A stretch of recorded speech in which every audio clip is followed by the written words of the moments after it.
He was posting on a Discord.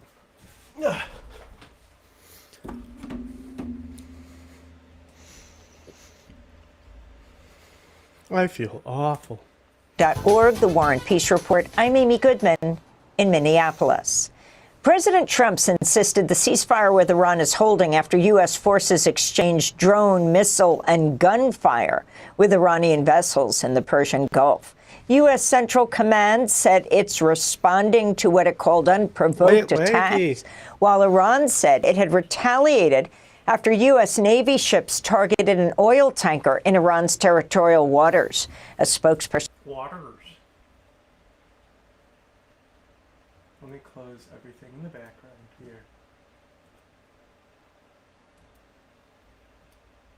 Steam's open in the background. Get out of here. Get out of here, Steam.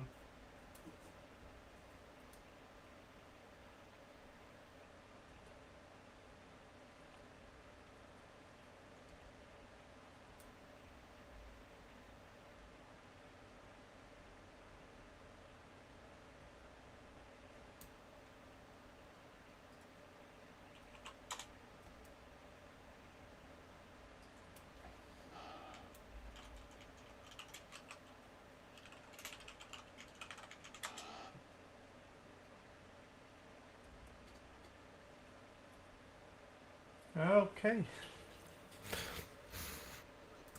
For Iran's armed forces said U.S. airstrikes hit civilian areas in southern Iran. Meanwhile, air defenses were activated in the capital, Tehran, where multiple explosions were reported overnight. In a call with ABC, President Trump described the U.S. bombings as a love tap and insisted the ceasefire is still ongoing. Iran's foreign minister, Abbas Araghchi, condemned the attacks, writing, quote, every time a diplomatic solution is on the table, the U.S. opts for a reckless military adventure, he said. Meanwhile, the United Arab Emirates says it intercepted several drones and missiles. He learned from Israel. He's like, wait, you can declare a ceasefire and keep bombing them? And they were like, yeah. And he's like, oh, the word ceasefire doesn't mean what I thought it meant, I guess. Launch from Iran. A new report finds authorities in the UAE have arrested and deported up to 15,000 Pakistani workers, many of them Shia Muslims, without formal charge. New Lines magazine reports many of the workers were deported with little more than the clothes on their backs without being given the opportunity to withdraw money from banks or settle their financial affairs, even after spending years or decades working in the UAE. Meanwhile, an estimated 20,000 seafarers remain stranded in the Persian Gulf amidst the closure of the Strait of Hormuz. This is an Indian sailor who returned to India Thursday after he spent weeks trapped at an Iranian port while U.S. and Israeli missiles and drones exploded around his ship. We did not have internet and there was no way to communicate with our families back home. We were quite tense and our relatives also were under a lot of duress back home. Subsequently, even getting food became difficult. Around 200 people, Indians, are still stranded there. Later in the broadcast, we'll speak with representatives of two maritime workers' unions. An Israeli airstrikes targeted an ambulance in southern Lebanon, killing a paramedic and leaving another wounded. The killing was one of 12 reported by Lebanon's health ministry Thursday, with 2 children among the dead. Meanwhile, Israel's issued forced evacuation orders to a dozen more villages in southern Lebanon. The UN warns over half of Lebanon's 5.8 million people are in need of humanitarian aid after Israeli strikes since March killed at least 2,700 people and displaced over 1 million from their homes. The Trump administration's imposed more sanctions against Cuba, ignoring warnings from the United Nations, which denounced the U.S. fuel blockade on the island as energy starvation. Secretary of State Marco Rubio said Thursday the new sanctions target an enterprise group linked to the Cuban military that oversees significant portions of Cuba's economy. Meanwhile, Brazilian President Luiz Inácio Lula da Silva met with President Trump at the White House Thursday. Lula later spoke from the Brazilian embassy in Washington, D.C., where he said Trump privately signaled he had no plans to launch a U.S. military operation on Cuba. If he needs help to discuss Cuba's situation... Speaking about Cuba, did you check the final... I'm not sure if I told you. I uploaded the final check for the interview. Yes, I haven't watched it yet. Okay. Once you're done, like, watch it and post it. Do you want to watch the whole basically. thing? Or just the bits that you fixed? Just that end bit. Okay. I'll go from like 40 minutes. Should be fine. But the thing is when I unmake the layers, some layers might... Yeah. Talk about RFK Jr. and his eugenics with SSRIs. Okay. I'm at his disposal because I heard, if the translator is right, that he said he is not thinking of invading Cuba. That was said by the interpreter, and I think it's a great sign.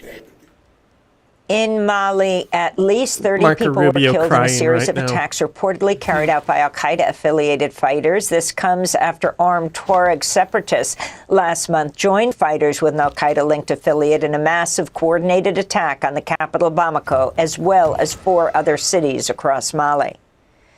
Tennessee's Republican-dominated state legislature Thursday approved a new congressional map that breaks up a decades-old district in the majority-black city of Memphis into 3 Republican-leaning districts. Great. Governor Bill Lee promptly signed the legislation into law. Republicans believe the new map will help their party sweep all 9 of Tennessee's House seats. The legislation passed after Democratic lawmakers linked arms and walked out of the Tennessee House chamber as protesters shouted slogans including "No Jim Crow" and "Black Votes Matter." Awful 3 lot of protesters honky. were arrested, including Keyshawn Pearson, the brother of state rep Justin Pearson. This follows last week's Supreme Court ruling gutting Voting Rights Act protections for majority-black districts. New York State is preparing to ban federal agents from wearing face masks as part of a sweeping package of immigration protections included in New York's budget deal announced Thursday. The measures would also prohibit state and local officials from collaborating with ICE, ban ICE from using New York jails to detain immigrants, and prohibit agents from searching hospitals, schools, and churches without a warrant signed by a judge. In response, Trump's so-called border czar, Tom Homan, threatened to flood New York and other cities and states nationwide with federal agents if they refuse to collaborate with Trump's mass deportation campaign. Wow. Homan spoke Tuesday from a border security expo in Phoenix, Arizona. So what's going to happen to places like New York and these other people that want to pass this ridiculous legislation not to work with us? We're going to flood the zone. You're going to see more ICE agents you ever seen before. So congratulations. Because when we send these teams out there, we'll find a bad guy. Most times we do. And when we find a bad guy, he's with others. Others who may not be a priority target, but they're in the country illegally. There weren't people we were looking for, but we found them during these operations. Well, guess what? They're coming too. An investigation by The Guardian's found during the first 7 months of Trump's return to office, federal immigration agents arrested the parents of at least 27,000 children, including thousands of U.S. citizens. Advocates have warned of a new family separation crisis that could be far worse than Trump's first term. In related news, an Arizona judge has ordered the expedited deportation of the parents of an 18-year-old with terminal cancer, who for weeks has pleaded to reunite with his mom and dad. Kevin Gonzalez was born in Chicago and has stage 4 colon cancer. He left Chicago and returned to Mexico after his parents were detained while attempting to cross back into the United States after the request for a humanitarian visa was denied.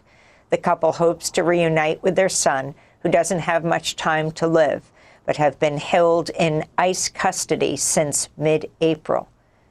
Illinois Congressmember Delia Ramirez, who represents Chicago, advocated for Kevin's parents. hearing to be fast-tracked in order for them to return to Mexico and reunite with their son in his final moments. A series of leaked audio recordings has revealed the United States and Israel, with support of Honduras, have been involved in a scheme targeting leftist governments in Latin America. The groundbreaking investigation was led by the news outlet Diario Red en America Latina and the website Hondurasgate. I'm It shocked. exposes how former Honduran President Juan Orlando Hernandez, with the support of current Honduran conservative President Nasri Asfura, President Trump, and Argentina's right-wing leader, Javier Milei, had conspired to disseminate fake news with the intention to destabilize the leftist governments of Brazil, Colombia, and Mexico. Trump pardoned Juan Orlando Hernandez in December after he was convicted of drug trafficking and sentenced to 45 years in a U.S. prison. This comes as the independent Central American outlet El Faro said Thursday the assets of two of its staff members, including a bank account, were frozen by the government of Salvadoran President Nayib Bukele. Since Bukele came to power, El Faro has published massive investigations into allegations of corruption and the Bukele administration's relation with some of El Salvador's most powerful gangs.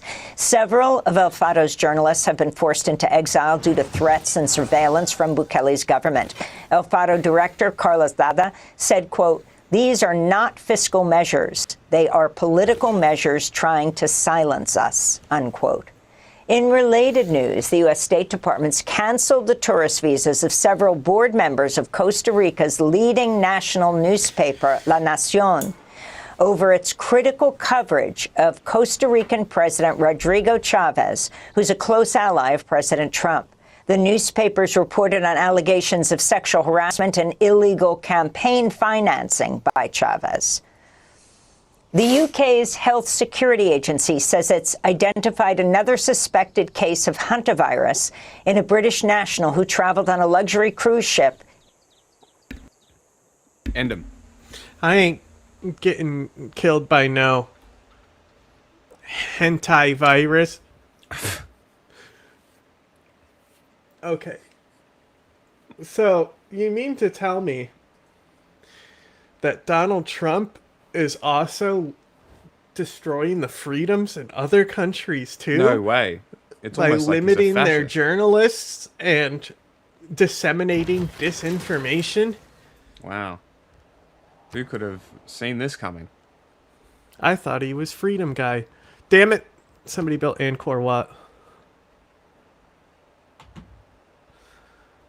But I literally have a city called Angkor Wat. It's mine. Give it back. It's not. You Huh? should have to find it and take that city. Did you do it? No. Because I'll fucking kill you. It Do you was not notice me. you have 74 grievances against me? Sure. Because in real life you cry about my settlements, so clearly Victoria doesn't like him either. She's self-aware.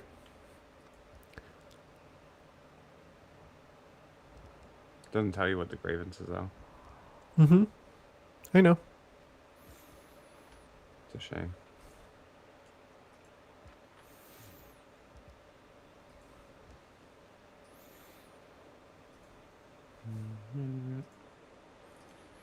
Greenery.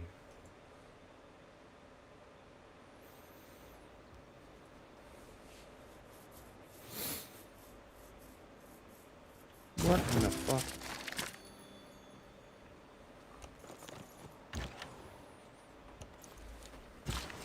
Hit by the virus. 3 people have died since April from the hantavirus outbreak aboard the MV Hondias. 4 others where confirmed cases remain hospitalized.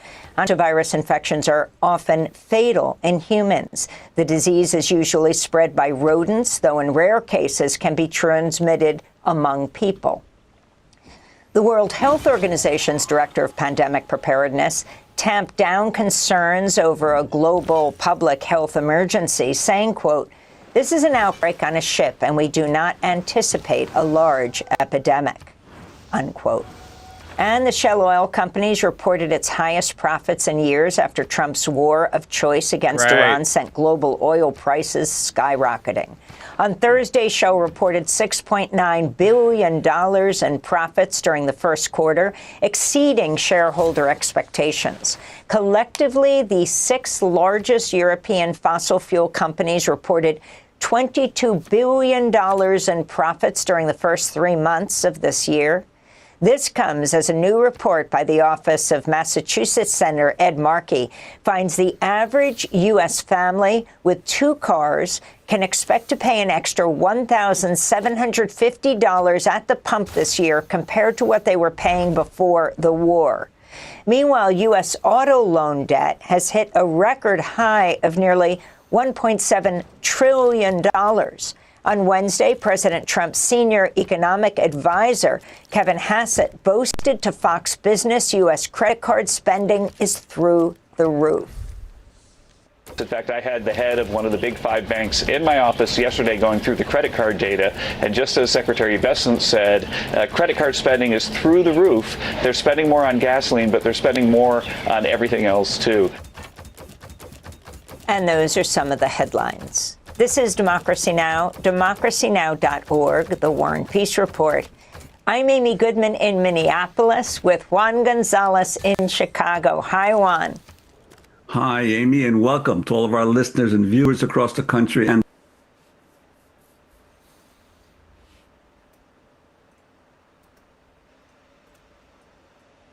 What?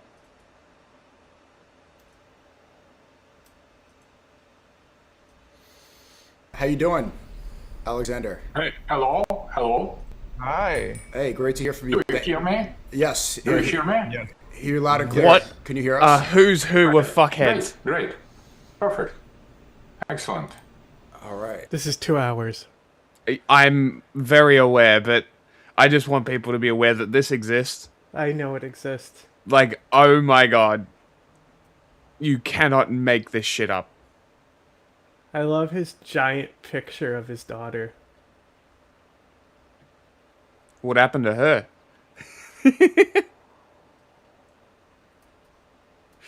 Did, something happen? What happened?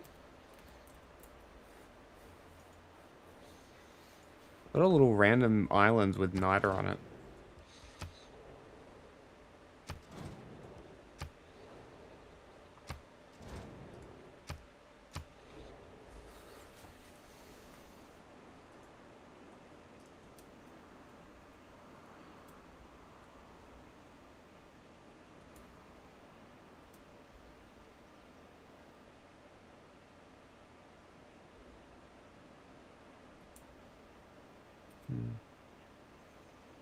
I can't hear anything, by the way.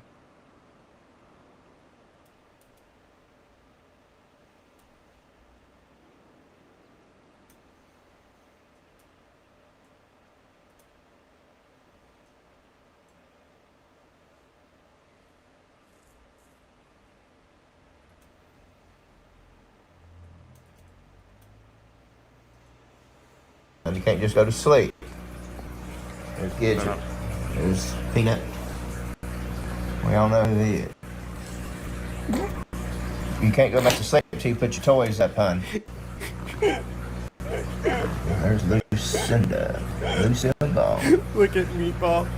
Meatball, put your toys up before you go back to bed, hon. I'm not kidding.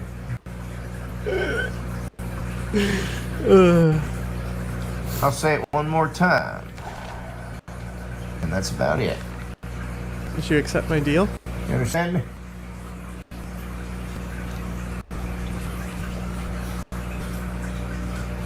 Meatball, put your toys up, hon.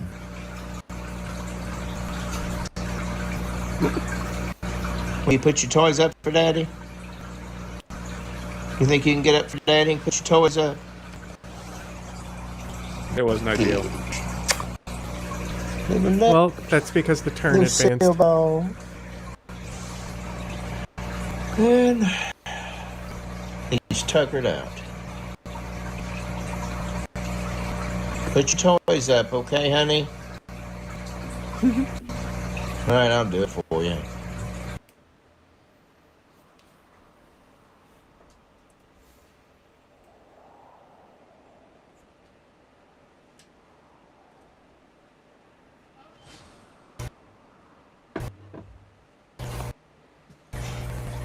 You don't roll up on me like that. You know who I am? Huh? Do you know who I am?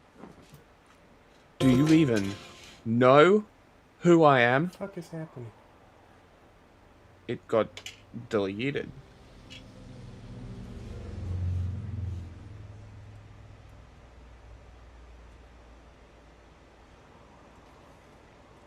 Do you kill We more should then people? talk about what RFK Jr. is trying to do. Because he just rolled out what Health and Human Services is calling a MAHA action plan to curb so-called psychiatric overprescribing. And that includes SSRIs that you've probably heard of, like Zoloft, Lexapro, and Prozac. Fuck in his off. rollout statement, you had Kennedy saying that he wants to shift the standard of care toward prevention, transparency, and a more holistic approach to mental health. And he also said that this isn't about taking medication away from people who currently rely on it, but he wants to reduce what he called unnecessary go to the dependence. gym. The actual plan, at least so far, does look to be pretty modest. HHS will put out a report on prescribing trends. They'll roll out provider education around what they're calling inappropriate prescribing, and they'll push what they're calling non-pharmacological interventions: therapy, sleep, exercise, and diet. And here's the thing, like, on its face, not really any of that is wrong. Therapy is underused in this country, sleep matters, exercise helps, most psychiatrists would tell you the same, but the problem isn't the bullet points. For many, part of the problem is what RFK keeps saying around. Because in making his case for this, Kennedy has now multiple times, including this week, compared SSRI withdrawal to coming off of heroin, saying that a family member's experience tapering off of an SSRI was, in his telling, comparable to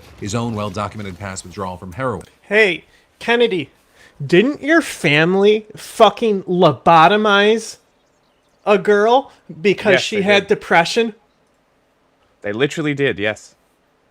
I believe it was JFK's sister, Yes. if I remember correctly. It was a botched lobotomy, too. That's right, I don't know yes. how you do an unbotched lobotomy. Yeah, isn't the whole thing botched from the get-go? Yeah. Well, you know, like, a very few were ever done, even. This Like, it was motherfucker only a is about- trend for, like, a year. Are you ready to go to war with Indonesia? No. Okay, because they're about to settle, and I'm going to wage war on them if they do.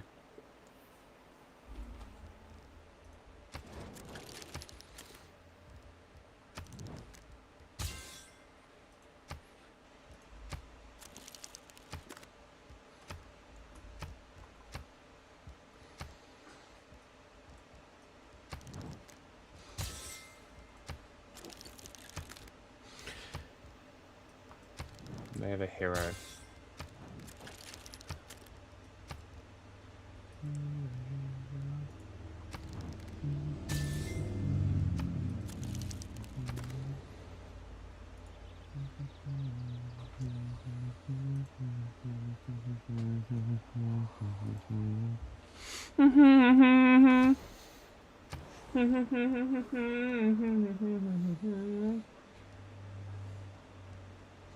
I need a hero.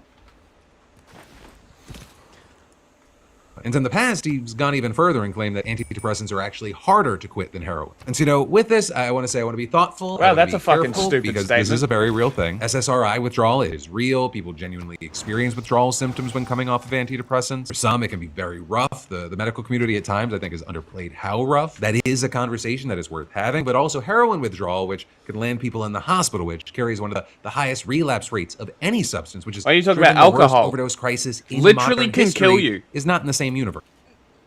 Like, dependency can literally kill you, and it's legal.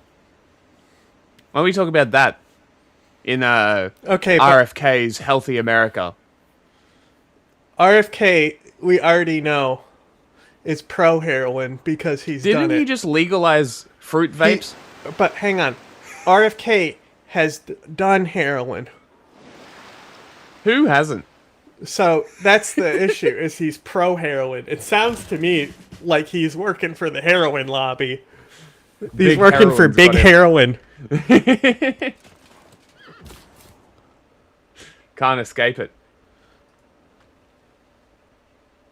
Yeah, oh, they fucking did it. These cunts. Well, I mean, I told you to settle that how long Yeah, well, ago? I've been doing other shit. You always forward settle first. Yeah, look where I forward settled. On me. What are you talking about? Look where I forward settled. No, not there. Go all the way down and to the right. Liverpool? No. Keep going. To the right. Keep going. That direction, yep. Yep, keep going. Keep going. Oh, over here. There it is. So there was neither there that I wanted. I'm going to leave the rest of this river to you, because it's a fairly long river. Oh, you wanted niter? Because it's a fairly long river. Because I tried river. to give you 100. Oh, did you? Yeah, but you didn't accept the deal. You advanced the turn instead. I was going to forward settle this one and go up this peninsula here, and then come in and hit the Netherlands from 2 sides. That's my plan. So we've got to take out Indonesia in the first time. So whenever you want to do that, let me know. Well, Indonesia to stay where they are is a buffer zone from the 2 difficult AI. Okay, we'll take out the Netherlands first then. That was my plan. Okay. She can keep her little... Oh, this cunt. You know what she's done? She's blocked my sea route.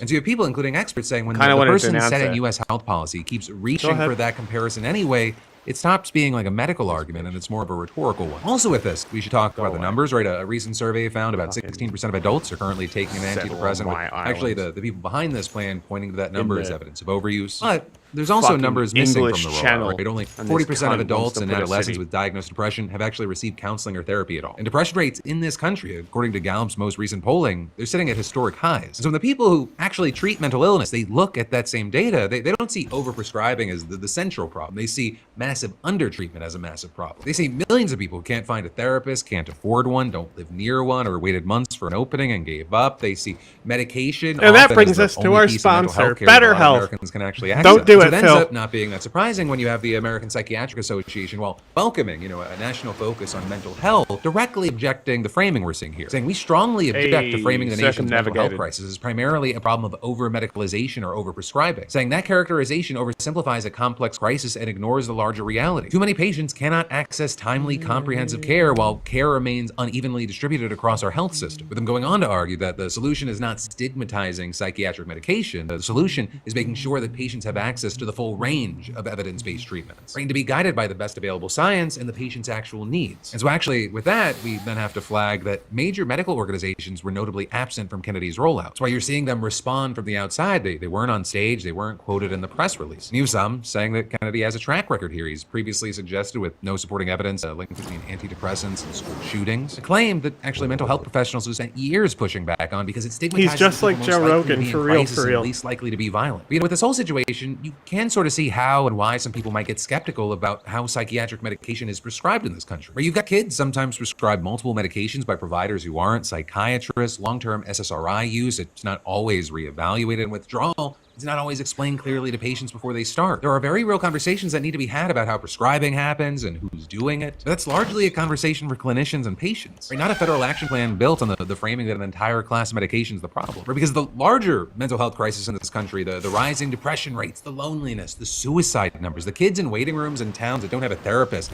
that crisis is about access. And also, of course, cost, right? We have a healthcare system where the cheapest mental health intervention is a 15-minute appointment and a prescription. Because among other things, the alternative actually ongoing therapy is something that most insurance still won't fully cover. And that's why you're seeing so many people saying, hey, right, the thinking of helping people is right, but telling people that their medication is basically heroin doesn't get them therapy. It just gets them scared. But hey, and I'm finding myself saying this multiple times today because I'm actually very interested in your thoughts. What are your thoughts with this story? Especially if you're on or have been on this medication in the past.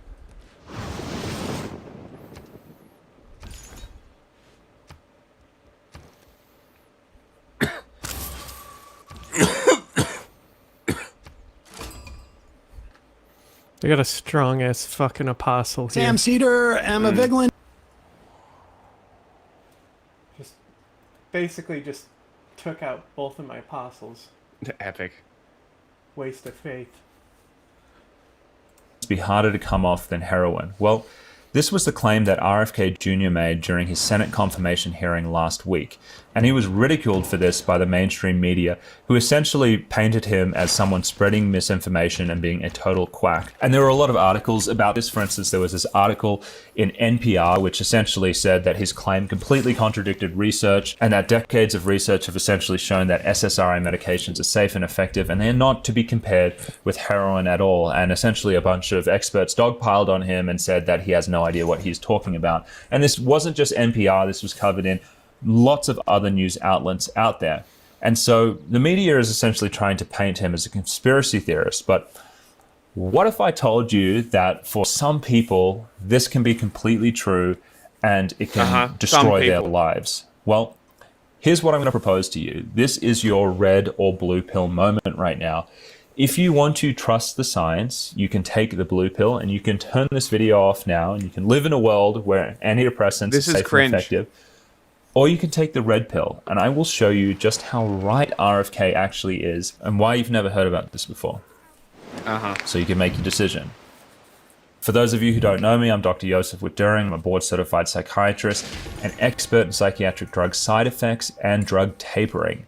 Now, in order for us to really get to the heart of this, I actually think it's better that we talk about some major articles that were published on antidepressant withdrawal that have come out in the last couple of years. Now, this is a contentious issue, so I want to start off by actually looking at research. Now, because this is a contentious issue, I want to start this talk off by looking at what the research shows, and then I'm going to layer in my experience treating people with severe antidepressant withdrawal later on to provide that perspective as well.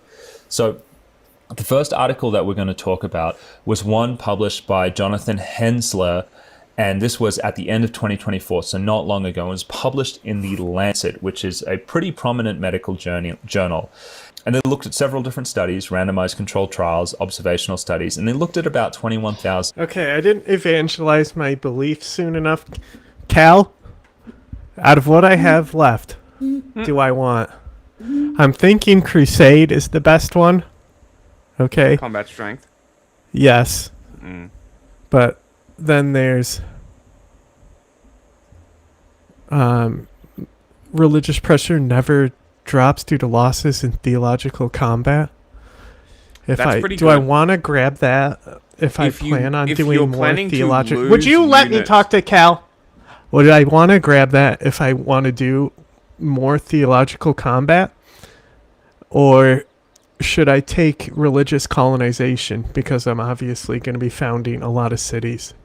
I probably should have taken that sooner. So I think I'm stuck between crusade and religious pressure. Oh, scripture's here too. Maybe I'll do scripture even though it's kind of worthless.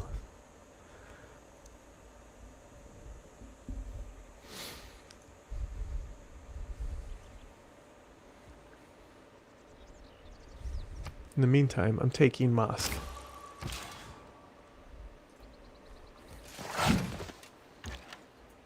People. And essentially what they found in this study was that when people came off these medications, around 30% of folks experienced withdrawal. However, because some of these studies were double-blind randomized controlled trials where they would essentially try and trick people, they'd say, okay, half of you, we're going to withdraw you. Half of you are going to be withdrawn because we're going to give you a placebo instead of a drug. The other half are going to keep on taking it. Because they did studies like that, when they tried to detect withdrawal in the people who had never discontinued from the medications, they actually reported a lot of withdrawal symptoms as well. They reported it happening at 15%. So, yeah, 30% of the people who actually were withdrawn reported withdrawal symptoms, and 15% of the people who weren't withdrawn at all had it. And so, again, that kind of begs some questions about just how good that scale is to detect withdrawal, and that probably I must what they have were missed the question. Okay, I was asking, out of what's left for faith, should I take the one that gives me theological combat, or should I take crusade, which is giving me strength against cities with this faith? The thing is with crusade is that I'll have to win the religious battles before I fight the people. You know, so I think the theological combat might be the way, since I have two big religions right on my border here.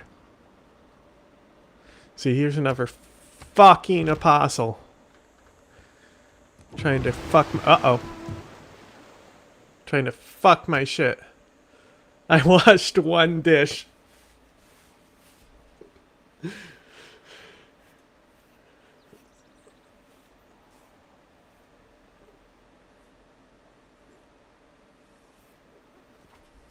Picking up on was a lot of anxiety in the people who thought they were going into withdrawal. Anyway, the researchers from this paper say, well, the only way to make sense of this is to kind of take the percentage of people who went in withdrawal and take away the percentage of people who thought they went into withdrawal but actually didn't, and then we'll say that's what the real amount is. And so they said that 15% of people will essentially experience a withdrawal when they come off these medications.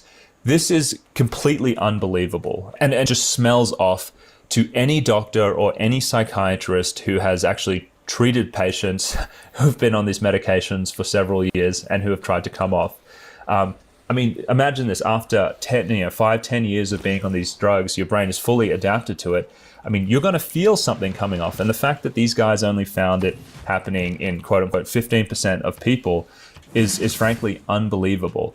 But when you look at the design of their study, some of it makes sense, because nearly half of the participants who were included in this were only on the drugs for 3 months, because they were looking at randomized controlled trials that were used to get these drugs onto the market. And so if you're only on a drug for 3 months, you may step off it without having much withdrawal, because your brain simply hasn't adapted to it that much. And so when you look at the context of how long people were actually on these meds in this study, it starts to make sense why they're not really detecting that much of it. The other thing that they said they found was that 1 in 35 people would experience severe withdrawal. That's approximately 3%. And just remember that. Again, it's probably an underestimate, given that nearly half of the people in the study were only on the drugs for 3 months. And so that's the Lancet study. Let's talk about the next one. And this was a systematic review done by James Davies and John Reed, who are academics out of the UK who focus a lot on this type of issue. Now, their study came out in 2019, and it was broader. And it actually included theological combat of people who were on antidepressants for longer periods of time. Now, this makes a lot of sense, because I think in the UK, the median duration of antidepressant use was about 2 years. When we look at half of the people in the US on antidepressants, they've been on them for more than 5 years. And so I think it would make sense to do a study where you've got people who have been on these medications for several years. And that's what their data set included.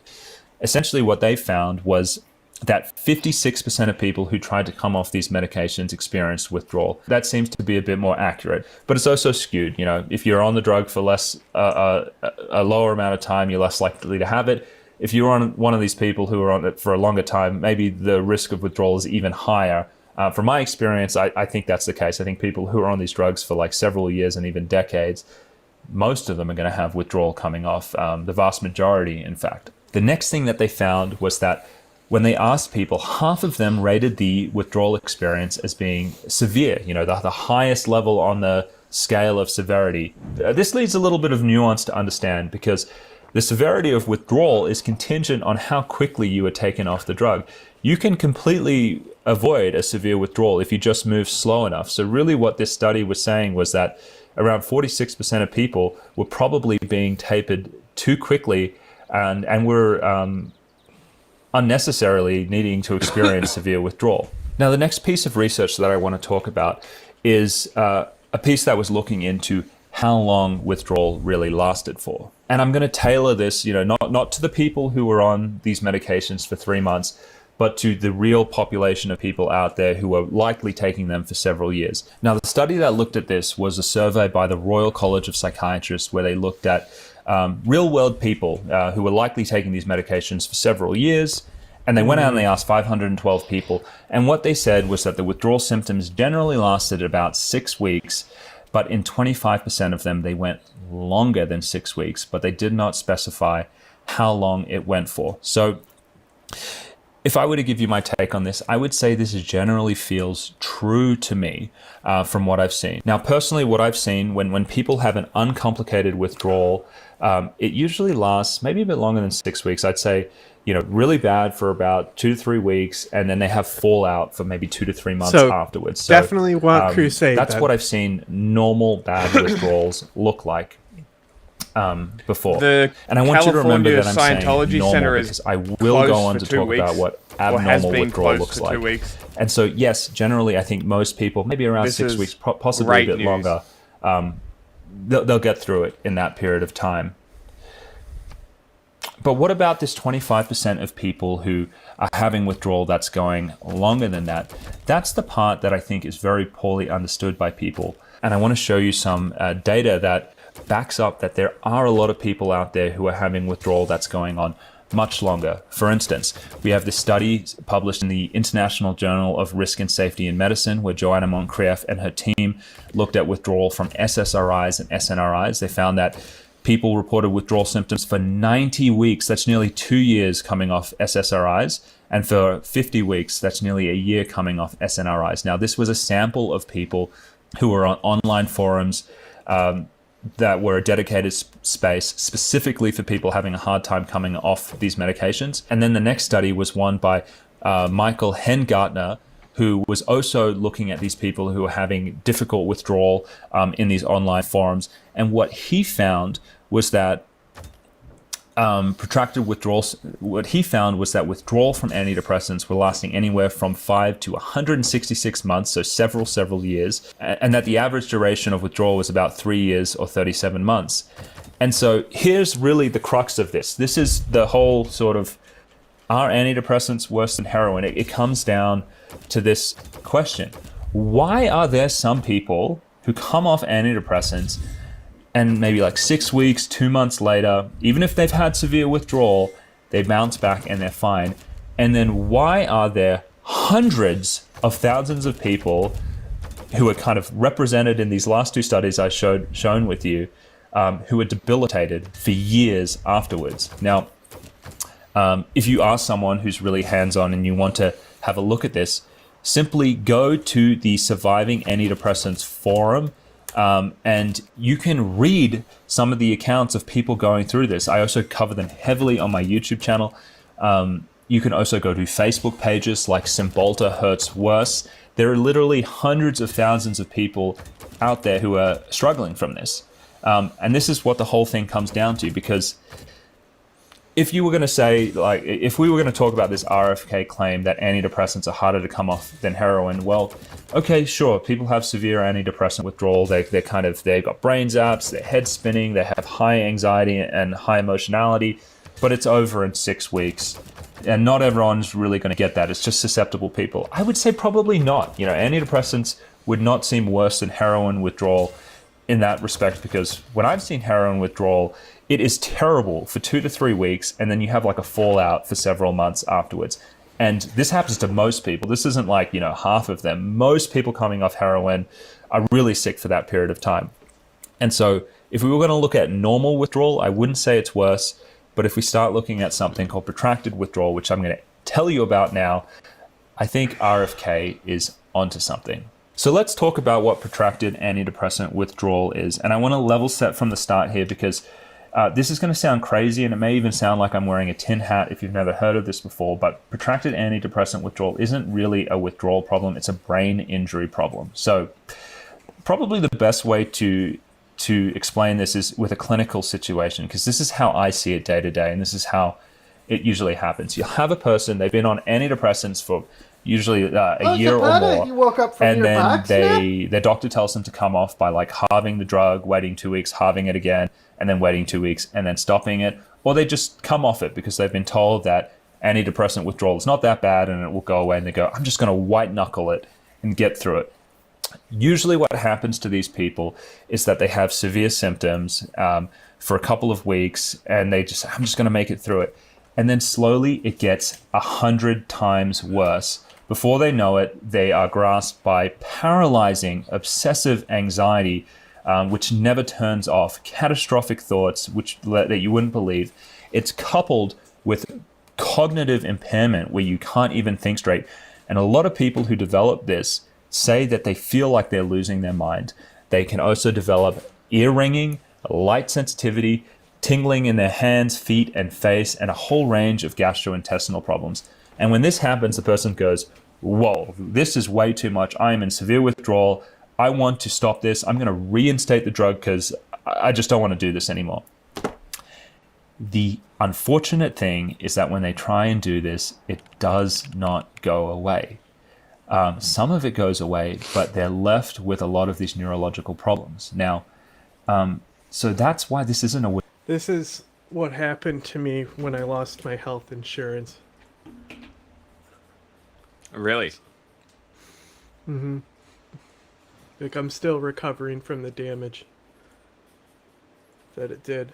But for, like, years, I was really fucked up. And, like, even getting my insurance back where I could afford medication, I was thinking, oh, everything's going to be fine now. No.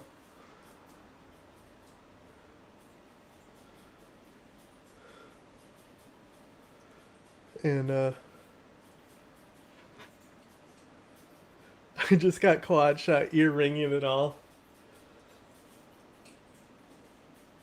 So, there's a squirrel I can see outside hopping around in this tree every time I look over. It makes me a little sad because I want to say last year, right in the spring, there was this cute baby squirrel that I would like see every day, and I leave food out for him and stuff. And then one day the temperature dropped, and I went outside, and it was dead on the pavement. Oh no! Because it was like such a rapid change. It was such a drop in temperature that he froze to death. He didn't have a nest of his own yet, you know. He had just gone off on his own. Yeah, that's nature though. And I had to get a shovel and put him in the grass because I couldn't leave him on my pavement. Yes. Because like my it was like I'm on a hill, so I have stairs that are paved all the way up to my door. Withdrawal problem anymore, because if it was really a withdrawal problem, it would go away. This is a brain injury problem. So what's actually happening? No one really knows because people aren't studying this with like brain scanners or anything. But the only thing that makes sense to me is that they've had an excitotoxic reaction to the withdrawals. You remember all of the normal withdrawal symptoms, brain zaps, high anxiety. That's due to essentially changes in the brain as the brain is in shock because you've pulled out this antidepressant that it's gotten used to. It's sort of like built itself around it like scaffolding. You've yanked it out, and essentially the brain is in disarray, and there's some excitatory toxicity that's happening there where a small proportion of people are going to get hurt by it. Now, we don't have any data to know how likely this is, and that's what makes it the really frightening thing.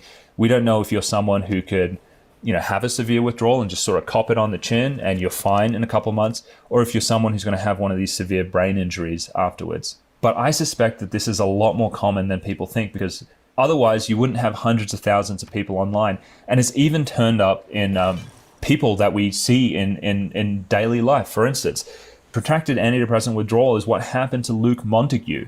If you're in the UK, you know him as the son of the late Earl of Sandwich. Hey, there you go. But if you're in the US, you'll recognize him as the husband of one of the ladies from Ladies of London, which was their reality TV shows.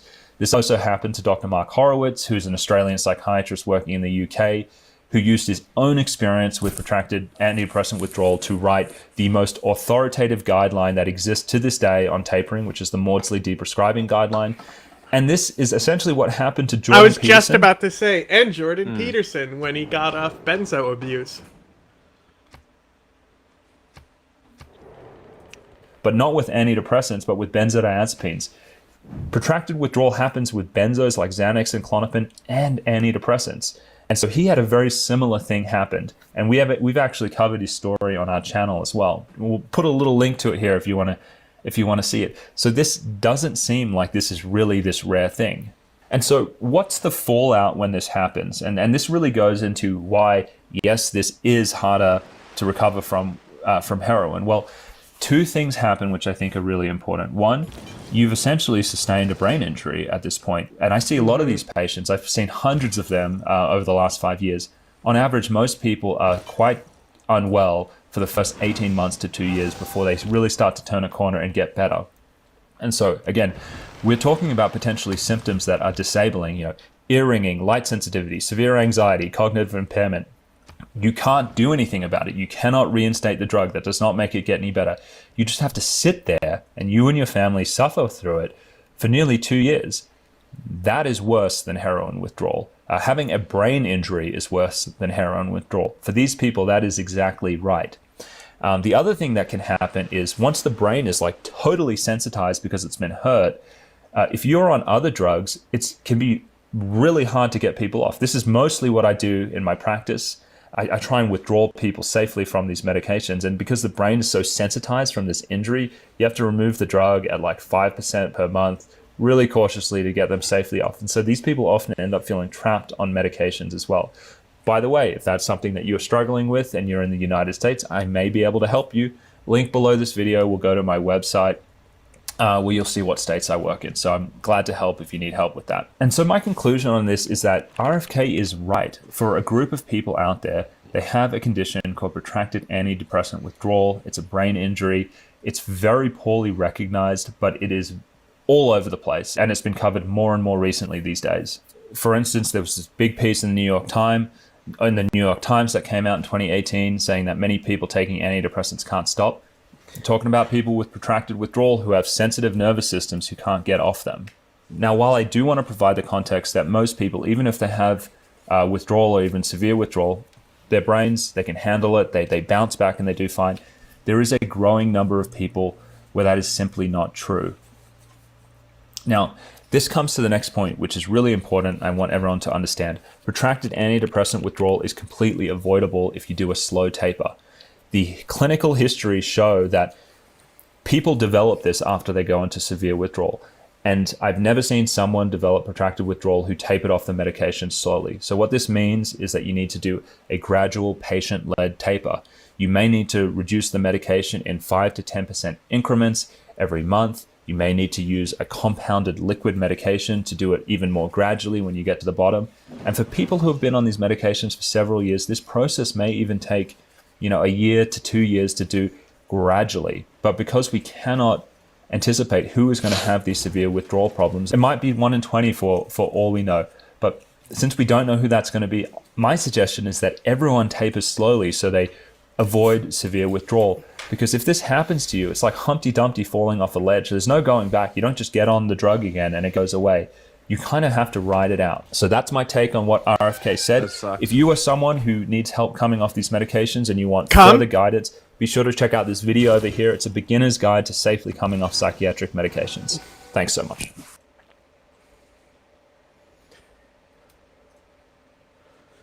Launching a new wave over concerns doctors are overprescribing some popular medications.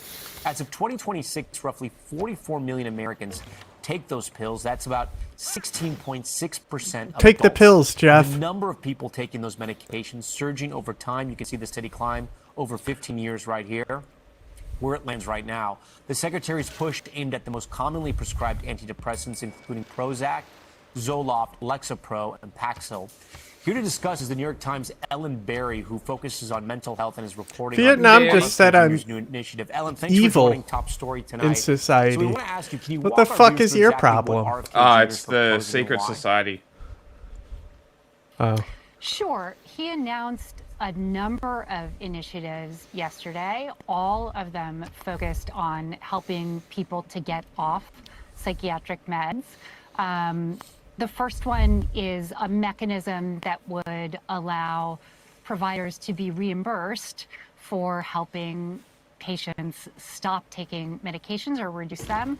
The second is what's called a Dear Colleague letter, which just directly communicates to hospitals and providers that they should not look at pharmaceutical treatment as a default, but try to find non-pharmaceutical treatments like therapy, exercise, nutrition, etc.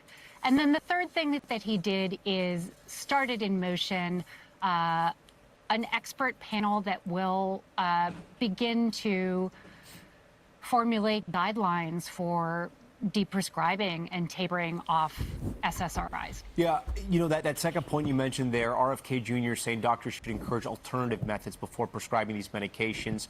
What more do we know about those alternatives, and are any of them effective? I think there's lots of good evidence that other mechanisms, you know, things like sleep and exercise and nutrition, but especially psychotherapy, are really effective treatments for depression and anxiety and other disorders. However, they're not as easy to get. Often it's hard to find therapists. It's hard to find therapists who take insurance. And so a lot of Americans may not be able to access those modes of treatment. Yeah, the American Psychiatric Association appeared somewhat receptive, right, to the initiative, but then released a statement writing in part, "We strongly object to framing the national mental health crisis as primarily a problem of over-medicalization or over-prescribing." What are they, explain the framing that they're against here. Fuck off, Mansa So I Musa. think the concern, as you said, they were pretty welcoming of these steps and said that they hope to be part of the process of putting together guidelines for helping patients to taper or reduce medication. But yeah, as you said, a concern that this message is going to undermine confidence in treatments that are really our first-line treatments for some pretty serious disorders. Yeah, you posted on social media that you're getting tons of responses in the comments section for your reporting on this. What stood out to you? Yeah, I mean, I always watch the reader comments, and last night they really kind of exploded, and I would say really on two separate sides. There were many people who responded, keep your hands off my medication. This is a private medical decision, and the Secretary of Health and Human Services has no role in influencing it. But then there was also a group of people who talked about their own difficulty and sort of unexpected difficulty when they decided to get off the medications, that the withdrawal effects were just much more debilitating than they had been told. So you're really hearing two different stories. Ellen, great to have you on the show. We appreciate it. We thank you for watching, and remember, stay updated on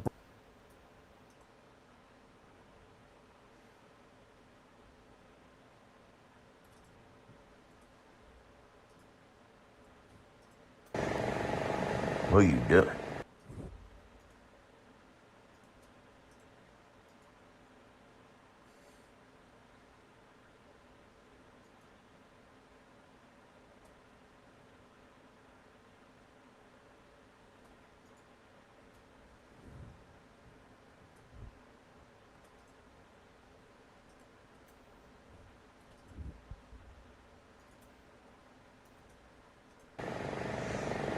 What are you doing?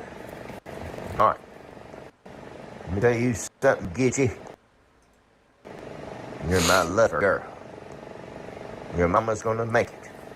And if she doesn't, you know what? You got me. You always have me. I'll never leave you. No, I won't. Look at the nudge. Put that tongue away, boy. I'm gonna go outside and see if I can find that big, beautiful ball of meat.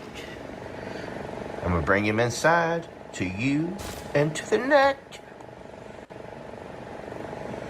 I love you. Kiss it. Yeah. Well, I'm gonna go find the ball of meat.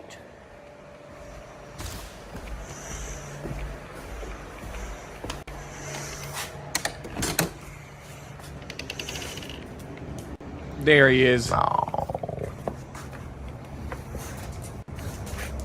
Listen. There's some stuff coming down the pipeline. No, listen to me now. Little Miss Gidget's gonna need you. You hear me? She's going to need both of you. Gidget needs her meatball. Yes. We're about to go through some horrible stuff. We need prayers.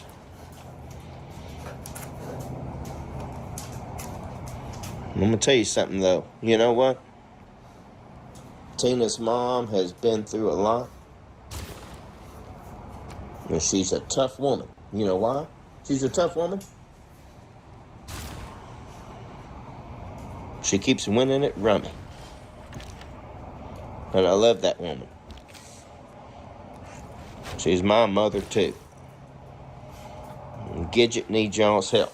Y'all gonna be there for her? Huh? You gonna be there for her? Yes, you are. I know.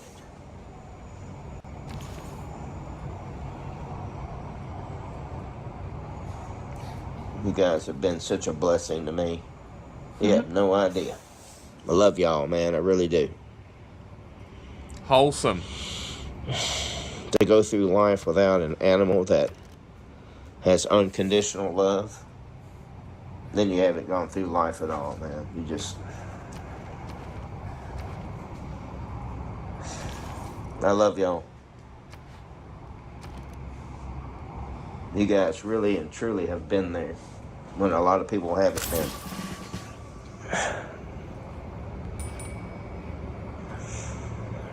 Not just the animals, you know, I'm talking about everybody, man. It's just to be able to post stuff like this and let people know you're heartbreaking, and for other people to come back with heartfelt messages is just, it's a I love y'all, man. God bless every one of you. You have no idea how much I love y'all.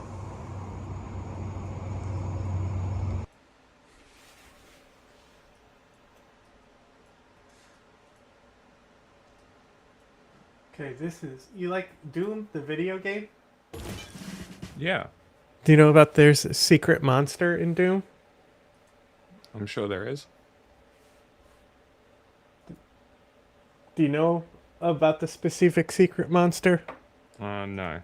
You've never heard of a secret monster in Doom? Not specifically. Okay, check this out. This is gonna blow your mind. You're gonna be like, "What? That's been in Doom the whole time? I love that game." Talking about old school Doom, obviously. Mm-hmm.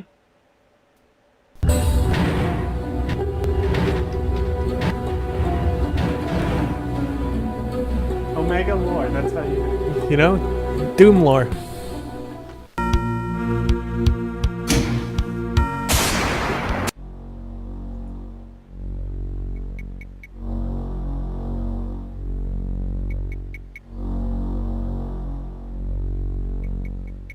You gotta bring up the console commands to get it in. It's hidden in the code.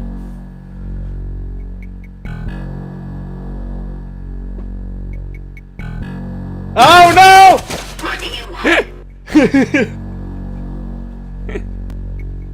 Amazing.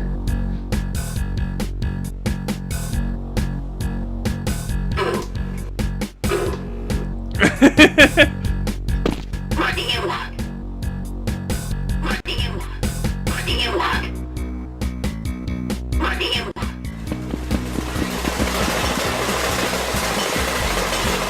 No, he's vibrating.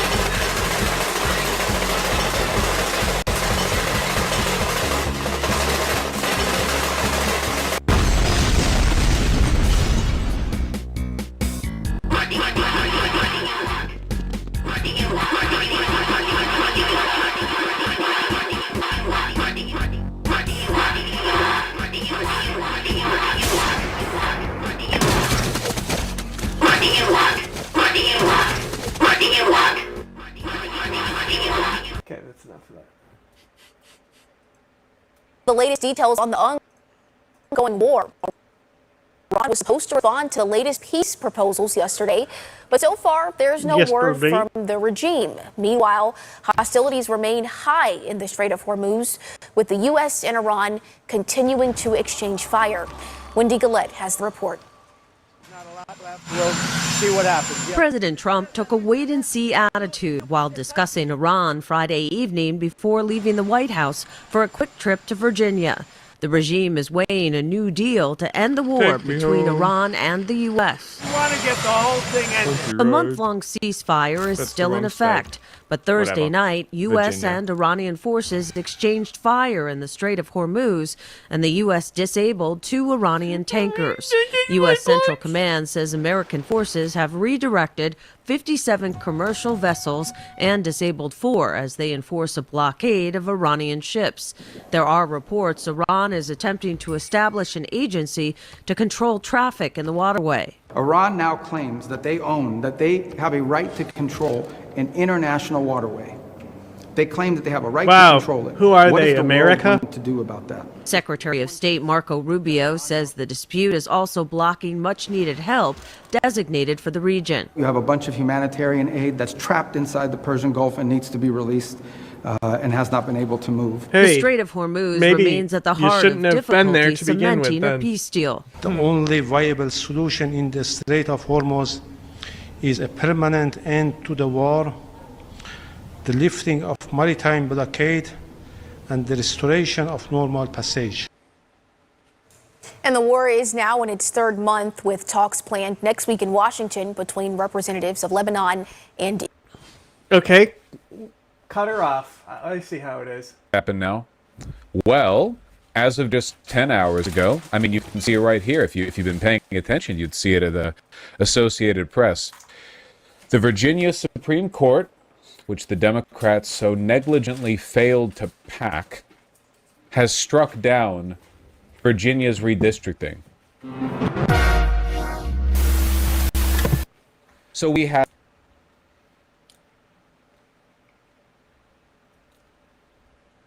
a slew of red states that have just, unilaterally from the top down passed forced mid-decade redistricting motions that have just gone through with no trouble whatsoever. The Republican legislatures have just scrawled, "Give us more districts" in crayon, while the Supreme Court, cheers them on. Meanwhile, in places like Virginia and California, the voters express their will and vote in favor of redistricting, albeit barely in Virginia, and then the courts say no.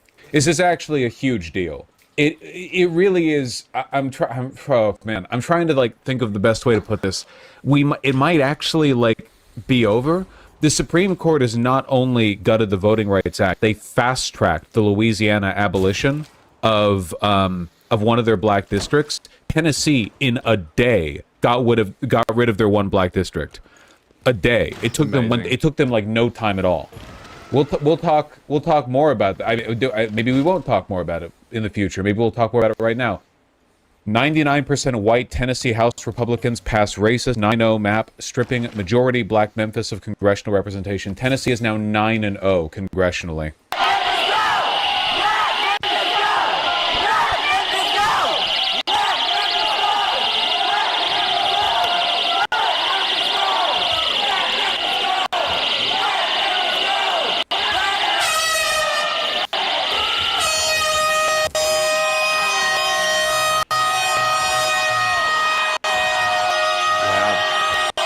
To the deafening roar of everybody else being mad at them, they passed it. They passed it gleefully. I believe one of the reps in Tennessee wore a MAGA flag as a cape while doing this.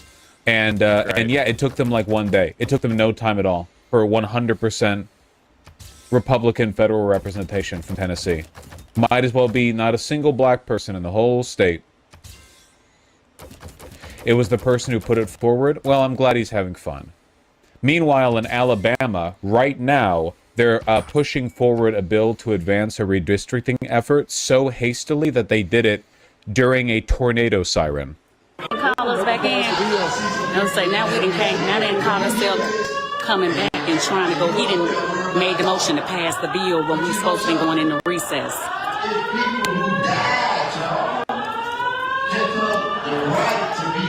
The Supreme Court has opened the door to essentially infinite gerrymandering, at least along racial lines, and the Republicans are doing so immediately and effortlessly and from the top down because there are no rules when they do it and no one stops them and they can do what they want, and it's truly over. It's genuinely over. I feel like balkanization is the only way out at this point. Blue states actually have to start pulling at the threads. I genuinely don't know if even a dedicated Democratic Party would be capable of taking the institutional steps necessary to redress these wrongs. If they immediately whiplashed back, packed their state courts, and forced through maximal redistricting maps, they could fight back against this, but they won't, obviously. They obviously won't. But even if they did, I don't know if it would be enough. I genuinely don't know if it'd be enough. The Supreme Court has fired the starting line gun, and it's the House and Senate are now structurally weighted to benefit the Republicans. It is very, very possible that Democrats are going to win in the midterms by as much as 10, 12, 14 points, but only come out with a handful of seats more than Republicans. That the Senate will remain, maybe in this race it goes even, but again, it shouldn't be. If it was proportionally representative, the Senate and the House would both be skewed heavily towards the Democrats, judging by how things are going to go in these midterms. It might not be fixable structurally. God, we need another Reconstruction. Or like any, you know? Even a single one. The South kind of won, huh? Oh, absolutely. 100%, yeah. Can the Dems still win the House like this? Yeah, but I still think it might be over. The Dems can win the House because Trump is so unpopular, but I don't know if the Democrats will ever be able to structurally undo the extent to which the legislature is biased in their favor.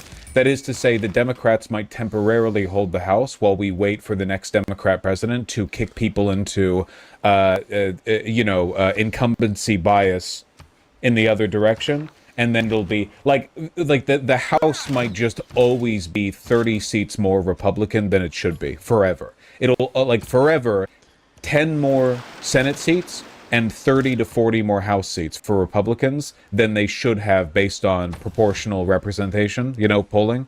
And it might just be that way forever. So sometimes the Democrats will do so well that they manage to overwhelm that and temporarily hold some minor advantage in the federal legislature, but even then, only such. A de facto one-party state? Yeah, it's kind of getting there. Obviously, the right thing to do here, the moral thing, would be for the Democrats to just ignore the Virginia Supreme Court order, the way Republicans have before, like they did in Ohio, but no. Don Scott, Speaker for the Virginia House, we respect the decision of the Supreme Court of Virginia. Or to paraphrase it, as I saw someone on Twitter, like Democrats will get publicly molested by Republicans day in and day out, then turn around and thank them.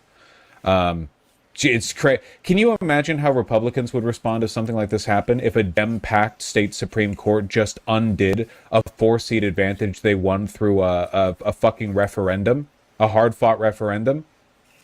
That Republicans would be fucking firing the nukes right now. They'd be losing their fucking mind. It would be 24/7 news for months. It would be nonstop. But Democrats just meekly accept it. I don't think there's any fixing this, guys. I'm really sorry. We might. It's like not reading the room right now feels to me like pretending that the sea level isn't rising just because the tides go in and out over the course of a day. Political tides may go up and down, but the sea level is still, on average, rising. Republicans are still rising. You can benefit from temporary... Sometimes the tide goes down, okay? But it doesn't change the fact that, on average, Justin Jones burned a flag in the building and called them White Hoods. You should specify which flag. For all the good it does. Senate Majority Leader in Virginia has a very different tone in his statement than the House Leader. Lefty meme. Brilliant. They just need to do the amendment process all over again, Vosh. It's not that big of a deal. Sure. Feel free to believe that. We'll see how things are in 6 months. Ignore historical precedent and ignore The rising of the ocean. Okay, the tides continue up and down, up and down. Yeah, I don't know. It's pretty bad. I don't know what to say, guys. It's genuinely very, very, very, very bad. It kind of feels like an unreconcilable schism. I don't really know. I don't know if the Democrats are going to be able to do what's necessary. The Republicans just operate with such effortless. Nothing stops them because there are no rules for them. They can just do whatever they want. Every little procedural argument, every little hurdle for the Democrats is like this insurmountable barrier. And for the Republicans, it might as well not even exist. Even major barriers, like just flat out the fact that what they're doing is illegal, rarely deters Republicans. Dem rep face down. Yeah, I saw this.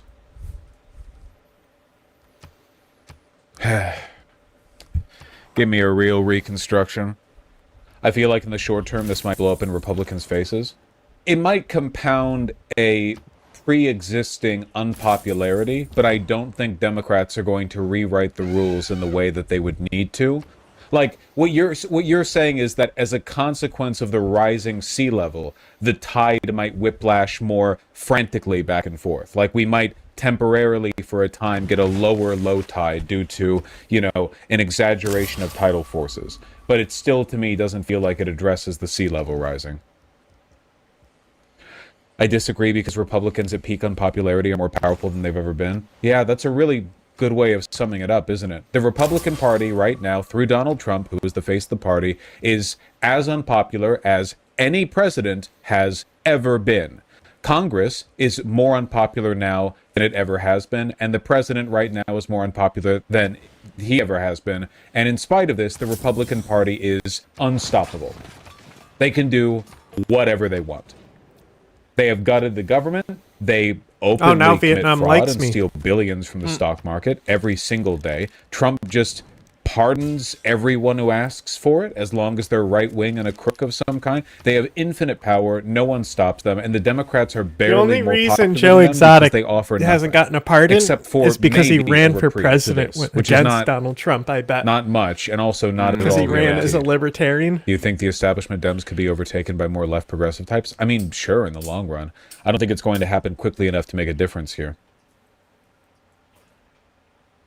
It's also not just a matter of, like, who leads the Democrats. It might just be too late, Like, this process didn't start with Trump, too. For decades, Republicans have flagrantly stacked the deck in their favor on federal, state, and local levels.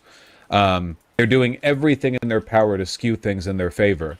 And this is the reason why when a Democrat wants to gerrymander, they have to do it through like this months-long referendum that you have to campaign for, and it's expensive and costly, and so on and so on.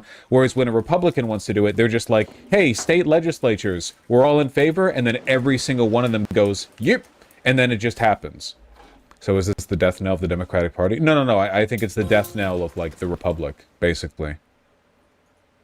Can VA Dems just ignore the court ruling and say it's too close to the election? Ignore the law? No, you must be thinking of Republicans. Only Republicans have to do that.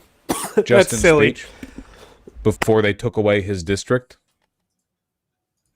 Minutes. These maps are racist tools of white supremacy at the behest of the most powerful white supremacist in the United States of America, Donald J. Trump. Memphis is the most beautiful place on the planet. It's the place that raised me, my brothers, my parents, my grandmothers, and where my ancestors' bones rest. And what you are doing today is eviscerating the only black majority congressional district in our state because we are majority black. We are here because this Republican Party has to seek to steal elections and seats because the president and the party have refused to address the pain, the suffering, and the struggling of everyday Tennesseans. This is about attacking, targeting, and cracking District 9 into pieces for more political and racial dominance and white supremacy in the state of Tennessee. And we need to realize that the Calais decision that you all are basing your decisions off of, that gutted the Voting Rights Act, that the Voting Rights Act was paid. Like, you remember that they didn't give Obama Supreme Court justice picks because Mitch McConnell argued that it was an election year and it wasn't fair, and then Donald Trump smashed through, I think, Amy Coney Barrett right at the end of his term. Yes, he did. Wow. And he pushed through the other guy, right? The rapist? So, like, this person being like, why don't they just ignore the rules? Like, Democrats not only obey the rules, they obey made-up rules the Republicans set. Mm-hmm. They're morons. It's the same problem as the Labour Party in Australia, where they just have no incentive to act. It's just laziness. They know that they're going to get that vote.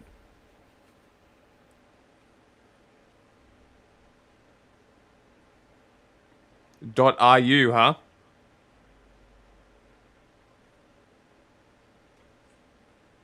Russian bot farm. In blood. The court cited bogus stats too. You mean in Virginia? No, yeah. The argument in favor of their case was a bullshit procedural technicality. It's not just a parchment of paper signed into law. It was paid in blood on the Edmund Pettus Bridge. Paid in blood by Medgar Evers. Paid in blood by Fannie Lou Hamer. It's been paid in blood year over year, time after time, assassination after assassination, lynching after lynching, so that more people might be able to ascertain access to this constitutional democratic republic experiment that is currently being gutted and seeking to be gutted by this chamber, by this House, this Senate, and this state. What is happening here is immoral and wrong. And I was reading my Bible early this morning, asking God why this is happening. Why, again, does it seem that white supremacy is seeming to gain?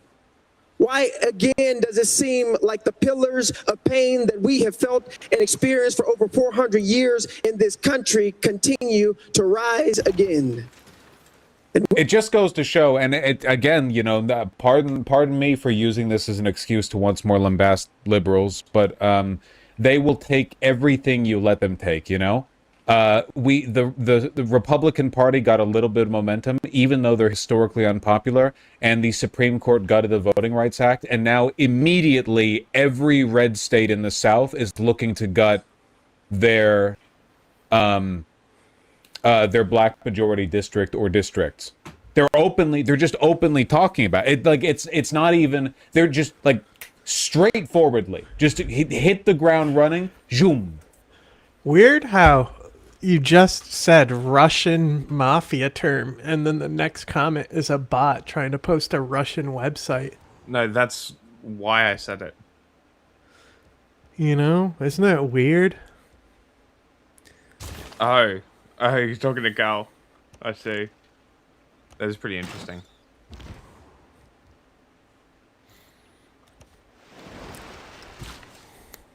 That is a link that I would not click.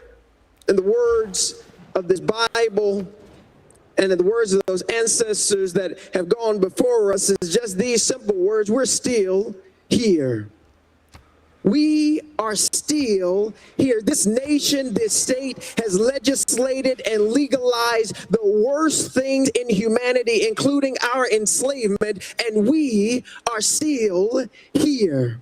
Right in this country where, as one black woman said, your ancestors enslaved us, denied us of our rights, called us 3/5 of a person, and yet we are still here. You put us on cotton plantations and tobacco plantations. You denied our human rights and our right to exist as children of God, and we are still here. You destroyed Tulsa. You killed and lynched black folks on poplar trees. Shelby County, Tennessee had the most lynchings of anywhere in this state where you're taking this district, and we are still here. You've had 3 strikes laws, mass incarceration, denied us of who we are, and we are still here. And today you'll take the only majority black district from us. But I want you to know, and I want my nephew, sons, and the future to know, no matter what you do, no matter how much you try and break us and make us bend and make us quit, we will still be here. Leary Camper, your economic. Don't want to interrupt that. Yeah, it took them like all of one day to get rid of the one black district in Tennessee. He's not wrong, but it's not about civil rights era issues. Well, no, it very much is here. Every Tennessee Republican is a would-be Confederate and Klanner, 100%. We never did Reconstruction. We ought to have done Reconstruction. These people are animals. They have been waiting for the day to bust their, slave manacles back out of the basement. Animosity towards blacks and immigrants is basically like 99% of the politics these whites have down here. That's really about it, Like, they're just straightforwardly Confederates, yeah. Yeesh. Speculative, but not unlikely. All of the Republicans are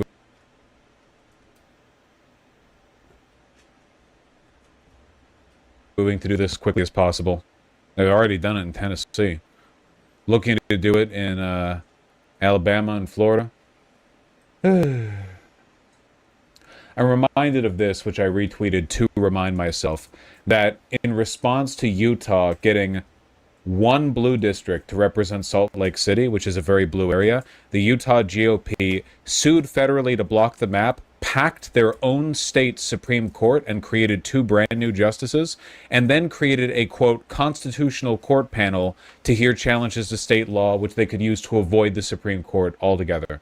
And now, just today, one of the liberal Supreme Court justices in Utah stepped down, meaning that in her seat now, a new right-wing hack can be appointed. Likely that one blue district in Utah will not last long. Democrats are not willing or able to do what is necessary here to close the gap.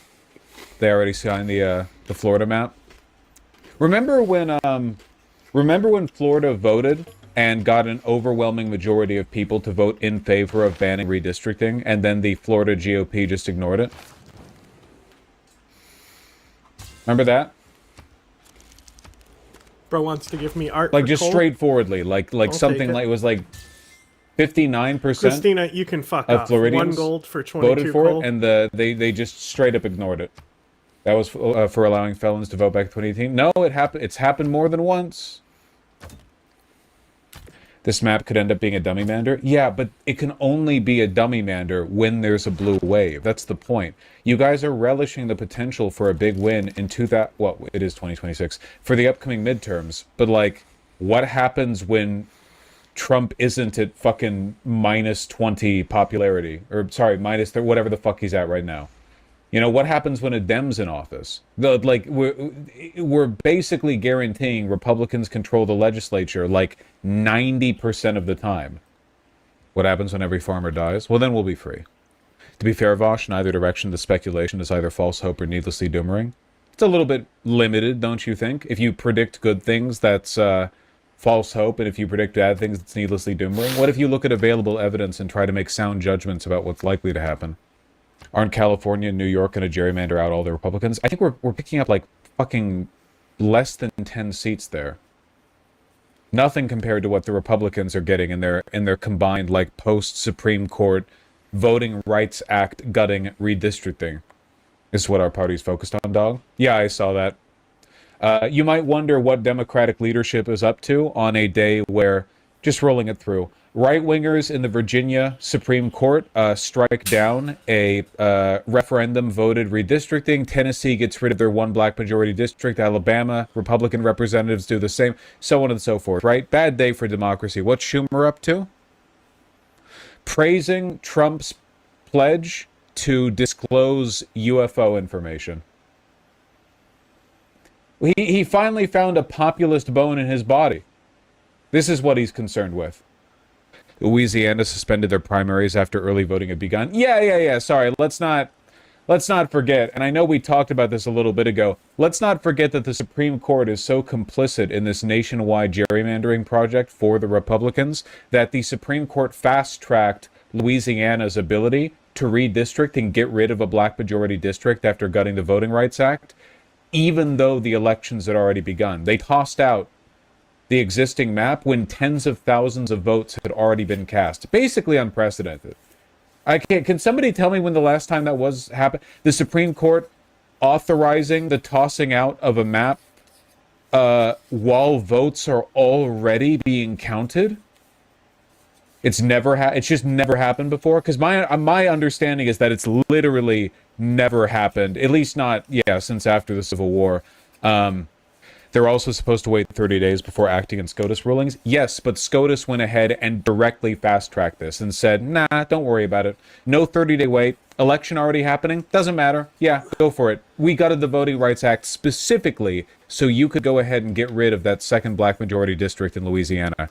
Do it quick. Early voting continues in Louisiana today, even as the status of the state's primary elections remains in flux. Last week, the U.S. Supreme Court struck... How does that work? I don't know how to put it. I'm so glad that I could find all this important voter coverage in America in one video, so we didn't have to spend unnecessary time really getting into how bad this is.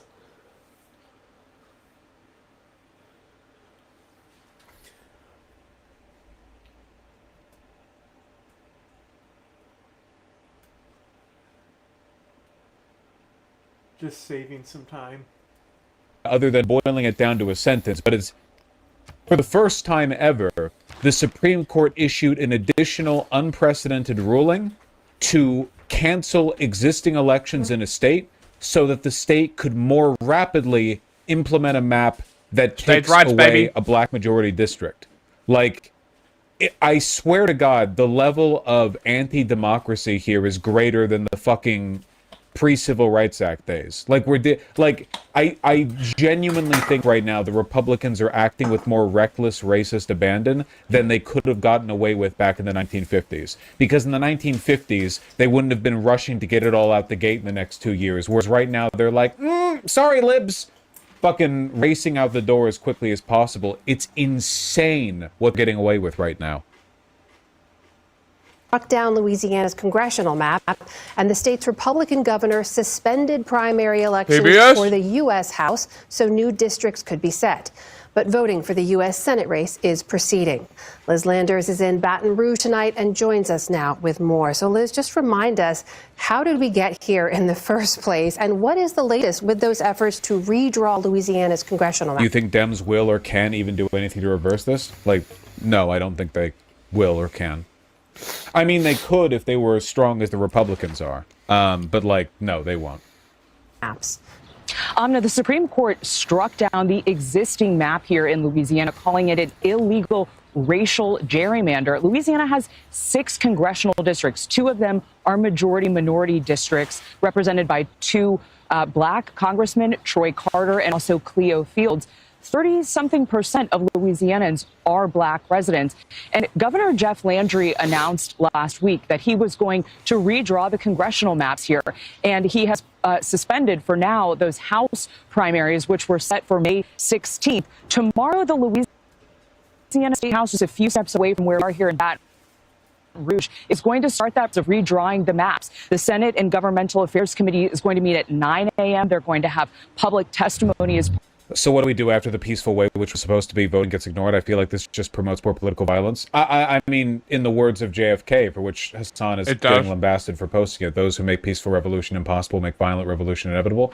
Yeah, no, for sure. They are 100% increasing the, average level of social instability in the future. That's not, that's just a fact. It's a straightforward and predictable outcome of the decisions they're making. They are nullifying the democracy, both in effect and in perception. So yeah, it's going to be that's That's going to be what happens down the line, sure. I mean, their goal here isn't to, like, preserve the integrity of the country or anything. It's not like they care. They're all, like, 80.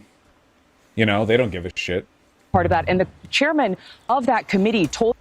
Wait, you mean to tell me the thing conservatives are conserving is whiteness?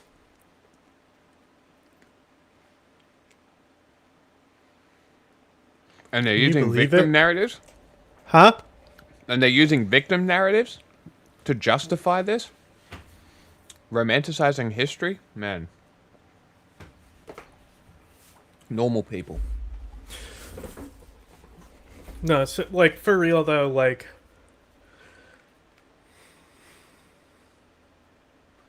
there's plenty of things that make me more upset than what's happening right now.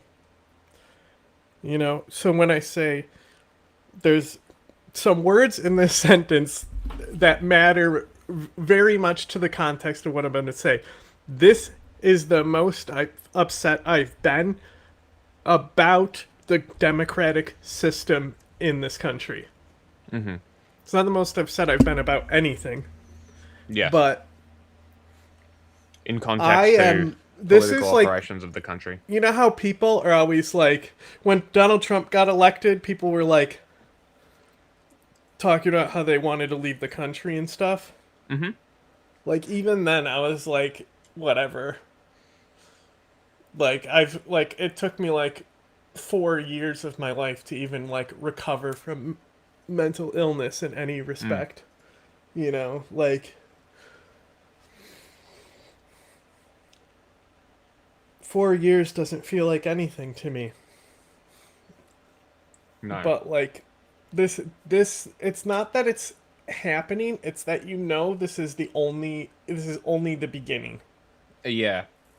It's only going to get worse. And it's like that meme.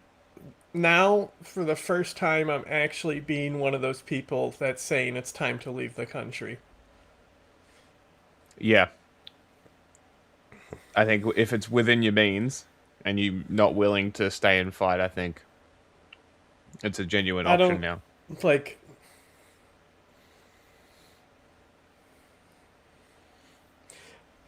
I still get to vote. I get dual citizenship. Mm-hmm. So, yeah, just go to Ireland. That's the plan. I was literally going to text my boyfriend after stream being like, hey, for real, you want to, like, have a 10-year plan where we fucking move to Ireland? You know, it might be a little soon for proposing 10-year plans. You know, that's all, you know. That's a big commitment.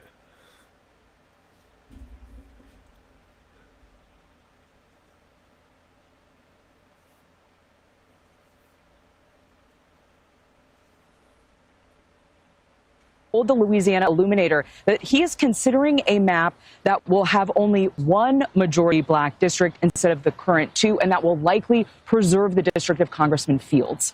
Wow. All of this has to be very confusing. AP claiming, state media claiming everything's normal. Yeah. Fucking John Roberts, man. My, Republicans on the Supreme Court are not partisan political agents t-shirt is raising a lot of questions answered by the t-shirt. Happening all over. Minnesota Republicans are literally hiding legislation in a desk drawer to prevent it from coming up to a vote. One of Speaker DeMuth's deputies just admitted that he was, quote, instructed not to report, end quote, a bill banning assault weapons / high-capacity magazines the Senate already passed. They really can do anything. It's great. They could do. They just like, we aren't presenting the bill because we aren't. We don't want to. We're just gonna hide it. Our dog ate it. Like this is like they can do anything. There are no limits to their power. They never get in trouble for this. They never. When Republicans go to jail, it is because they've been caught with child pornography, and then they serve 6 months, like Trump's pastor friend recently did. You know, that's the only time they go to jail. They never, ever go to jail for procedural fuckery or treason or sedition or anything. They just do whatever. They just do anything. It literally doesn't matter. They can do anything. They diddle kids. They could probably be a lot more audacious than they're already being. They could just openly, in the red states, they could just openly violate like federal protections to equal treatment and just do whatever they want. Who's gonna stop them? The Supreme Court? Title IX or whatever. They could just do whatever. They could implement a fucking poll tax in Texas if they wanted to. Genuinely, I really want to know, is there anybody here who believes that Texas couldn't get away with it if they just put a poll tax in place at their voting booths? If they just did that. It happens in like 2 days. House, Senate, signed into law. Flagrantly illegal. Does anyone think they wouldn't? Technically, only federal elections can't have a poll tax. No, I'm saying for federal elections. Because right now, I genuinely think they could do it. I think they could do that for federal elections, and it just wouldn't be stopped. Who was the Republican representative just the other day who said casually to a journalist, I believe, well, why shouldn't we have ICE agents at polling places? What's wrong with that? I'm not kidding, by the way. I might be misremembering very slightly the phrasing, but that was the message. The actual exact message is identical to what I just said. So, who was it? Which representative was it? I genuinely think they could put up a sign saying no blacks and just enforce it at gunpoint and they get away with it. I truly, genuinely think you're correct, yeah. I think they could do that in Tennessee if they wanted to. I really think that. And I don't think that because it wouldn't make people mad. I'm sure people on Twitter would get real mad about it. I just think that it would, like, structurally, nothing would come of it. SCOTUS would overturn a poll tax? Yeah, like, in what, 3 years? Also, dog, they literally just gutted the Voting Rights Act. Like, it was the Voting Rights Act, man.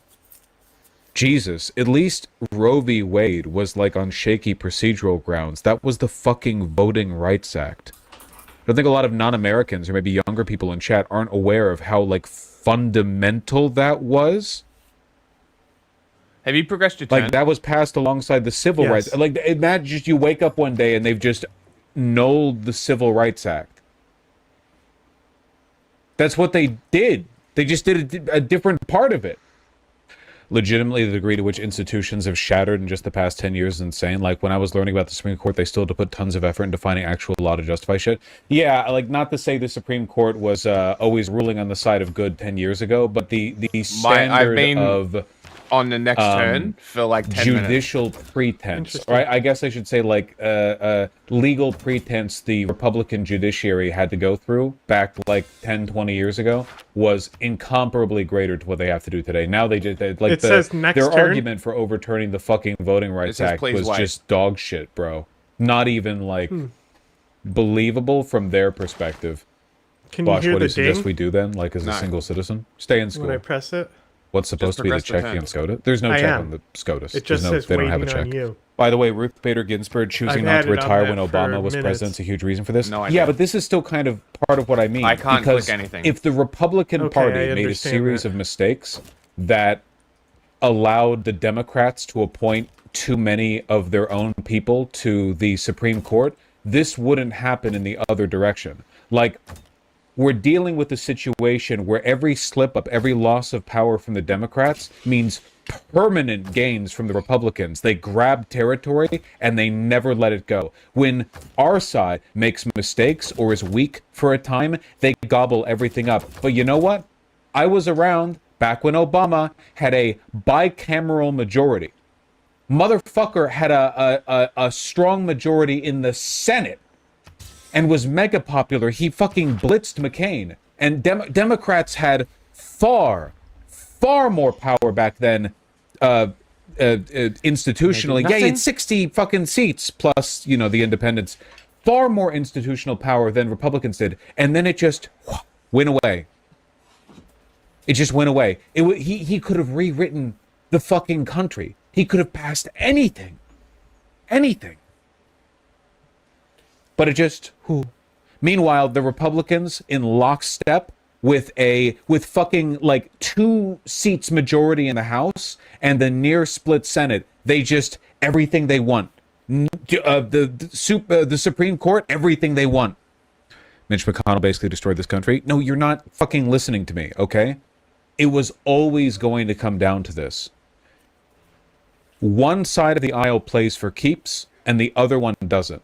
One side lets power slip through their fingers like sand at the beach, and the other side grabs onto everything they can. The Democrats enjoyed near universal popularity and had every institution under their arm. And what did they do with it for 2008 to 2010? Fucking nothing. Republicans right now have the barest, tiniest thread of legitimate power and a whole lot of illegitimate power, and they're using it to... They took away the fucking Voting Rights Act, man! It's not just about Obama or McConnell or any individual actor. It's just that at the end of the day, one side was willing to play for keeps and the other wasn't and still isn't. And that's because Republicans know they can do anything with no blowback from their donors or their voters. Whereas Democrats have to fear losing out with both because they're too weak to build a cultural consensus, even though, like, Obama should have been able to move... Obama... It's just not remarkable to me that a person who was that popular at the height of his popularity, that he wasn't able to build a cultural consensus. Trump is like half as popular as Obama was during Obama's peak popularity, and somehow the cultural power just slipped. Obama's still more popular than Trump. Does it feel like it? When you look at the news?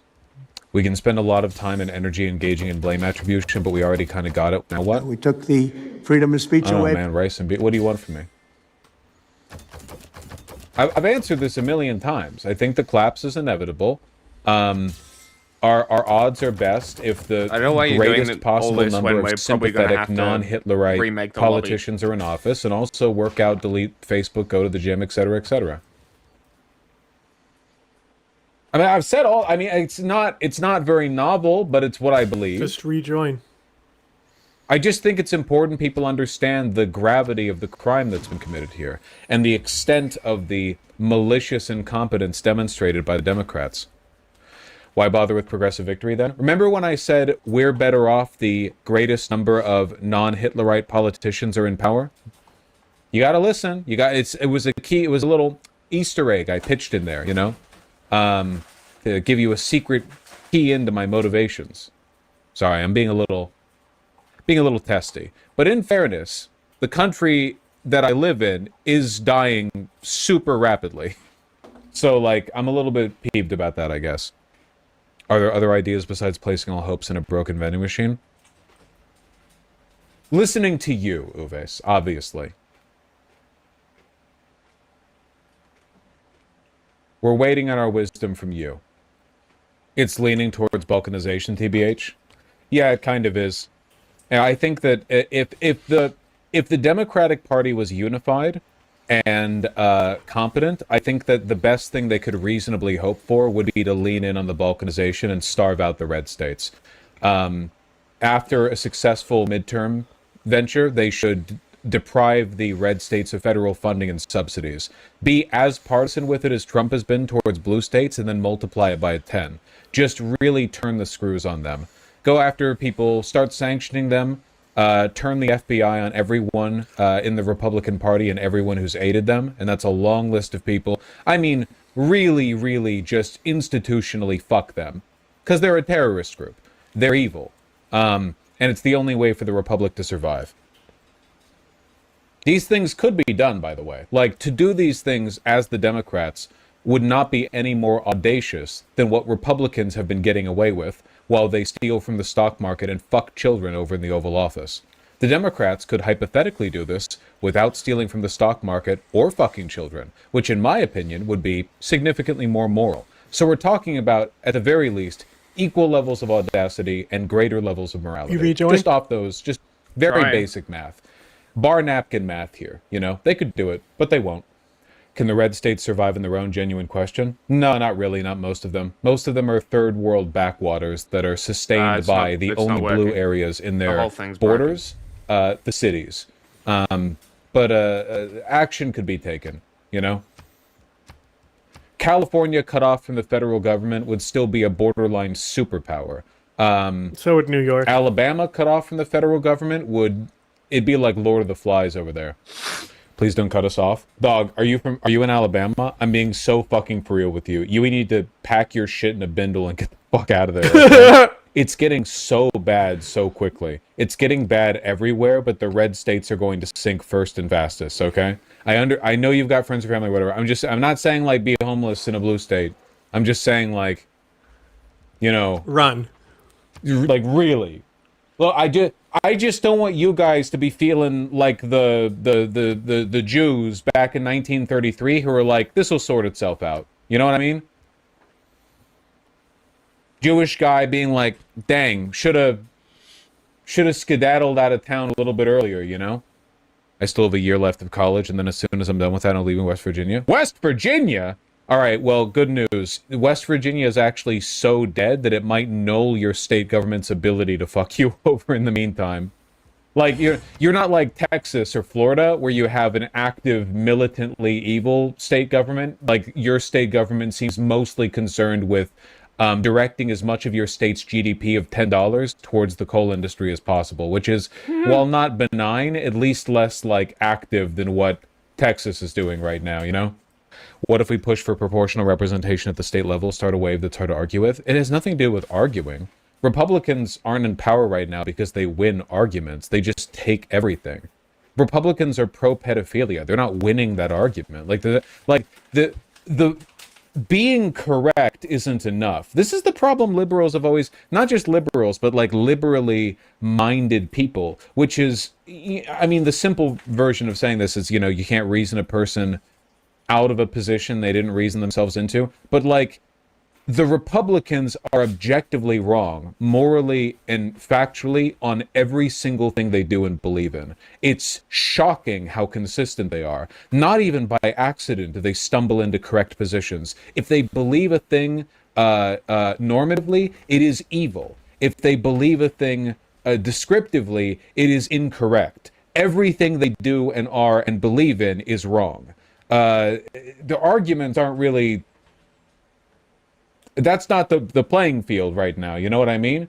You're trying to argue like orcs. You're trying to argue fucking the agents of chaos here, you know? You're not getting what you... My father thinks that Social Security being cut will bring out riots. Do you agree?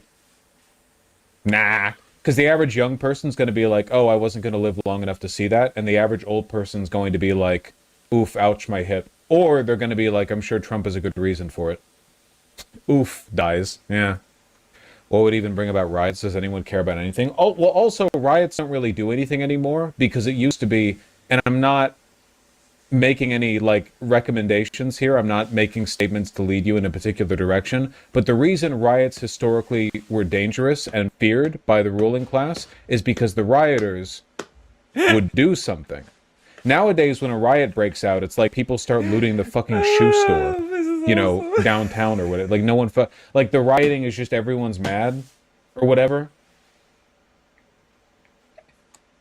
The Foot Locker, yeah, they burn the Waymos or whatever, which, like, okay, you caused $1 million in property damage that will just get spent by the city on the contractors who are profiting from the previous contracts that they were already running on, you know? Like, it used to be that, like, the reason the king had a castle was because if the peasantry got angry, the king would not want to be in an unguarded cabin, you know? He would want to be in a castle. Thank goodness, we're all so much more civilized now. Why would Republicans cut Medicare and actively kill off their own voters? They don't, dude. They literally, like, don't give a shit. It'd be like asking a cult leader, like, why do you encourage your followers to kill themselves? Doesn't that decrease your overall influence and they don't fucking care. They don't give a shit. They love evil. They don't care. They do not care. And as far as they're concerned, they've already won, right? It's not like the Democrats are going to do anything, you know? Republicans can stay out of office for 4, 8, 12 years even, just, you know, running culture. They still have every fucking news agency, every social media company, every tech giant in their pocket working with it. It doesn't matter. What, Democrats get to run an unpopular federal gambit for 8 years, get nothing done, and then the Republicans come back more popular than they would have been if they just been holding the line the whole time. 8 years is a long time, you know? People will forget.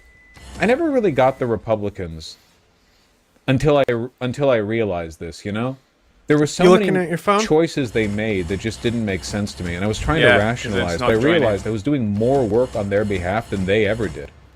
Like, why would they do that? Because they're evil. It literally is true.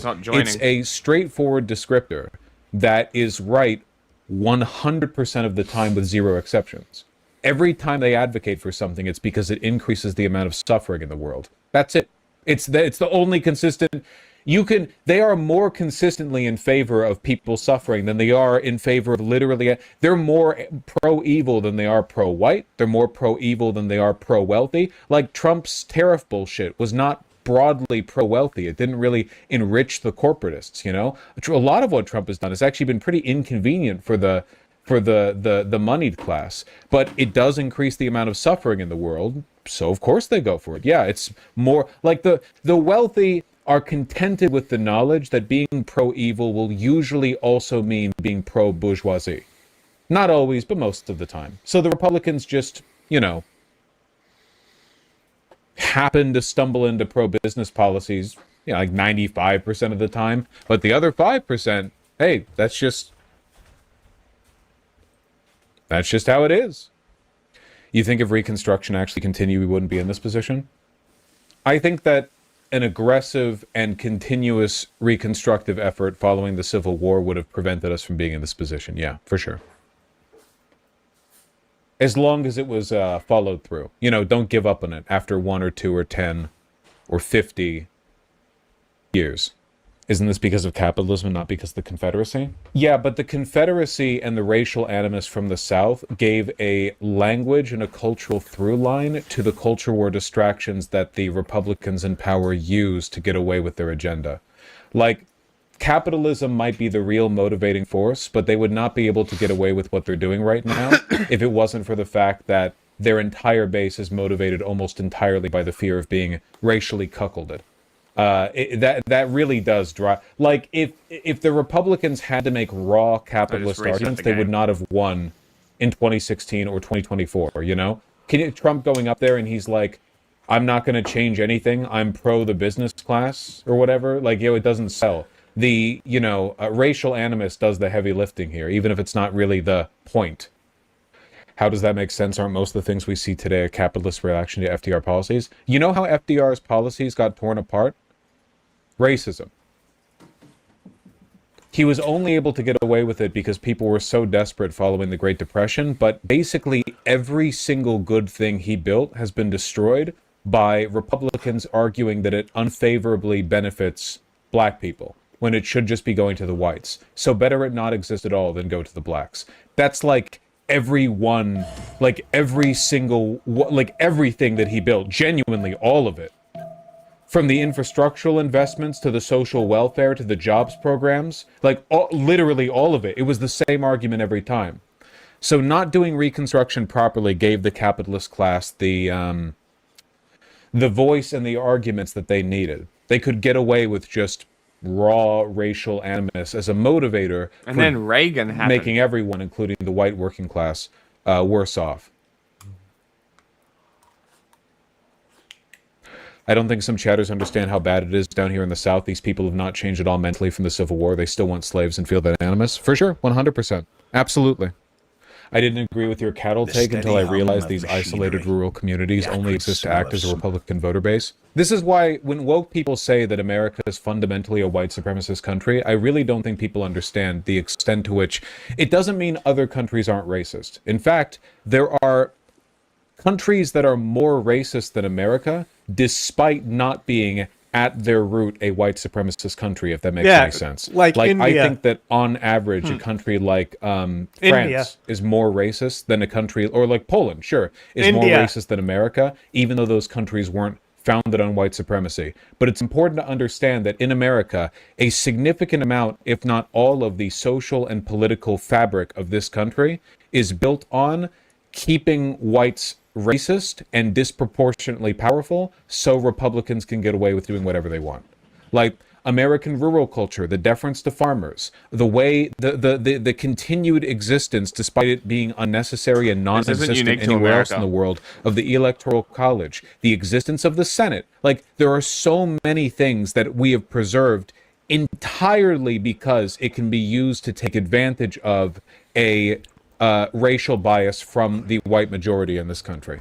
Conservatives, not Republicans necessarily. Yes, that's true. That's true. We gotta move on from this, man. This shit's depressing. I agree. Next. Oh, we're not moving on. Oh, we're staying on this. Pax Britannica. That is still sending rips throughout the country and our politics. The Supreme Court all but declared the Voting Rights Act of 1965 a dead letter. And Black, Latino, and other minority communities now face serious, if not impossible, legal barriers to elect candidates of their choice at all levels of government.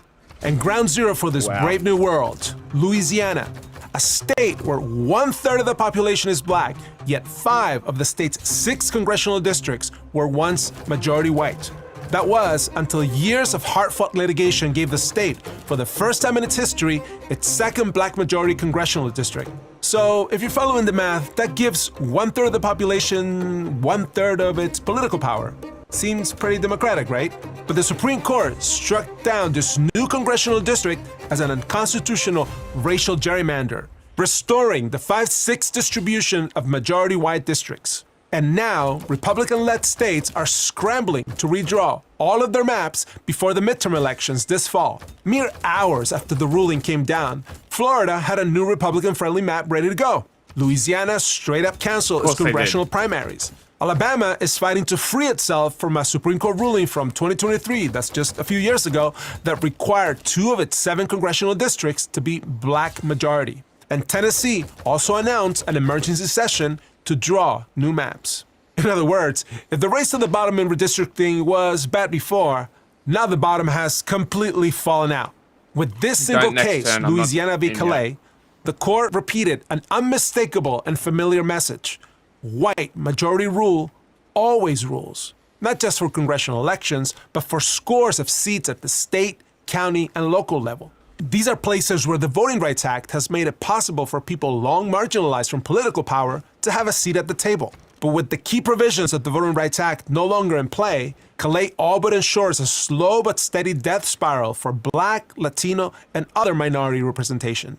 This will likely go down in history as the Dred Scott decision of our generation. The reason I consider Louisiana v. Calais almost on par with Dred Scott, because that was the ruling that set the stage for Congress to respond forcefully with the 13th, the 14th, and the 15th Amendments, as well as other legislation aimed at humbling the Supreme Court.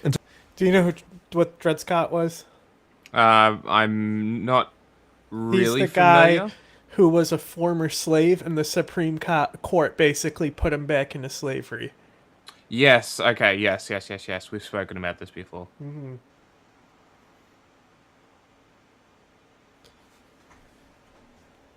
Okay, yes. Submission. Indeed, as Harvard law professors Nico Bowie and Daphne Rennan remind us in their reaction to Calais, when the post-war court appeared likely to challenge legislation Congress considered appropriate to enforce these amendments, Congress changed the size of the court. The House of Representatives then passed a bill that prohibited the court from invalidating any federal law without the concurrence of 2/3 of the justices. Representative John Bingham of Ohio, the primary author of the 14th Amendment, insisted that such a requirement was necessary to prevent a second Dred Scott decision. In the Senate, the author of the 13th Amendment, Lyman Trumbull of Illinois, proposed that Congress declare its Reconstruction Acts political in their character, the propriety or validity of which no judicial tribunal is competent to question. That's jurisdiction stripping, guys. As the threat from one pending Supreme Court case became urgent, Congress enacted a narrower but decisive measure, stripping the court of appellate jurisdiction over a particular challenge before it.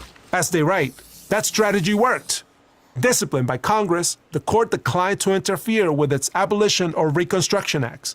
As federal prosecutors and lower courts enforced these statutes, over 750,000 Black Americans voted for the first time. Black men even took seats in Congress, where they helped draft and pass the nation's first national voting rights laws. All of that happened during Reconstruction, and it didn't just happen in a vacuum. Calais is part of a trilogy of cases that began back in 2013 with the infamous decision in Shelby County versus Holder. Perhaps John Roberts' darkest hour as Chief Justice, and one that to this day remains a blemish on the court's reputation.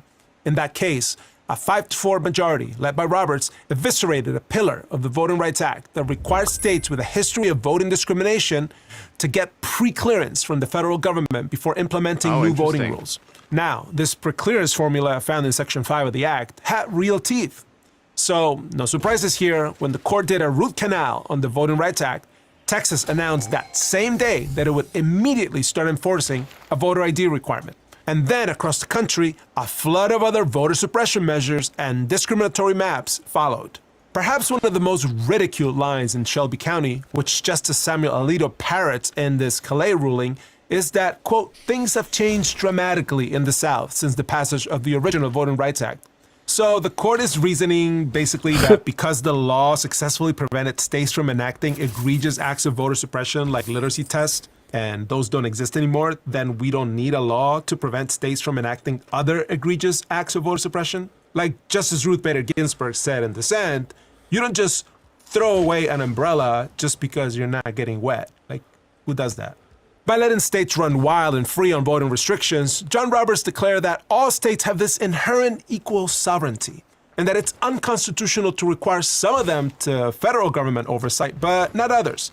As if treating states in the former Confederacy differently on account of their horrific history of discrimination against Black and brown people is somehow worse than the discrimination itself. He seems to have offloaded the Supreme Court's voting rights decisions on Justice Samuel Alito.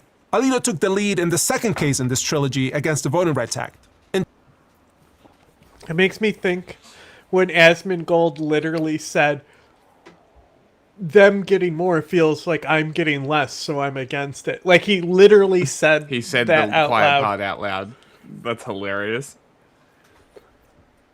He really is. In 2021, in a case called Brnovich v. Democratic National Committee, the Supreme Court put what remained of Section 2, the part of the Voting Rights Act that Shelby County didn't touch, on life support, by erecting a complicated test for anyone wishing to challenge laws that burden the right to vote. This included the unique burdens imposed on Black and brown voters with conveniences granted to all voters because of things like modern technology. In other words, vibes. Pure and simple vibes.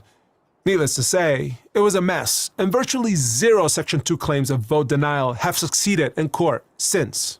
Hey, Christian from the future here again. You probably noticed that So my phone just started vibrating like crazy, and I was like, oh my goodness, Amber Alert. For what? Kidnapping? Yeah.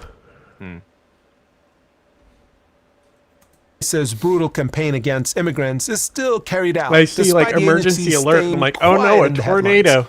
Nothing about ICE is normal, and so I made a video about how it took over our immigration system in the past 20 years and what can be actually done to abolish it. But the only place you can watch this exclusive video is on Nebula, who sponsored this portion of the video.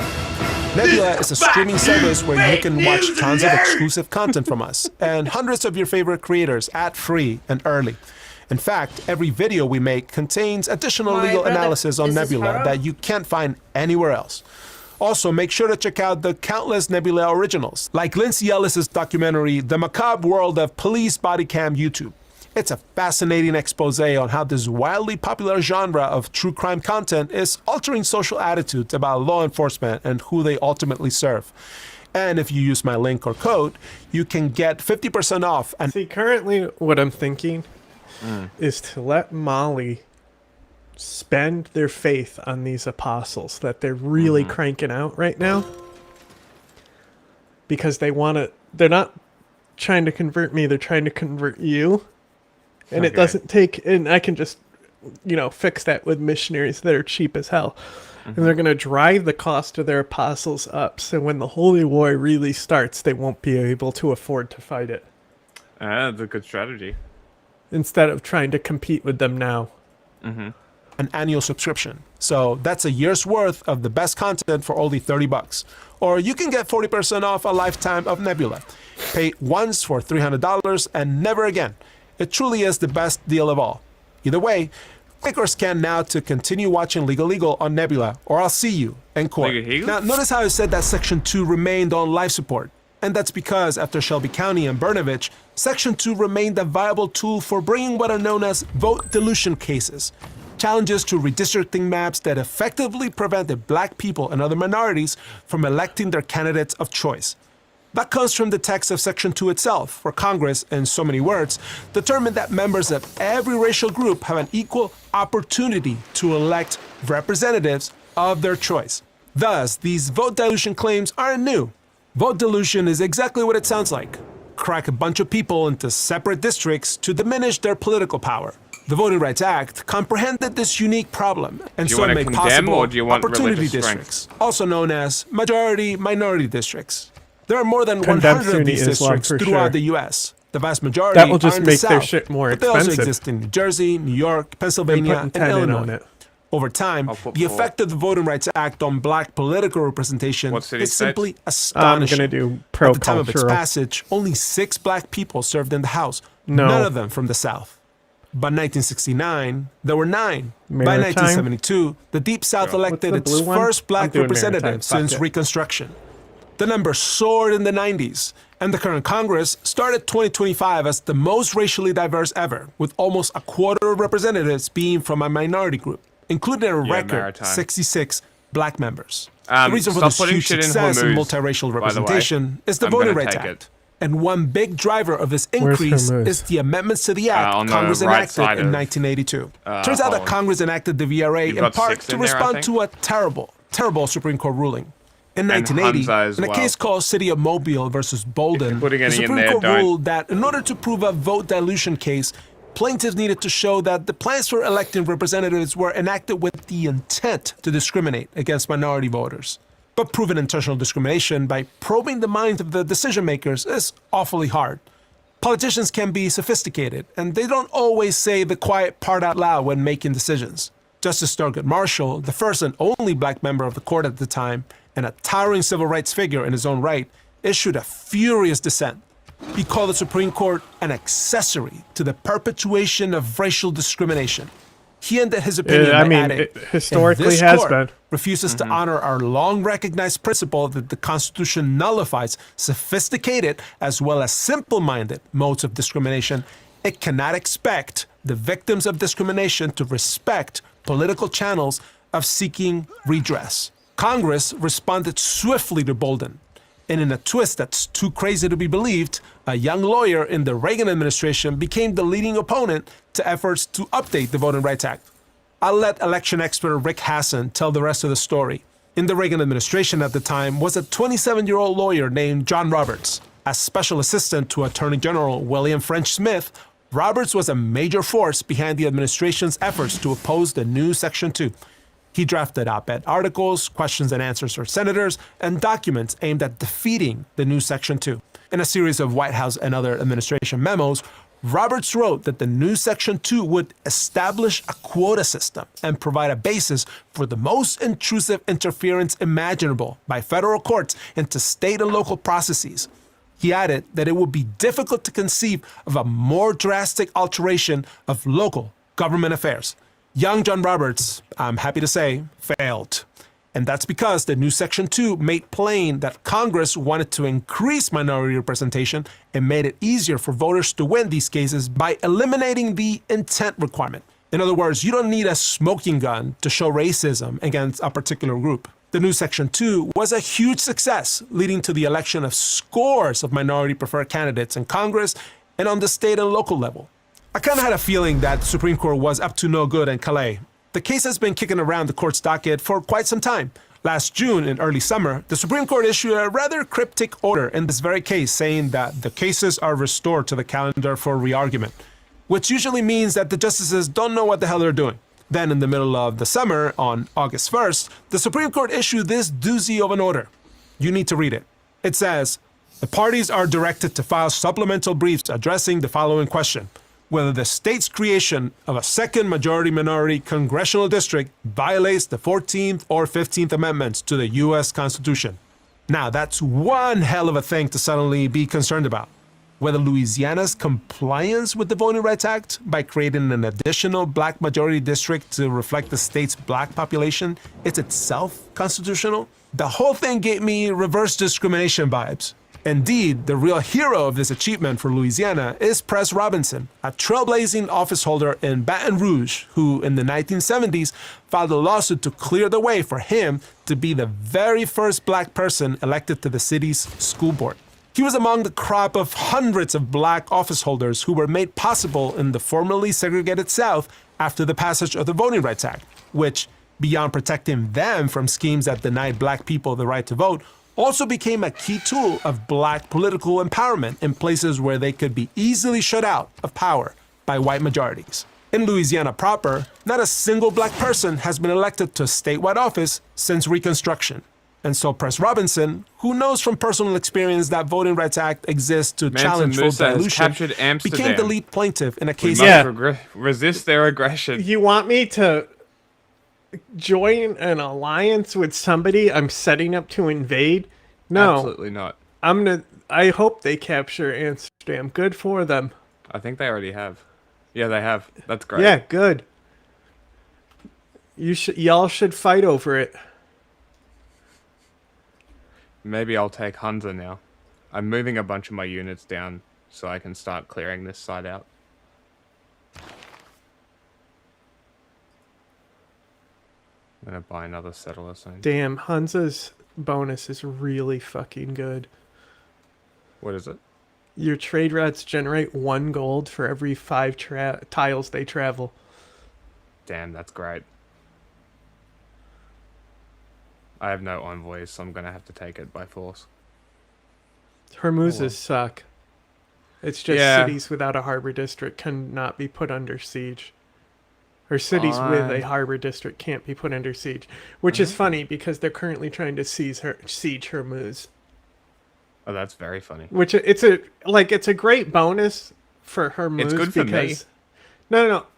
I mean, like, historically wise in the game, cities with a harbor district cannot be put under siege because you should not be able to siege a civilian harbor.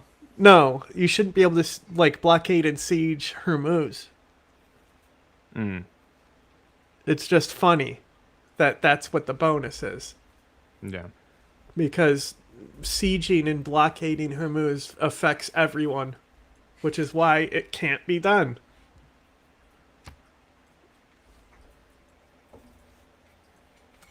Aimed at creating a second black majority district, a reality in a state where his own people make up 33% of the population. And he won, leading to the creation of a reconfigured District 6, which allowed black Louisianans to send a second representative to Congress. Cleo Fields, a Democrat, now represents this district. Now, if you do the math, 2 out of 6 is 1/3, so it sounds about fair, right? Well, no, because a group of white voters wasn't happy with the resulting map and sued in a different part of Louisiana to invalidate this remedy under the Voting Rights Act. Their argument was head-spinning. This new black majority district may comply with the Voting Rights Act, but it's nonetheless an unconstitutional racial gerrymander under the 14th and the 15th Amendments. And that's the argument 6 justices on the Supreme Court fell for hook, line, and sinker. The very first line in Alito's opinion in Calais gives away the game. He wrote, Section 2 of the Voting Rights Act of 1965 was designed to enforce the Constitution, not collide with it. And from there, he launches into a hyper-technical decision that claims to uphold the Voting Rights Act, while at the same time updating the 1986 decision that interpreted the 1982 amendments to allow challenges to electoral maps that resulted in black people being shut out of political power. One key rationale Alito falls back on for doing this, the same way. Like, how are we supposed to trade with you this early in the game? You're too far away from us. We need to build trading posts. How about you start building trading posts, lady? Yeah. The trade civilization. Go on. This is what I wanted to check. I reckon I might be able to get a pretty good Panama Canal on this city.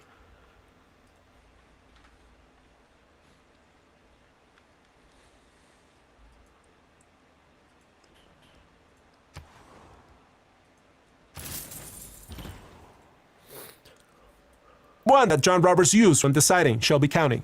Racism is basically over in the South, or something. Alito writes, as this court has recognized, things have changed dramatically in the decades since the passage of the Voting Rights Act. The Voting Rights Act, he adds, led to great strides in the ensuing decades in the realm of voting discrimination. And black voters vote harder, apparently. Black voters now participate in elections at similar rates as the rest of the electorate, even turning out at higher rates than white voters in 2 of the 5 most recent presidential elections nationwide and in Louisiana. You don't need a law degree to understand why black people may have turned out in droves in 2020 and 2024. Did we forget who was running at the time? It's almost as if their collective survival was at stake. And then Alito runs through the other justifications for this quote-unquote update to the Voting Rights Act. A full-blown 2-party system has emerged in the states where Section 2 suits are most common, by which he means that by now it's clear that black people vote for Democrats and white people vote for Republicans. And the biggest justification of them all, he adds, partisan gerrymandering, which almost everyone agrees is bad and unconstitutional, is now the law of the land, and federal courts can't do anything about it. Because, as you may remember, John Roberts, Alito, and their colleagues decided that there was nothing to be done about it.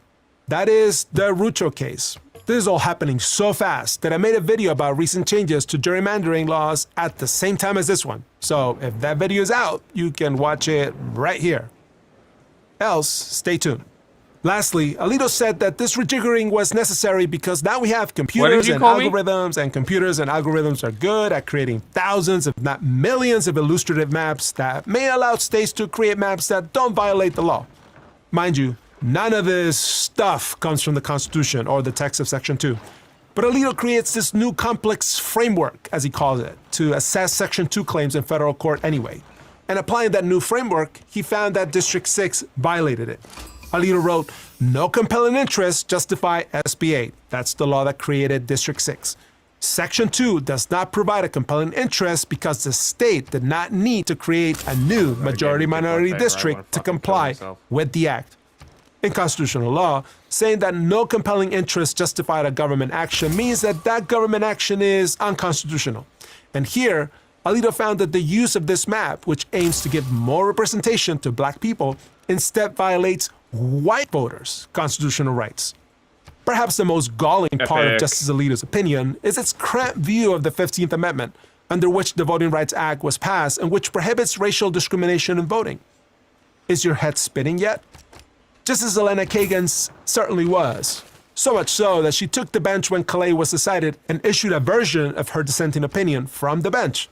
I really wish we had audio of the thing, but her fury comes across clearly on the written page. She writes, under the court's new view of Section 2, a state can't, without legal consequence, systematically dilute minority citizens' voting power. Of course, the majority does not announce today's holding that way. Its opinion is understated, even antiseptic.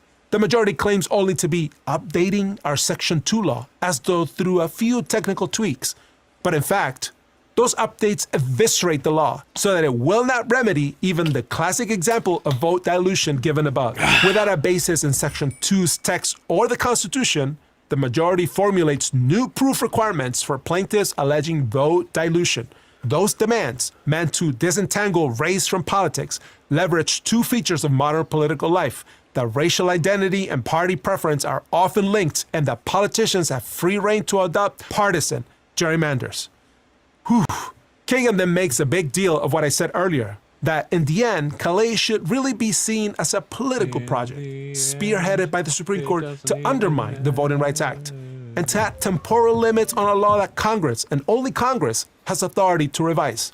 She writes, today, the majority does revise and reformulate and destroy. It avails itself again of the tools used before to dismantle the act, untenable readings of statutory text, made up and impossible to meet evidentiary requirements, disregard for precedent, and disdain for congressional judgment. And in that way, it greenlights redistricting plans that will disable minority communities in Louisiana and across the nation from electing, as majority communities can, representatives of their choice. One from a Keegan golden gets age. to the bottom of it.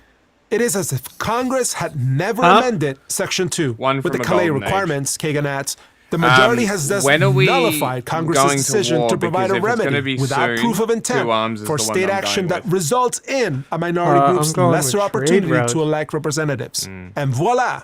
Now the Supreme Court has come up with a new test that the lawyers for Dr. Press Robinson didn't know when they litigated the case. And it is easy to flush all that work down the drain. Bang, bang, bang. It is like shooting fish in a barrel, she writes, of how casually Alito moves through all the factors in his new made-up test that, in essence, was designed to declare District 6 dead in the water. The reason I'm bringing all of this up is that the task before us isn't just to advocate for Congress to get its act together and update the Voting Rights Act. That's very important. But the more pressing point is that Congress can and should respond with outrage that the Supreme Court has decided to rewrite a statute for no good reason other than they don't like something Congress already did back in 1982. Section 2, as amended by Congress, doesn't have a magical temporal limit. Things doesn't magically change in the South just because John Roberts or Samuel Alito said so. And that's because, as Justice Kagan notes... It's very funny because I don't know if the, like, Muslim apostles were killed, but as soon as that policy passed, they all disappeared. I noticed so he that. either pulled them or they were killed.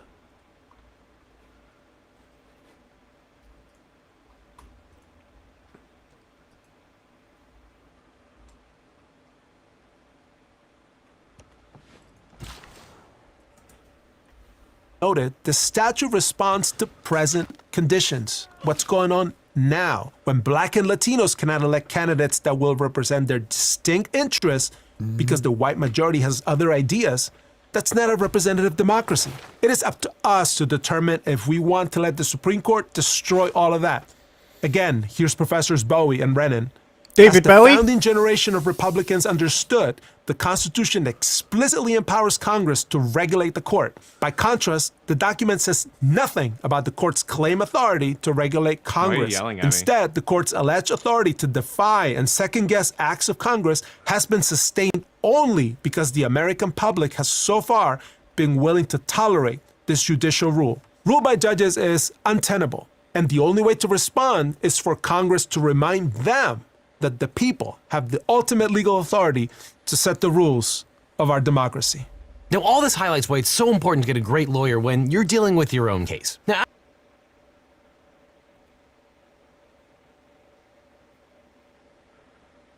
Okay, now I have the perfect political thing to distract us. Isn't it silly? We're gonna mute this. Isn't it silly? Look, in Hungary, everyone's hyped because a guy did a dance, and it is the whitest white guy dance you would ever see. Oh my god. Oh my god.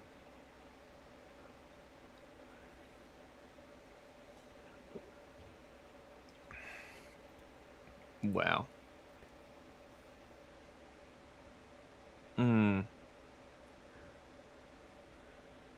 Is this white culture?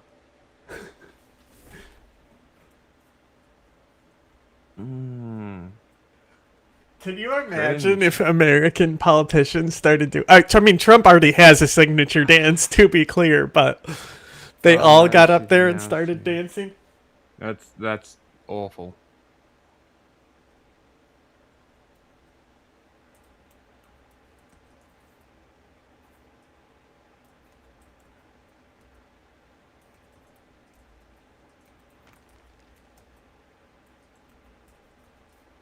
Why do they do this? Why are they like this?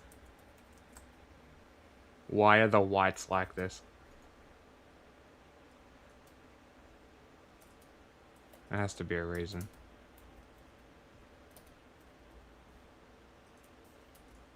The legs are sending me. I'm just baffled. Maybe that's what we can call this. The baffle.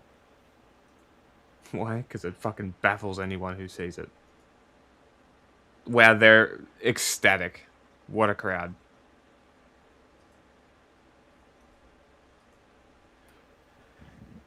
All right. Time for some real dancing. All right, boys. Let's do some dancing.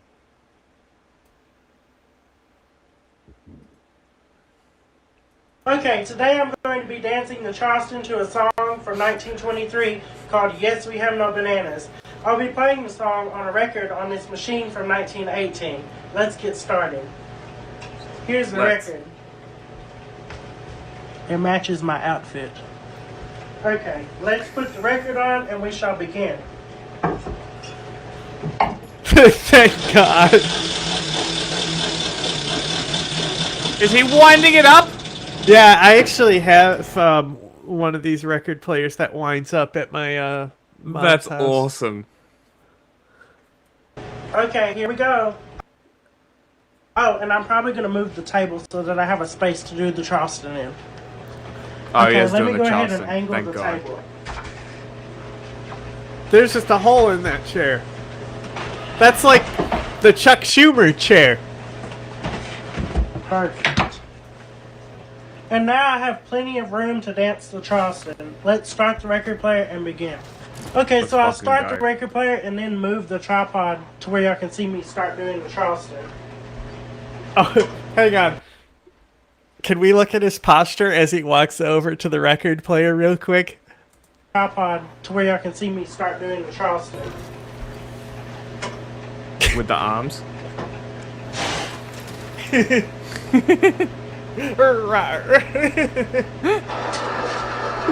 That's how I be walking around the house.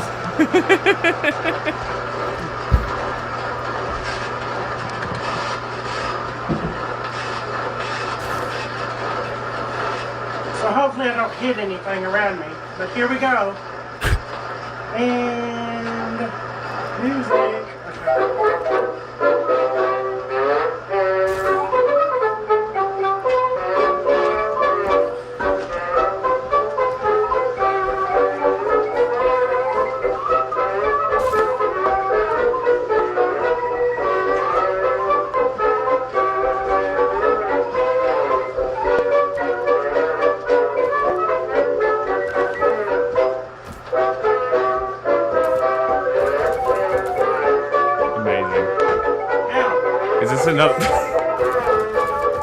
Is this another just like 10-minute video of him doing it?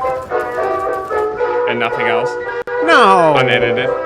No!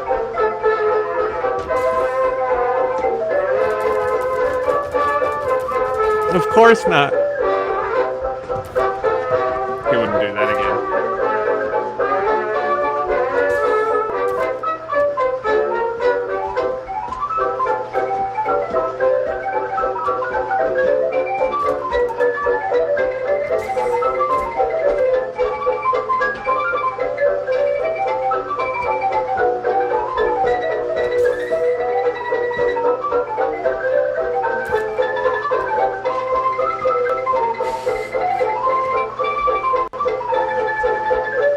Oh, it's getting stingy now, Germany. Well, I'm not getting stingy. I gave you all my money.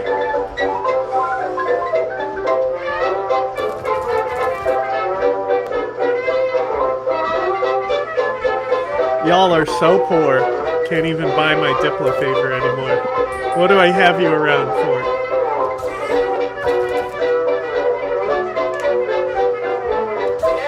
Now those are dancing legs. Yes.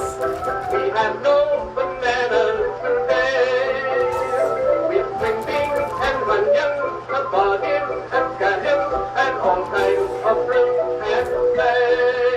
We have an old-fashioned tomato, Long Island potato, but yet we have no bananas.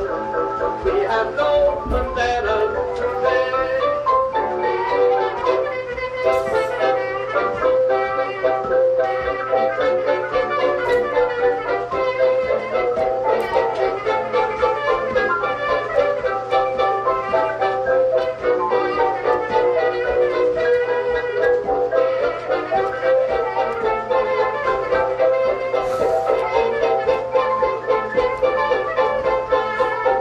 How many of these has he uploaded? Of just enough. Like, him dancing for the entire length of the song. You know, when you're this fabulous, you can do it as much as you want, Jack.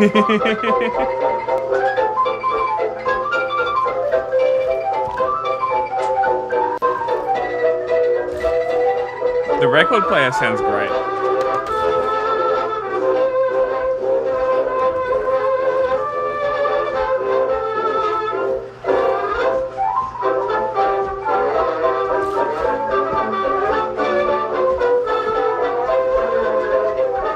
And that was it. The record player will stop automatically, but there was a Charleston.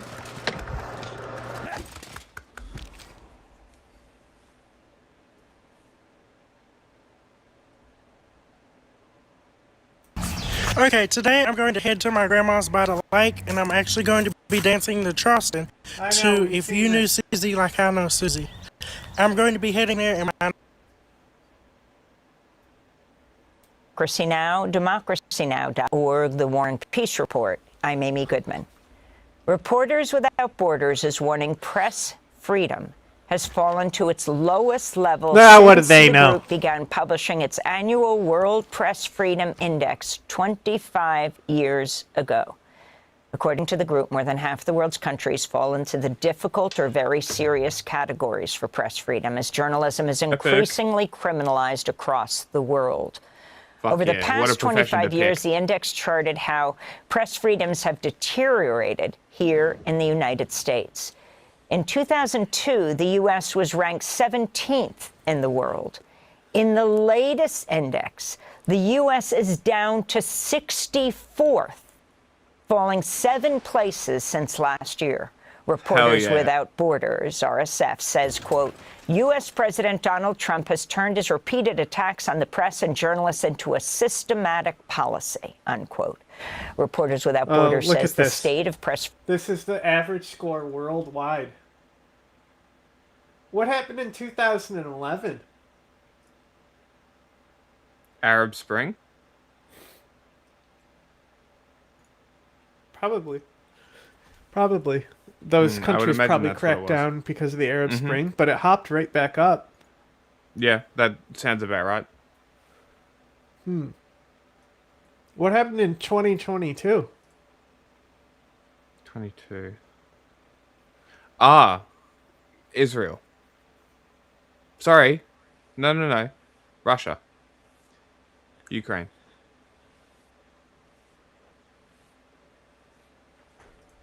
Freedom is most catastrophic in the Middle East and North Africa. The group notes more than 220 journalists have been killed in Gaza by the Israeli army since October 2023.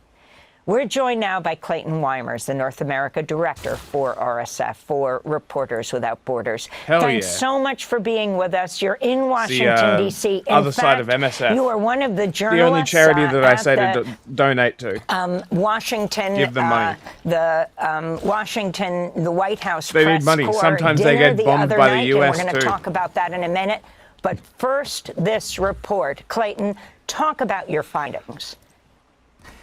Yeah, and thank you for having me, Amy. Shit's fucked. The findings are really stark. We have never measured a died lower and average cleared a bar number camp, in I these think? scores that we I'm give so every confused what country just happened. for press freedom on our index. In the 25 years that we've been doing this, we're seeing deterioration pretty much across the board, both in authoritarian countries and in democracies.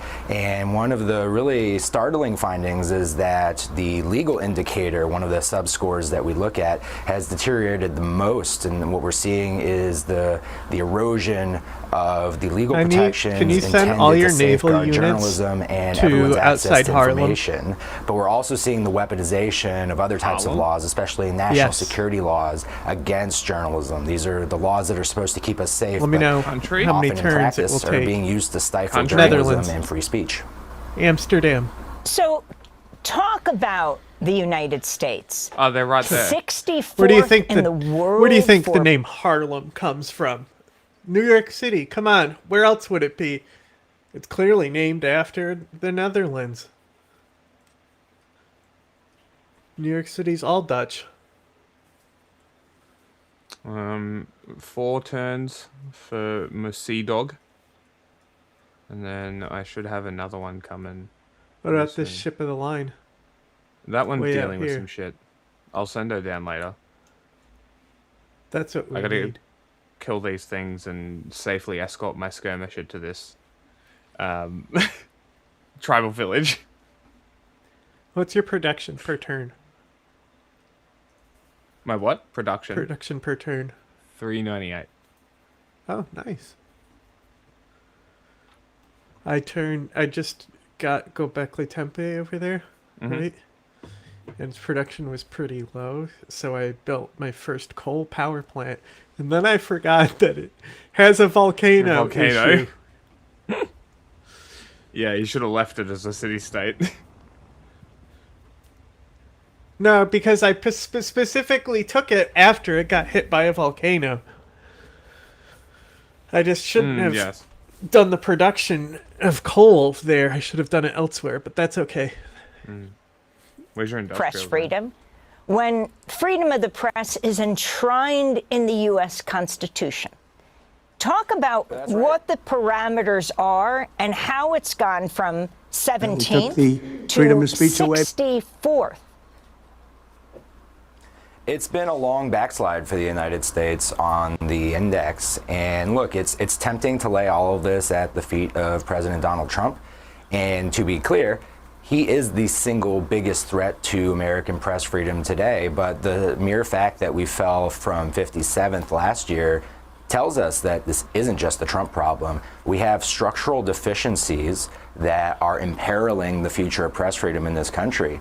And I think that shocks a lot of Americans when they hear it because, as you said, press freedom is enshrined in the First Amendment. Journalism is the only profession actually called out by the Bill of Rights.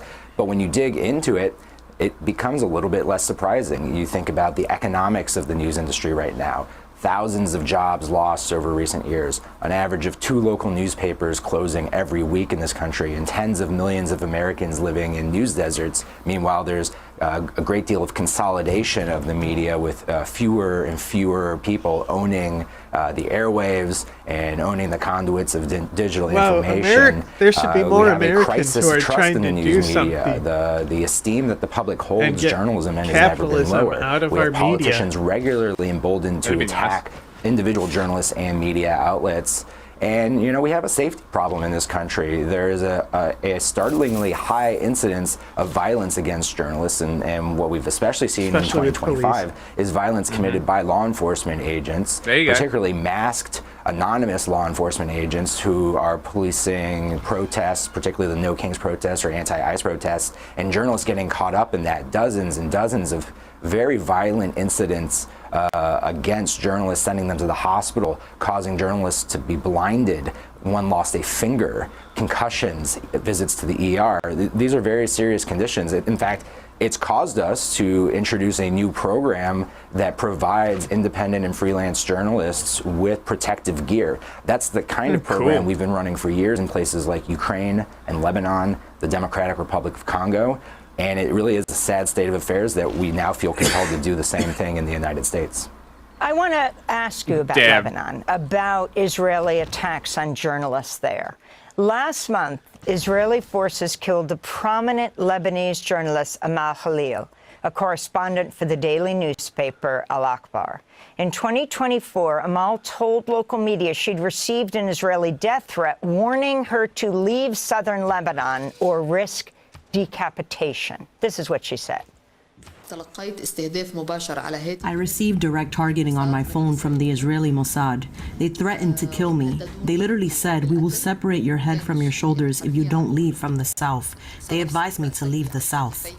So talk about what happened to Amal and the photojournalist she was with as she was covering an Israeli strike in southern Lebanon and then fled into a house for protection, and then Israel bombed the house. Well, that's right, and it didn't stop there. We know that Amal initially survived the strike. We were aware of her position, as was several of our colleagues in the international community, and we were urging the Israelis to allow the Red Cross to get through in order to access her and hopefully save her. But for hours, the IDF refused to relent its bombing campaign, even though they knew very well what was happening. They allowed, not only did they target Amal with an airstrike, they then allowed her to die by denying ambulances access to the site. It's the latest in a series of quite literally hundreds of targeted killings of journalists while they're doing their jobs as journalists, not just in Gaza, but also across the border in Lebanon. Targeted killing of journalists in Lebanon has been going on since the very beginning of the war. I'm thinking back to Aissam Abdallah, a Reuters journalist who was killed just across the border in Lebanon in the first weeks of the war in a targeted double tap airstrike. And so this is really just a policy at this point to target journalists and also to add insult to injury by slandering them and calling them Hamas terrorists. These are journalists who are known to us, and we do the work to ensure that every journalist that we are counting in our data is in fact who they say they are, is a reporter. And for the IDF to slander their memory like this really is just beyond insulting. I wanted to turn to what has recently happened here. In January, FBI agents raided the home of the Washington Post reporter Hannah Nathanson. Authorities seized her phone, 2 laptops, and a Garmin watch. She spent the past year covering the Trump administration's cuts to the federal workforce. Matt Murray, the executive editor of the Post, said in a staff message, quote, "This extraordinary aggressive action is deeply concerning and raises profound questions and concern around the constitutional protections for our work." According to the Post, investigators reportedly told Nathanson she wasn't the target of the probe. A warrant obtained by the Washington Post cited an investigation into a government contractor with a top secret security clearance who's been accused of taking home classified intelligence reports. Just this week, Hannah won a Pulitzer Prize along with her colleagues for their reporting on Doge. The significance of this, Clayton, and what happened to her. I don't think we can overstate how dangerous that raid is. It is unprecedented for the FBI to raid the home of a journalist and seize both their professional and personal devices. They took her laptops, they took her phones, they took her Garmin watch, which suggests that they are tracking her movements. And there are legal protections against this. There's the Constitution, obviously, but there's also the Privacy Protection Act, which flatly rejects, which flatly makes searches like this illegal. And in fact, when the government went to court over this against the Washington Post, the judge admonished the government lawyers for failing to disclose the specific legal protections that they should have when they sought the warrant. And so, we've now had 2 judicial decisions that have ruled that this search was improper. And what I think is really scary about this is if you dig deeper into the government's justification, they cite possible violations of the Espionage Act that they thought Hannah may have committed, which is a preposterous conclusion for them to draw.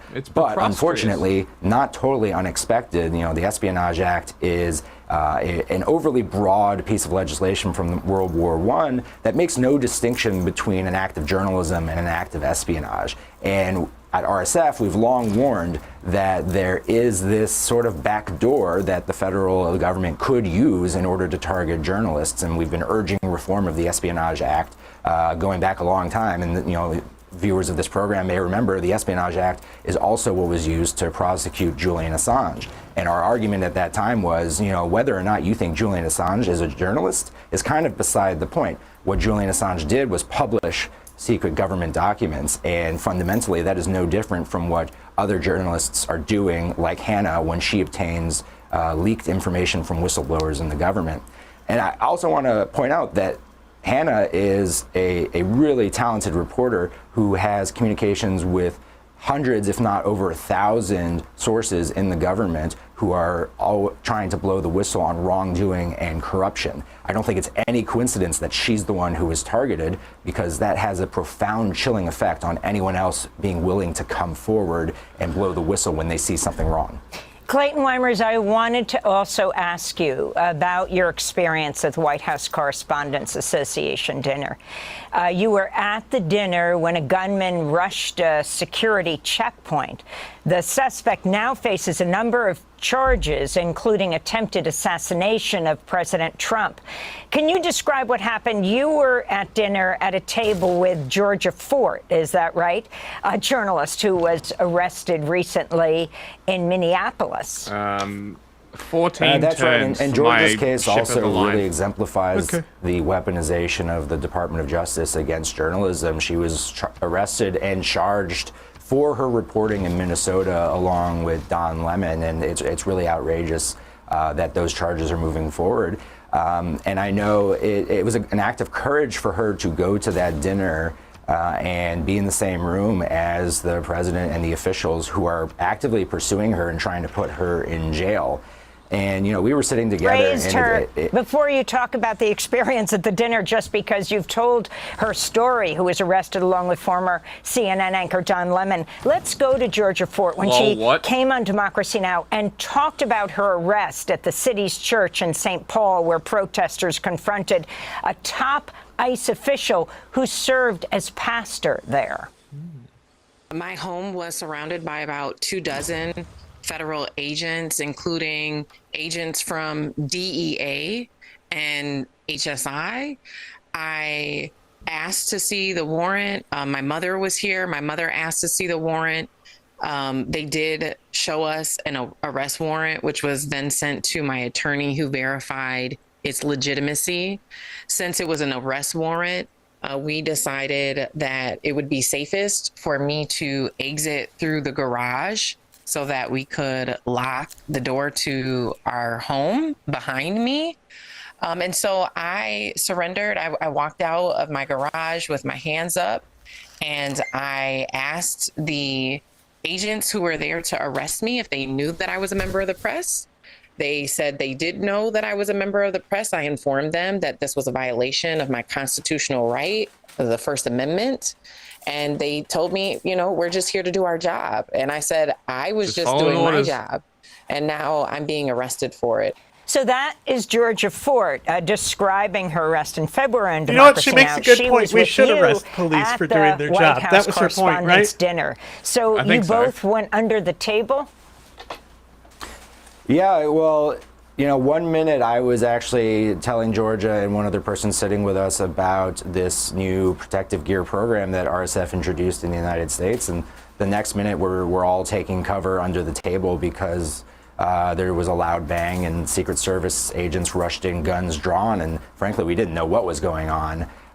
But, you know, it was just coincidental that we had just been talking about the risks of violence that journalists are increasingly facing. And a moment later, we were faced with a really stark reminder of what those risks can entail. And frankly, this is something that's going to continue.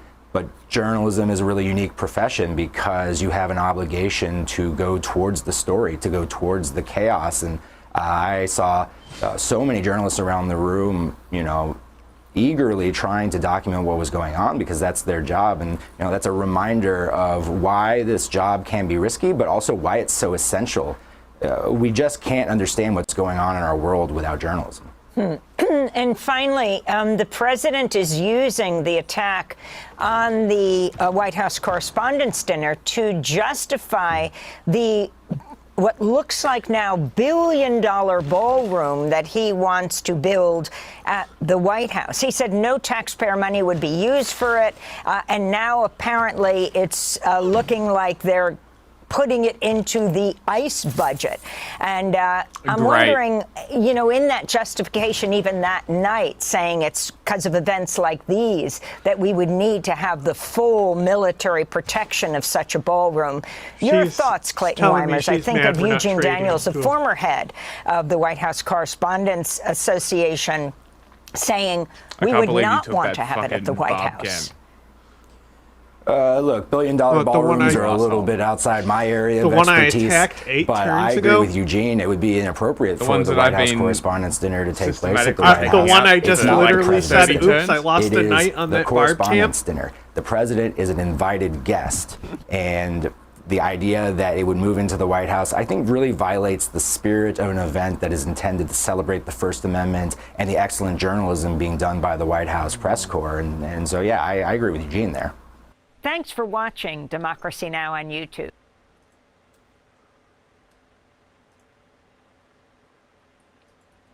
Liverpool.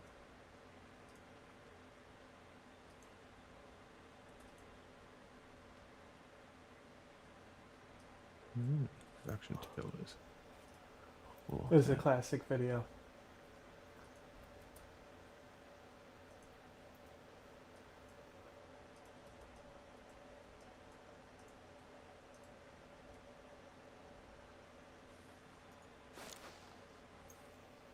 You ever see this video?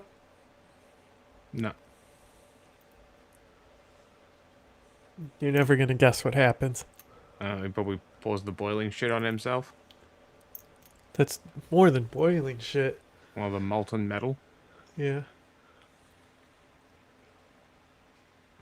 I'm assuming that's what happens.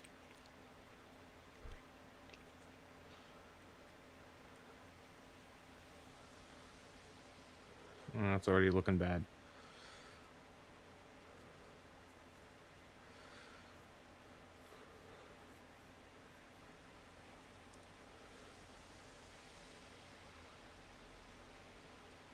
He's trying to unhook the crane.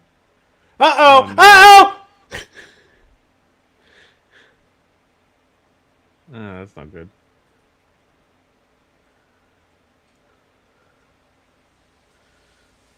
Instantly turned it into a thermal camera. It's the floor is lava. That is a mistake.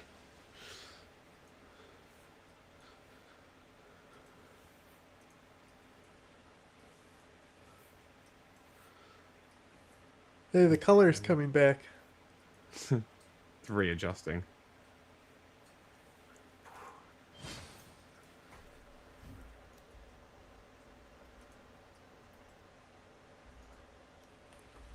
Look, it's the getting force.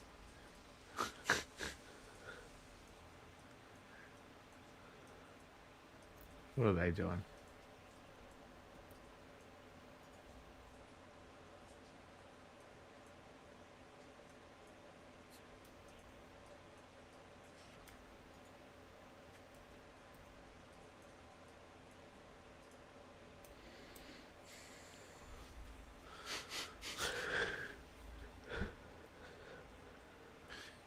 Mantises are very funny. Why are there 5 different types of mantis in one spot? Bro's pets? I feel like that would hurt.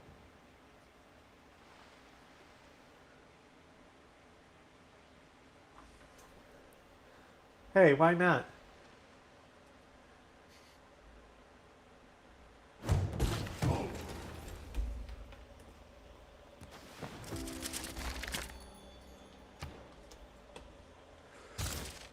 Can't hear it.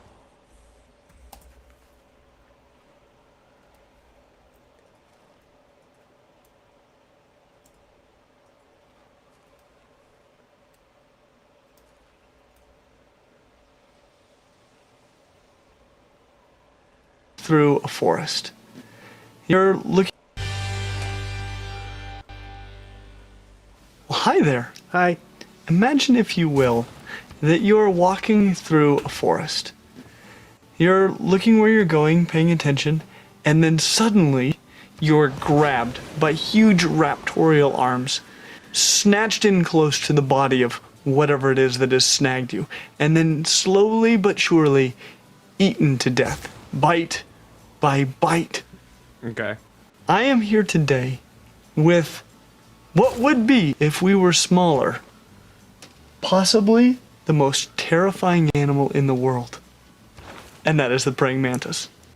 But thank goodness we're a lot bigger than praying mantises are. And as a result, what I have here is possibly the coolest insect in the entire world. These guys are amazing. They've always been among my favorite animals, full stop. And I'm really grateful that I get to share them with you guys today. Some of the things I love about them, and there's so much. One of them is that they're a very visual predator. And as a very visual species ourselves, I think there's something that we appreciate about that. You know, it's almost easier to empathize and see the world the way they see it.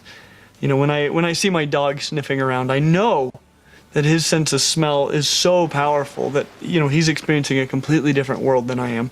The praying mantis seems like it's observing exactly the same world that I am, and it's thinking about that world in at least as much detail as I am. It seems that way.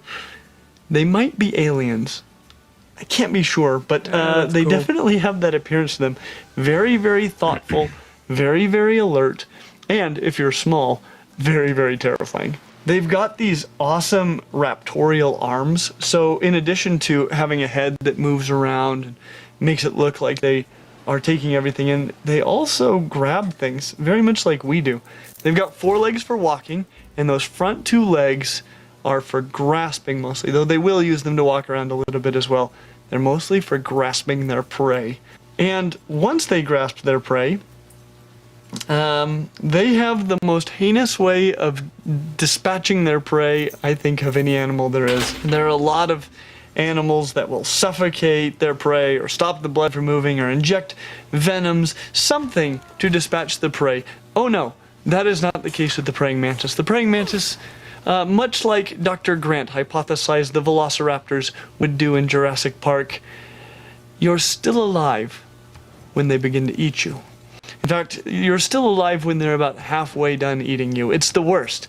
The only really kind thing they do is they usually seem to start with the head, which for you would end things fairly quickly. For a lot of their prey, though, they keep going for a long time even after that head is eaten off. And that is actually true even for male praying mantises, which is actually kind of fortunate for them. You may know this about praying mantises, but they are keen to eat their own kind. They eat anything that moves that they can grab and eat alive, and that includes male praying mantises. Females tend to be considerably larger than males, and so that means that males tend to be the victims of cannibalism when cannibalism occurs. A male praying mantis might avoid this fate by simply avoiding females. Unfortunately, selection has favored males that don't avoid females, because the ones that didn't reproduce very much. And approaching a female is a very, very dangerous game. Now, there are about 3 ways that this game could end. One of them is that you could walk up to her and she could eat you. That's the worst. Another way that this could go is you could walk up to her and mate with her and then get eaten. And the third way is that you could mate with her and get the heck out of there. And that is what the male is always going to try to do. But the female is playing a very different game, because it's good for her if she gets to mate and if she gets a meal. And one little insurance policy that they sometimes employ when the opportunity presents itself is to eat the first part of the male, like the head, enough so that there's no reason for him to run along after the deed is done, and then to allow his decapitated corpse, well, not really corpse, his decapitated animate zombie body, to go ahead and mate with you, and then finish him off after the deed is done. Epic. Because praying mantises are the scariest animals in the world. They are, however, if you are not anywhere close to the size of a praying mantis, beautiful, beautiful animals. These that I have with me today are European mantises. They come in several different color morphs that I've seen, and I'd really like to understand the genetics of praying mantis coloration. The ones that I tend to see around here range from browns and tans all the way to dull greens and bright greens, though there are other species of mantids that are bright pink and just all kinds of colors. Praying mantises are amazingly beautiful animals. I've never seen an ugly mantis. I've seen some that are very, very cryptic. In fact, they're all very, very cryptic, but some of them are cryptic on very, very conspicuous and beautiful things like flowers, and so they end up unbelievably gorgeous. All of them look like space aliens, though. They've all got that in common. And the truth is about the praying mantis that, given the fact that we are much bigger than they are, they can actually make really excellent pets. And so today, we want to try to figure out if the praying mantis is the right pet insect for you. To figure this out, did you see those groovy wings? Toboggan. To help you figure this out, Mantis we toboggan. have broken down the praying mantis. Look at those cool wings show off. Into our 5 categories, which are handleability, care, hardiness, availability, and upfront costs. When it comes to handleability, we give the praying mantis a score of 4 out of 5. Really, they are exceptionally easy to handle. Even though I've most of my life found them a little bit intimidating, I know my kids still find them a little bit scary to handle because what they do to other animals is terrifying.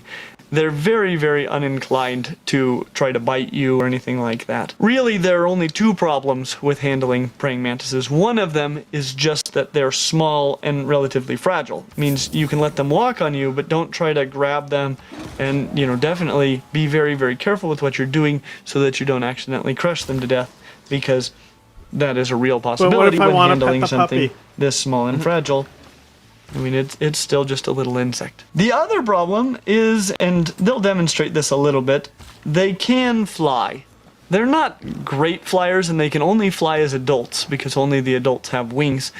But they are capable of some flight, and I've actually seen them go probably, 20 meters or so in a flight, though most of the time, as you'll see here, they're just gonna use their wings to fly down to the table, sort of like Buzz Lightyear. They're just falling with style. However, generally speaking, they're just great. They're really great to handle as long as you don't squish them.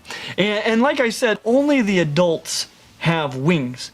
Praying mantises are what are called hemimetabolous insects. They're 2 big groups of insects, and we actually discussed this in our video on 5 of the best insect feeders. But there are 2 big groups of insects, one of them being the hemimetabolous insects, those that have incomplete metamorphosis, which means they start out life essentially looking like the adults, and when praying mantises come out of the ootheca, which is that weird kind of almost sponge-looking egg sac that they deposit, when they come out of the ootheca, they already look like tiny little praying mantises, and they operate just like tiny little praying mantises. They're already little horror shows. And the only major difference between them and the adults that you would see is just that they don't have any wings. And they go through a number of molts, each one called an instar. Nice job showing off your groovy wings. And so they'll get bigger and bigger and bigger every time they shed their exoskeleton. And only on their final molt, what's called their terminal molt, will they molt out and have wings. And this is different from the holometabolous insects, which have a complete metamorphosis. These are like beetles and butterflies and things like that, that look absolutely nothing like adults when they're juveniles. Praying mantises, whenever you get them, they already look and act like praying mantises, which is hardcore and rad. To finish off handling, really the main thing about them is they're just gonna stand on you and they're gonna walk around on you, and that is how you interact with a praying mantis. And if you ask me, it's darn fun. In fact, this one was a volunteer. I was out on a walk with my kids and we found this mantis, and I put her on my shoulder and she just stayed up there all the way until we got home. And now I have a groovy brown European mantis to show you, just like the green one that we already had. Pretty cool. When it comes to care, we give the praying mantis a score of 4 out of 5. The enclosure that you'll need for a praying mantis is actually really similar to the one that we built for mourning geckos. You might want to decorate it a little bit differently, maybe not do the plant, do more sticks. But if you watch that video, in fact, we'll put a link right there, that shows a really great enclosure that you could build. And it's very inexpensive as well. They're going to eat relatively small numbers of insects. As juveniles, if you get a baby mantis, they're going to need really, really small feeders, maybe something like fruit flies. And you'll be feeding them fairly frequently. Though when they get to be adults, actually, one of the issues that you can run into is overfeeding them. And so you only need to feed them every few days. And it's kind of terrific because it's really clear when they need fed. Their abdomens will swell quite large. They've got three body segments, like all insects. And so the front one is the head. And then the one that the legs come off of, that's the thorax. And then in the back, there's the abdomen. And so the abdomen will swell up really large when they're full, and they're good eaters. So, and it's also really, really fun to feed them. So it gets tempting to overfeed them, but that can actually be very detrimental to their health. So it's really important, keep an eye on that abdomen. When it's swollen, don't feed them for a while. And then when that abdomen starts to get kind of small, it's feeding time. And things like crickets make really great feeders for these guys. If you're gonna feed them things like superworms or mealworms or dubia roaches, things that tend to burrow into the substrate and hide, I'd recommend only doing that from feeding tongs, because the truth is, even if you release them into the enclosure, the mantis will probably never find them.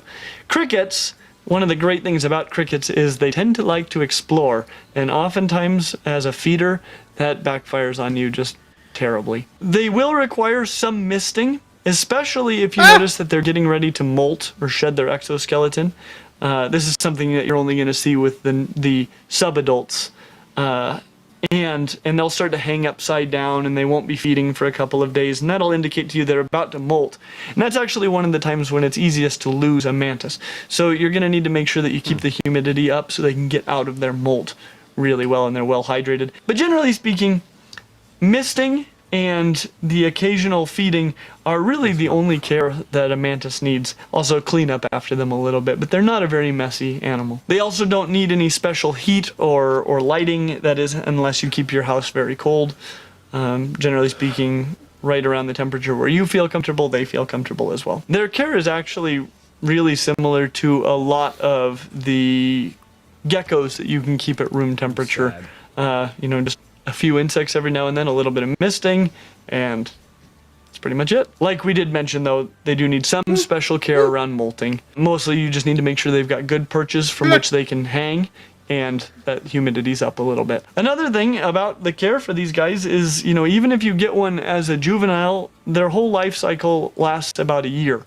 And so you're not committing to doing this care for very long, but longer than a lot of insects. And so that's kind of fun. And I'd like to take just a moment to actually give a little bit of time to one of our patrons from Patreon. And just to point out that this is one of the perks of being a patron on Patreon, is you might get to show up in one of our videos, like this one. Hey everyone, name's Ed, and this is Neptune, my jewel Lacerda. The reason why I have Neptune out here today is because, well, believe it or not, if it wasn't for Clint's Reptiles, I would have never known what he was, let alone want him. And I couldn't be happier with him. But he's exactly the reason why I supported Clint on Patreon. Clint does an excellent job in providing you with the right information and useful information for you to make an educated decision on what reptile is right for you. And I just want him to keep doing that and, keep helping people and making those right decisions, Too often you see a lot of people make uneducated decisions and buy things like iguanas or savanna monitors, and, they don't really know what they're getting themselves into. And that's why I appreciate the work that Clint Reptiles does. Part of being a patron, the thing I enjoy the most is probably the podcast.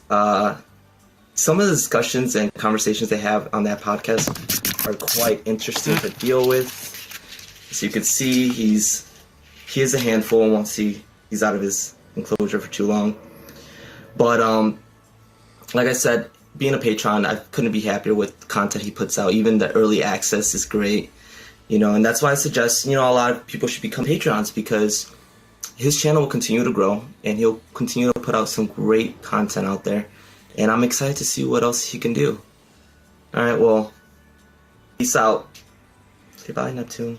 This video is amazing. When it comes to hardiness, we give the praying mantis a score of 3 out of 5. We've already spoken about this a lot, but molting is definitely the most dangerous time for a mantis. And so as they're growing up, that is the time that you're most likely to lose a praying mantis. Do your best with the perches and the humidity, and they'll probably do just fine.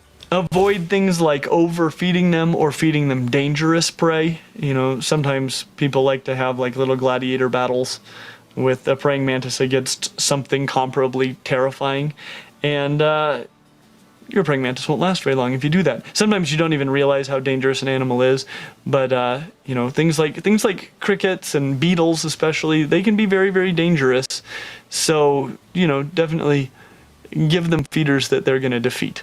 And just be sure also with your misting that you're not misting so much that it's staying really wet in the enclosure. Make sure there's adequate ventilation and that it's drying out some between mistings. Raising juveniles is going to be the most difficult. Adults are going to be considerably hardier, though they're not going to live that many more months. So if you want one that lasts closer to a year, you're probably going to need to start with a younger mantis. But with proper care, they really should last a long time, at least for an insect. When it comes to availability, we give the praying mantis a score of 3 out of 5. They are actually pretty widely available online.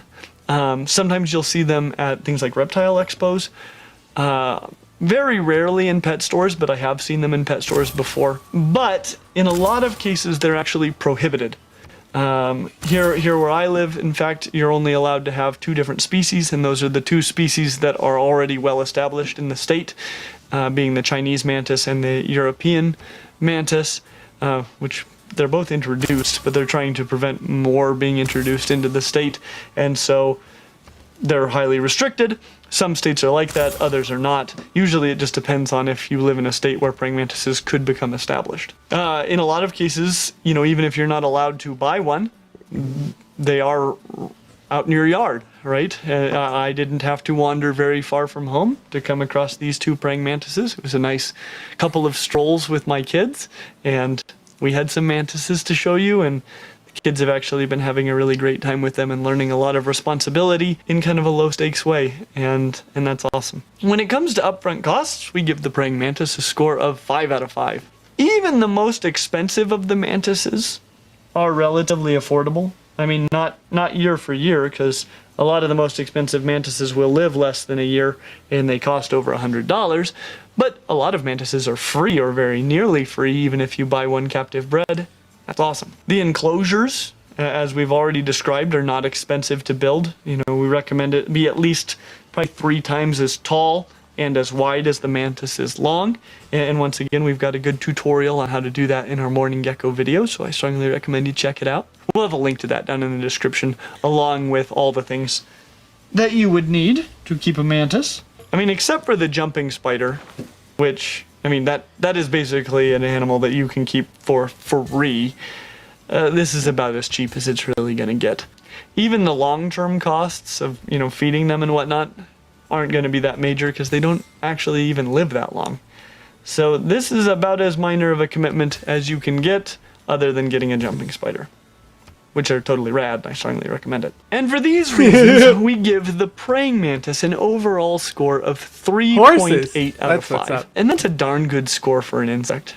To be honest, I probably like insects just about as well as I like reptiles, which is a heck of a lot. But most insects don't make very good pets. It's just hard to keep them alive for very long. The praying mantis, however, you know, it's one of the coolest insects in the world, and it actually makes a darn good pet, which makes it even cooler still. That said, it's still not a pet that will be with you all that long. And that is why, generally speaking, I like reptiles as pets better than insects, even though I think insects are amazing and they're a wonderful thing, and I'm so excited that I can go out just, you know, a block from my house and see 20 different species. Insects are special, and I don't know if they get any more special than the praying mantis. But if what you want is essentially a tiny alien that lives about a year, eats its prey alive and the heads off of its mates before they mate, then the praying mantis might be the perfect pet insect for you. And if you want something that lives a lot longer than that, you might want to check out the lists upon lists of stinking rad reptiles that we cover on this channel. As always, like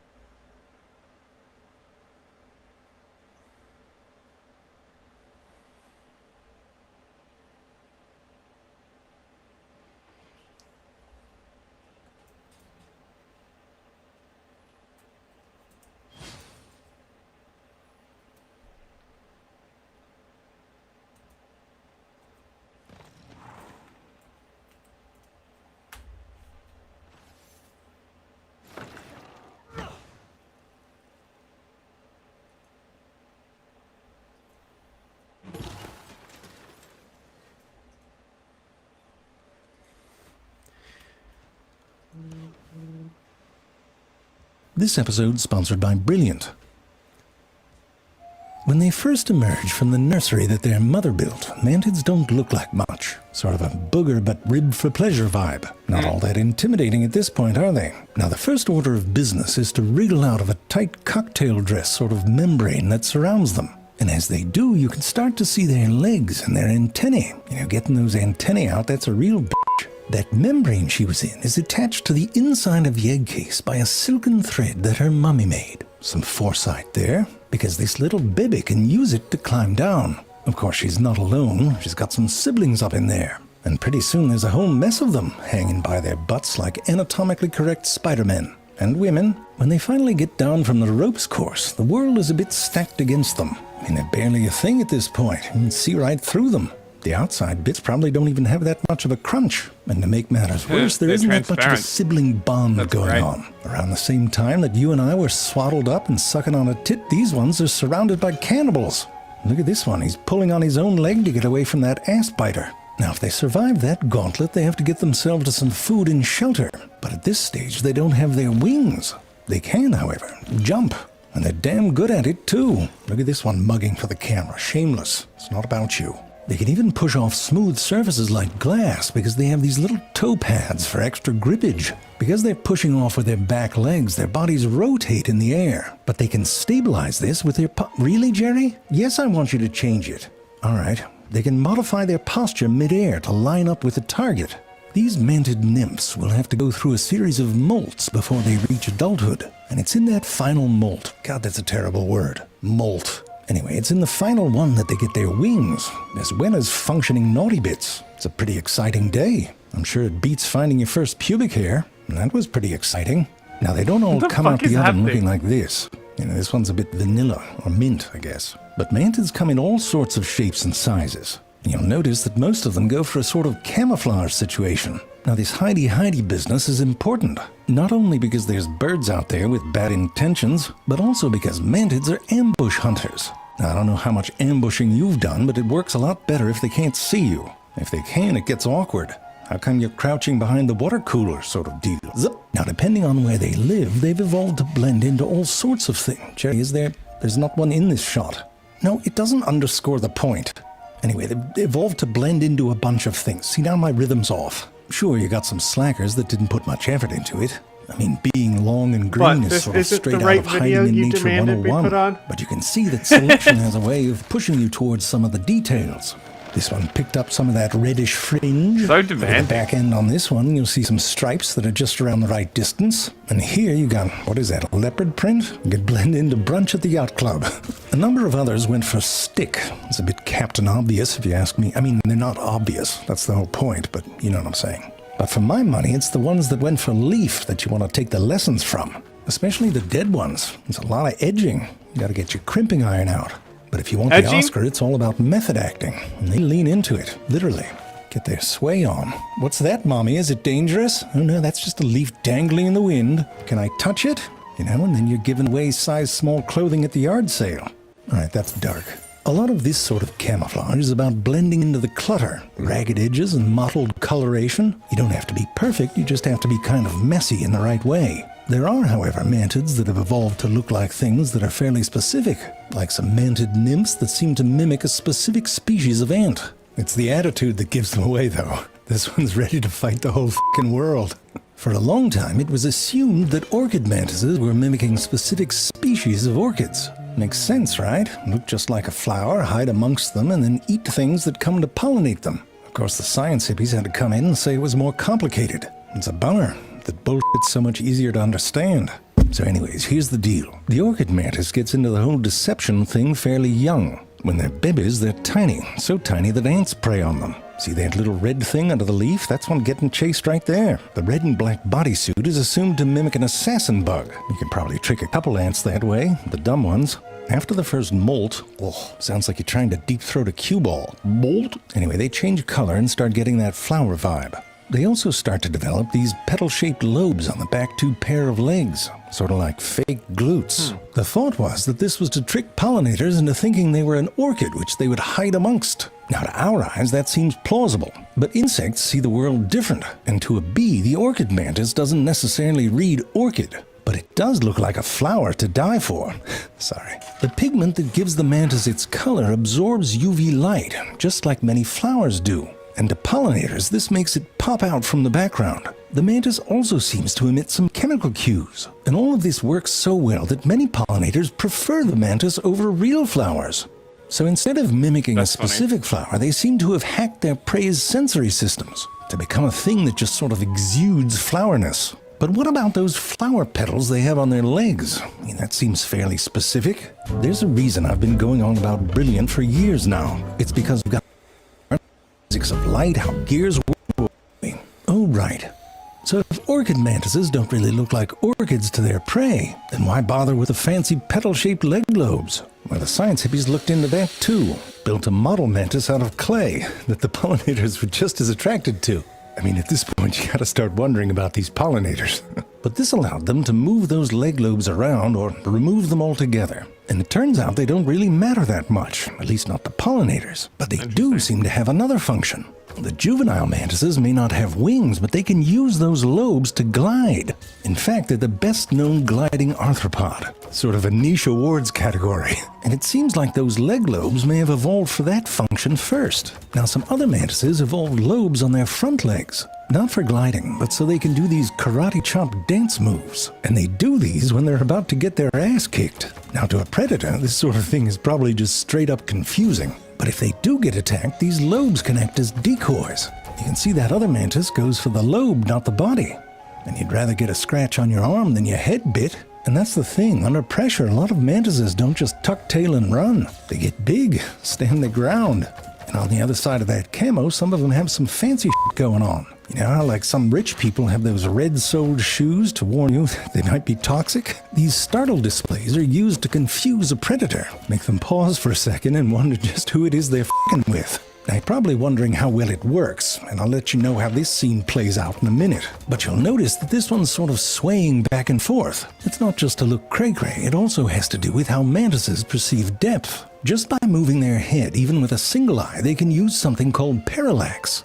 The idea here is that as you move, things closer to you move more than things farther away. Interesting. Here, we'll track the tips of these two leaves. You know something's closer to you because it appears to move a lot more than the stuff behind it. Another way to judge depth is pretty straightforward, literally. It's called looming. That's when an object appears to get bigger in your visual field fairly quickly. You don't need a ton of fancy calculations to know you're about to get hit in the face. But mantises have another trick, and for that it's worth a refresher on how we perceive depth. We use something called stereopsis. Because our eyes are a few inches apart, the image that's projected onto the back of each eye is slightly different. You know this because when you were bored as hell as a child, you'd focus on an object, then alternate which eye was open and watch things that were in front or back of that object shift. Listen, I grew up in the 80s. That's what we did.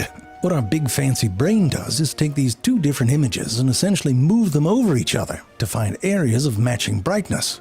The more it has to shift these images to match an object, the closer that object is. The brightness of that object in each eye has to be roughly the same, though. If you put on special glasses that reverse the brightness in one eye, even though the shapes are the same, we could no longer compute the depth. Our brains are constantly doing this brightness matching, and it's a heavy lift. My left eye has a little bit of degraded vision, so my right eye is like, I want to say 70% of my vision.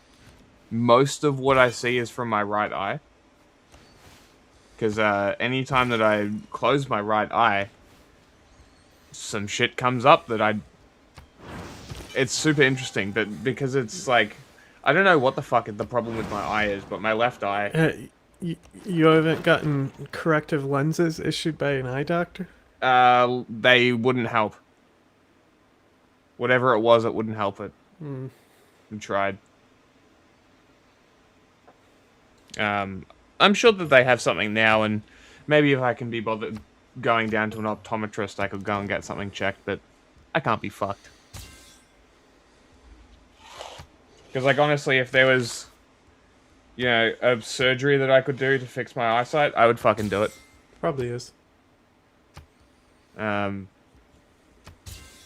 was thinking about it the other day, and I'm like, man, it must really suck to be blind. Because everything in the world is set up to be visual. Like, you literally are fighting the world being blind. Like, that would suck. I think that could possibly be the worst disability that you could be afflicted with. And especially considering how pretty everything is. Like, I couldn't imagine not being able to see. Like, it would be devastating. I couldn't play video games. I couldn't see birds. I couldn't say hi to magpies. Yeah, there's a whole, like, can't see people that you like. You'll never be able to see someone's face again. Like, that's fucking rough. And, like, that being said, people born with it and never experienced it, so how could they know? But it's still like, I don't know, and that's not like comparing it to physical disabilities, because, like, I don't know, I feel like if you had a leg missing or you were missing your dominant hand, you probably have a worse time. But just like inconvenience, I feel like you could get around without a hand, without a leg, relatively easily, but like everything would be a struggle if you were blind. If it's cataracts, they can take these off. It's not. I literally don't know what it is. But it's just like, it's a little just degraded vision. Like, because I know what it says, I can read Liverpool, but like the unit list. You don't know what a cataracts is? It's a car, you idiot. But like, yeah, I can vaguely read my name, but like it's not very clear. And then, I close my left eye and it's barely different. In fact, I reckon it's probably better because it's filling in some of the degraded vision. It really sucks low light vision mostly. But I should probably get it checked. Probably wouldn't be a terrible idea. Where's my second boat? There it is. It was just behind it. Don't worry. I wasn't making a Venetian arsenal and not getting 2 fucking boats. All my boats. Tiny brains, by and large, don't do this. Their eyes also see 2 slightly different images, but their brains don't really match them up. But mantises seem to be unique among insects in that they do something similar to what we do, and it comes in handy when they want to eat one of those little green burritos there. Perthwap. Instead of matching up brightness in each eye, they match up areas where there's motion. Doesn't even have to look the same in each eye, just has to move. Shwaba! They know this because they put little 3D glasses on mantises. With wax, they come off. That way they could control what each eye sees. Like one eye could only see the red dot and the other eye could only see the blue one. If we wore the glasses, this would be like a crappy 3D movie, with a single purplish dot that would appear to float. But because it's standing still, the mantis most likely doesn't experience this as having depth. But once those dots start moving, the mantis system turns on. Now with the glasses, it's all 3.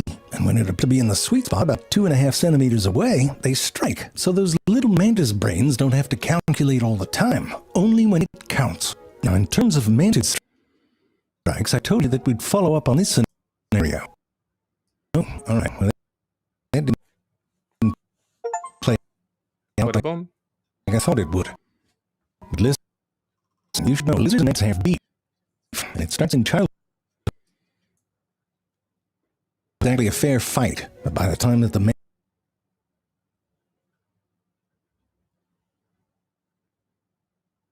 Hello? I'm waiting for him to drop out of the game.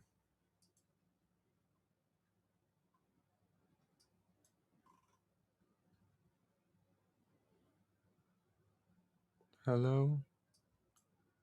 Is it me you're looking for? Where did he go?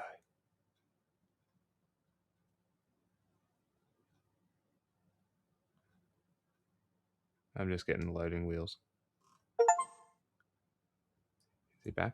He didn't drop out of the game though. I see movement, but no The audio. science hippies can't even afford the real flowers. Gotta go down to the Dollar General in their home decor section. Whoops. Inside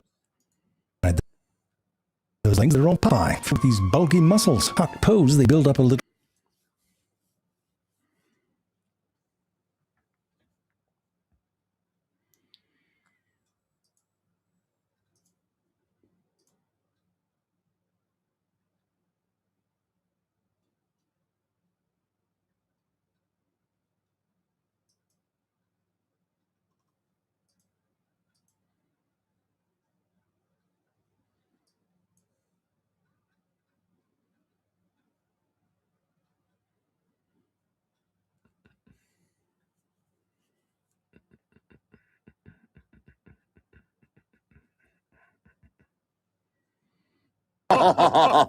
It's funny because it's poisonous.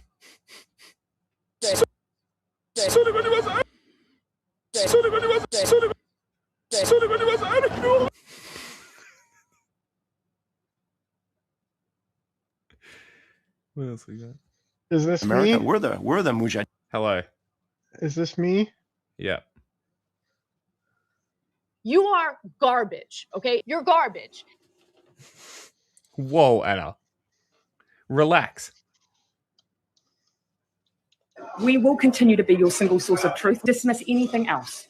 She fled to Australia. She ran away.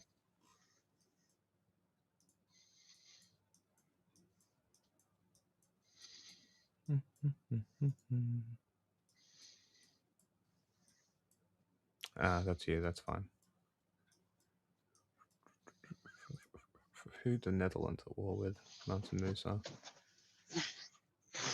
Mansa Musa likes us.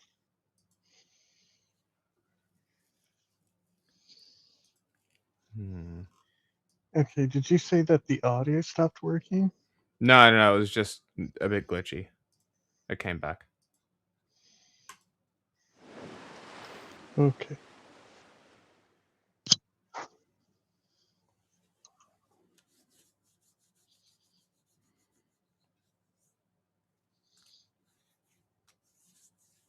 I don't know why there's two of them.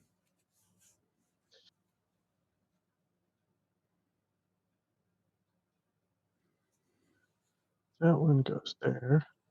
And what happens if I do that? Ah.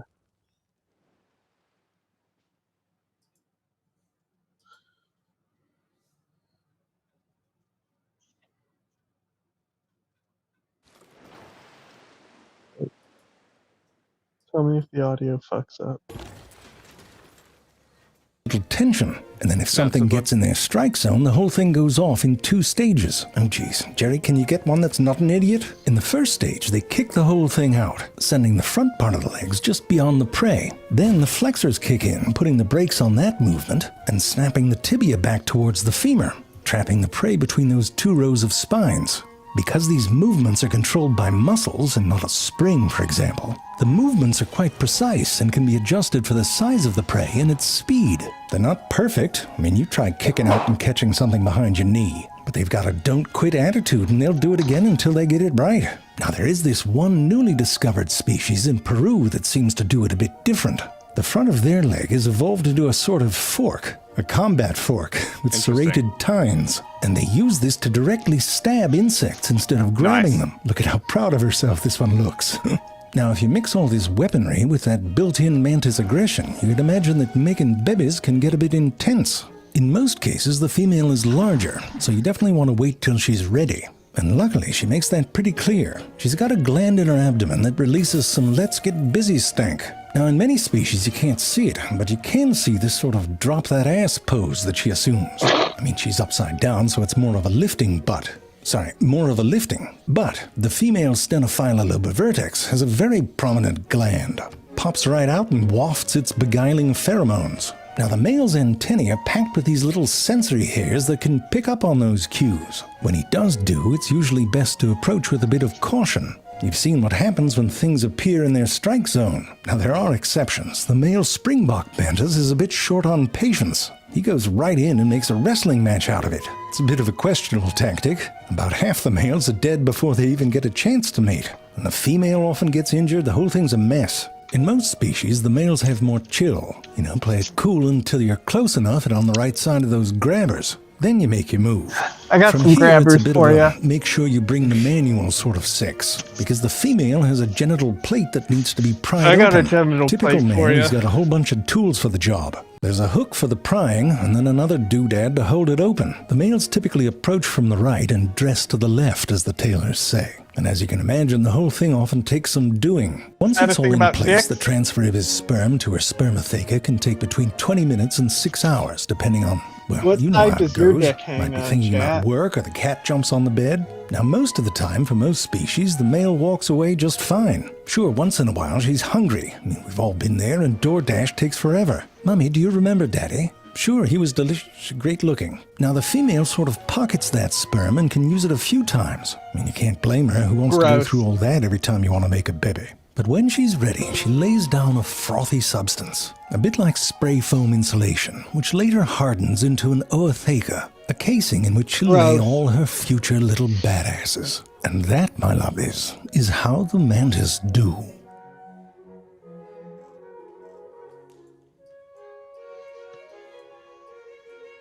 And that's the thing that no one tells you about eating butterfly.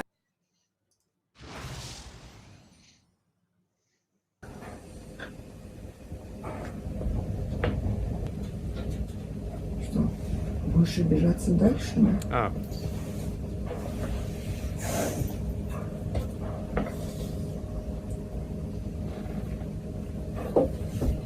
That should not be in the house. Look at the.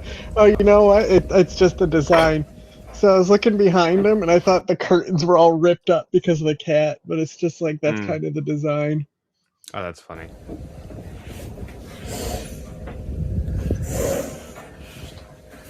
Yeah, let's fucking tickle and poke this cat, and then let's agitate it. Ну не жирный ты, не жирный. Pull its tail next, idiot. Ну не жирный, хватит обижаться. Go ahead, pull the tail.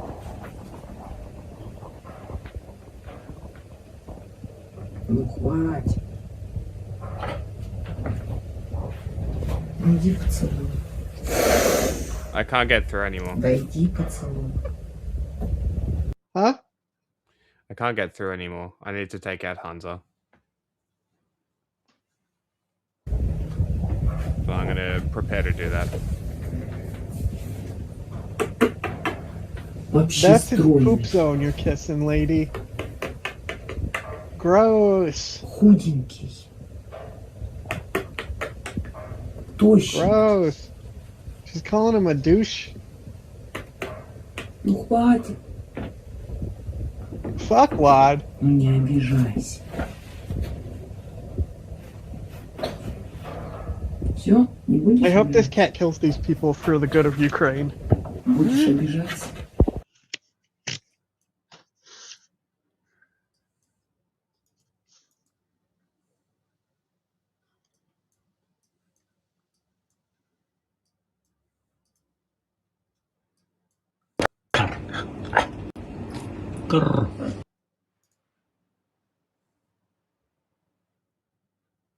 Do you die again?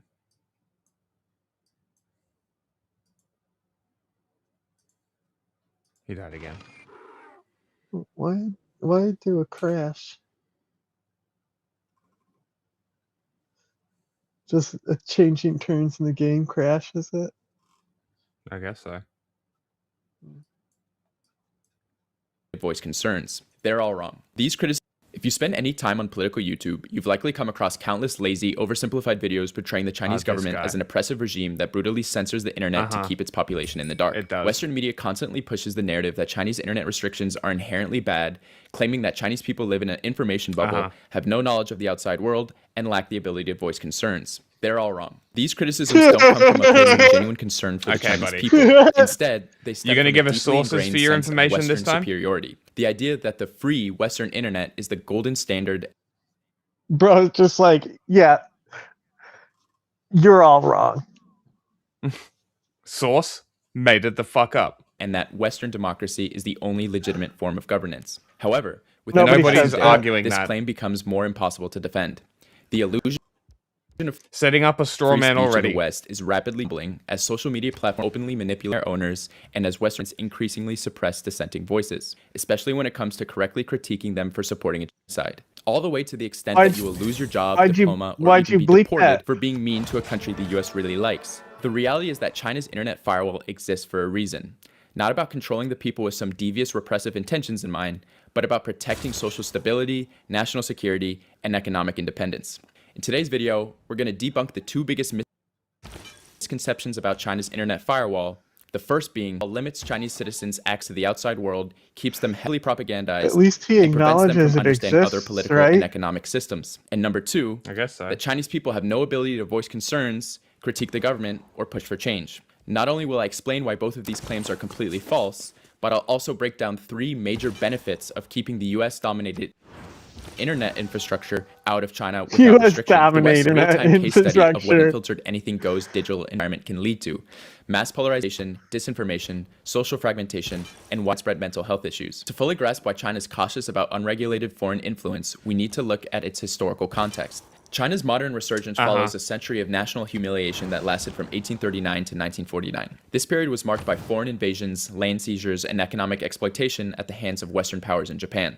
One of the most devastating periods was the Opium Wars, where British waged war against China to force the population into drug addiction. It's an apostle right China there. resisted, Get him. it was pushed into a series of unequal treaties, ceding control over key territories like Hong Kong and granting Western powers near total economic dominance over the Chinese ports. European powers, along with the US and Japan, carved out spheres of influence within China, controlling trade and resources while the Chinese people suffered. This pattern of foreign exploitation continued well into the 20th century. China was brutally invaded by the Japanese in the 1930s, suffering atrocities like the Nanjing Massacre, where hundreds of thousands were killed. It wasn't until 1949 that China regained sovereignty under its own terms. When viewed through this historical lens, it becomes clear why China is of its political and economic independence. Unlike Western nations that have long enjoyed global dominance, China's recent history is one of fighting to reclaim its sovereignty from foreign control. So when Western governments and corporations push for unrestricted influence within China, it is not surprising that the Chinese government and people alike view such efforts with deep skepticism. They've seen firsthand of how unchecked foreign influence can destabilize a nation,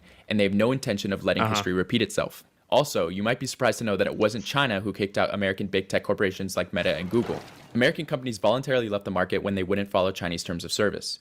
Meanwhile, other major Western companies like Apple, Microsoft, what are those Tesla terms of services, buddy? In China by adapting to local regulations. This highlights a difference in how tech restrictions are off trade. While the US has actively banned or restricted Chinese firms like Huawei or TikTok on national security grounds, China's approach has largely been regulatory. Did you look into why? With a choice to comply or exit. It is entirely understandable why the Chinese government imposes strict regulations on foreign tech companies operating within its borders. Western governments and intelligence political movements destabilize governments and push for regime change in countries that refuse to align with their interests. This isn't speculation. It's a well-documented strategy that has been carried out numerous times, from Ukraine and Georgia to Romania, many Latin American nations, and beyond. One doesn't have Ukraine, to be brilliant to attempt to Georgia, huh? I disagree with that as somebody who has helped interesting plan fucking coup d'etat. choices. In fact, Western officials and organizations openly discuss and allocate substantial funding towards these goals, framing them as democracy promotion or support for civil society.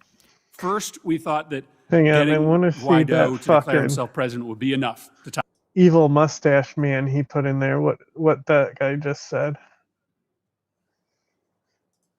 Georgia to Romania, many Latin American nations, and beyond. One doesn't have to be brilliant to attempt a coup. I disagree with that as somebody who has helped plan coup d'etat. In fact, Western officials and organizations openly discuss and allocate substantial funding towards these goals, framing them as democracy promotion or support for civil society. First, we thought that getting Guaido to declare himself president would be enough to topple the regime. Be enough. Then we thought putting a border, and in April of last year, it blew up in our face when all the generals that were supposed to break with summer, and then this March we released the transition framework that I'm not even subtle about their friends. Pause the video. Something's fucked up.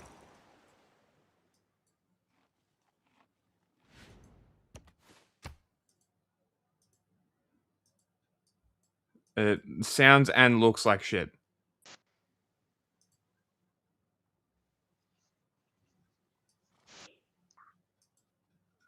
Yeah.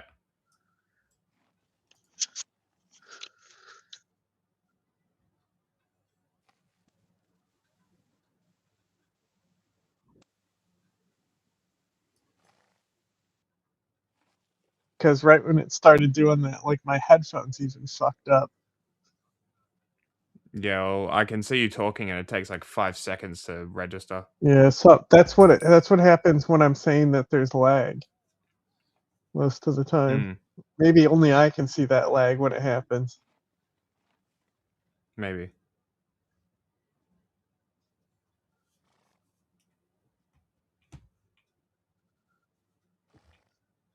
And now there's no audio.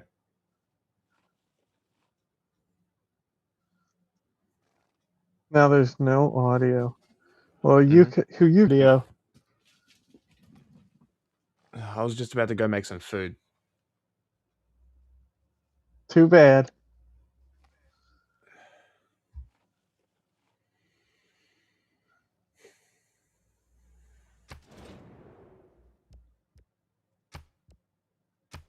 Send it to me.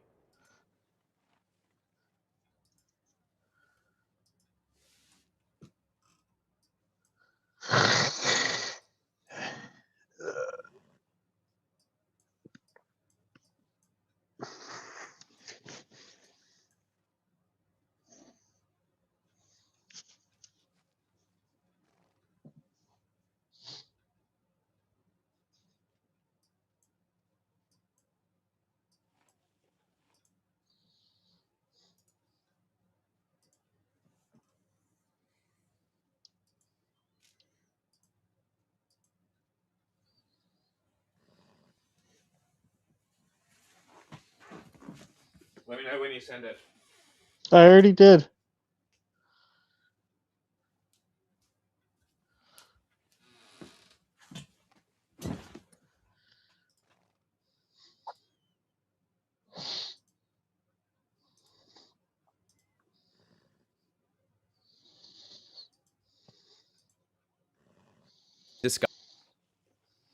Towards these goals, framing them as democracy promotion or support for civil society.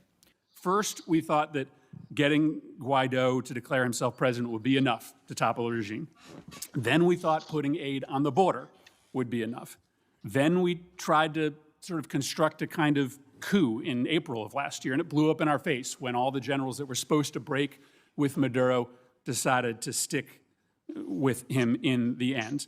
We undermined Norway's talks last summer, and then this March we released a transition framework that frankly is almost a carbon copy of the very one that was in front of the parties last year. When it comes to China, they're not even subtle about their intentions. Think tanks, government agencies, and media outlets frequently call for strategies to weaken or alter the Chinese political system.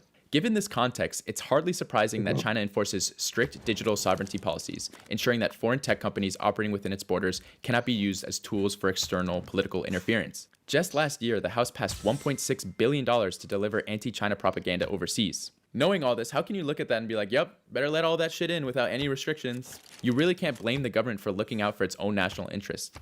If there was a similar authenticated legitimate threat to the US government, you can damn well expect they would crack down on it too. Now that we've established the firewall, what it does, and its context, let's debunk the common misconceptions around it. Starting with the first one, that the firewall limits Chinese citizens' access to the outside world, keeps them heavily propagandized, and prevents them from understanding other political and economic systems. Western critics love to claim that the people of China don't have access to the internet, that they're completely cut off from platforms like TikTok and YouTube.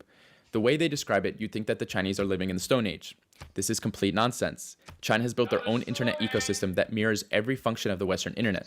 They have their own versions of Google, YouTube, TikTok, Instagram, and every other major platform you can think of. These apps offer nearly identical experiences. On China's version of TikTok, you find the same mix of trends, gaming content, food vlogs, and cringe dance videos. Their version of YouTube, Bilibili, hosts everything from nature documentaries, in-depth political analysis, food bloggers, and travel vlogs.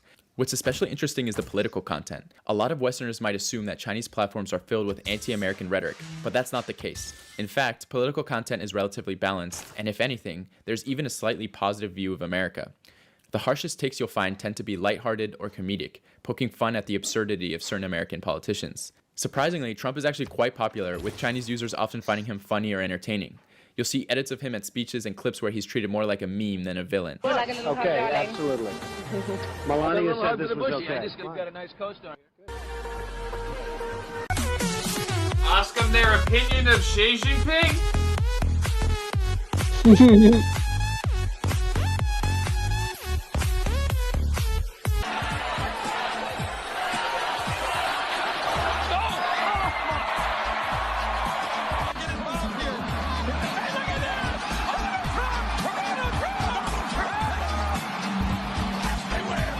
China, China, China, China, China, China, China. Let's say China, China, China, China, China, China, China, China, China, China. Now, you know, while Donald Trump was building a reality TV show, my brother was building a security apparatus to keep us safe. And I'm proud of what he did. The World Trade Center came down during all the go after.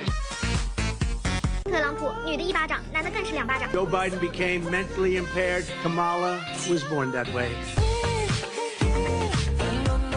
You know what I do with him? Thank you very much, John. Thank you very much. You will never make it. Go ahead.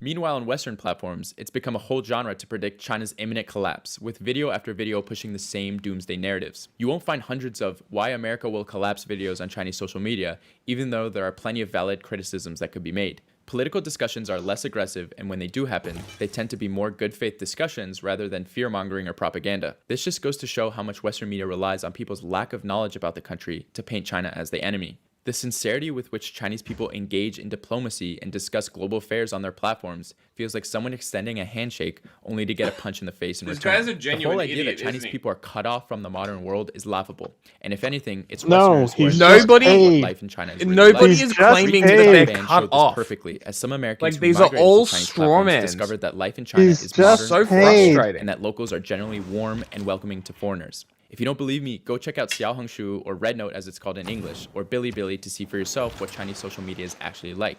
You might be surprised at what you might find. I really think America has made a huge mistake when banning this app, because now that we're all on Red Note, we're actually learning that a lot of the crap that they've been talking about China is absolutely not true. We're like, wait a second, you guys have universal healthcare? You don't have to pay for an ambulance when you get picked up to the hospital. You have amazing cars for very low prices. Huawei, Red Note the amazing phones is they have are upper also middle class. so much better than iPhones. And all of that You is remember this here. We cannot when a have any bunch of of that. Wait a second, you can influencers were walk pushing at Red night now? outside and not And it be was afraid. clearly There's no mass unalivings in schools. manufactured. What's that like? And I had someone comment on my Red Note being like, now that you're here, I hope you can see that we're not the beasts that, you know, your news made us seem to be. And I was like, we never thought you guys were. I feel like we always knew it was bullshit. And yeah, no country's perfect. There's a lot of issues everywhere in this world.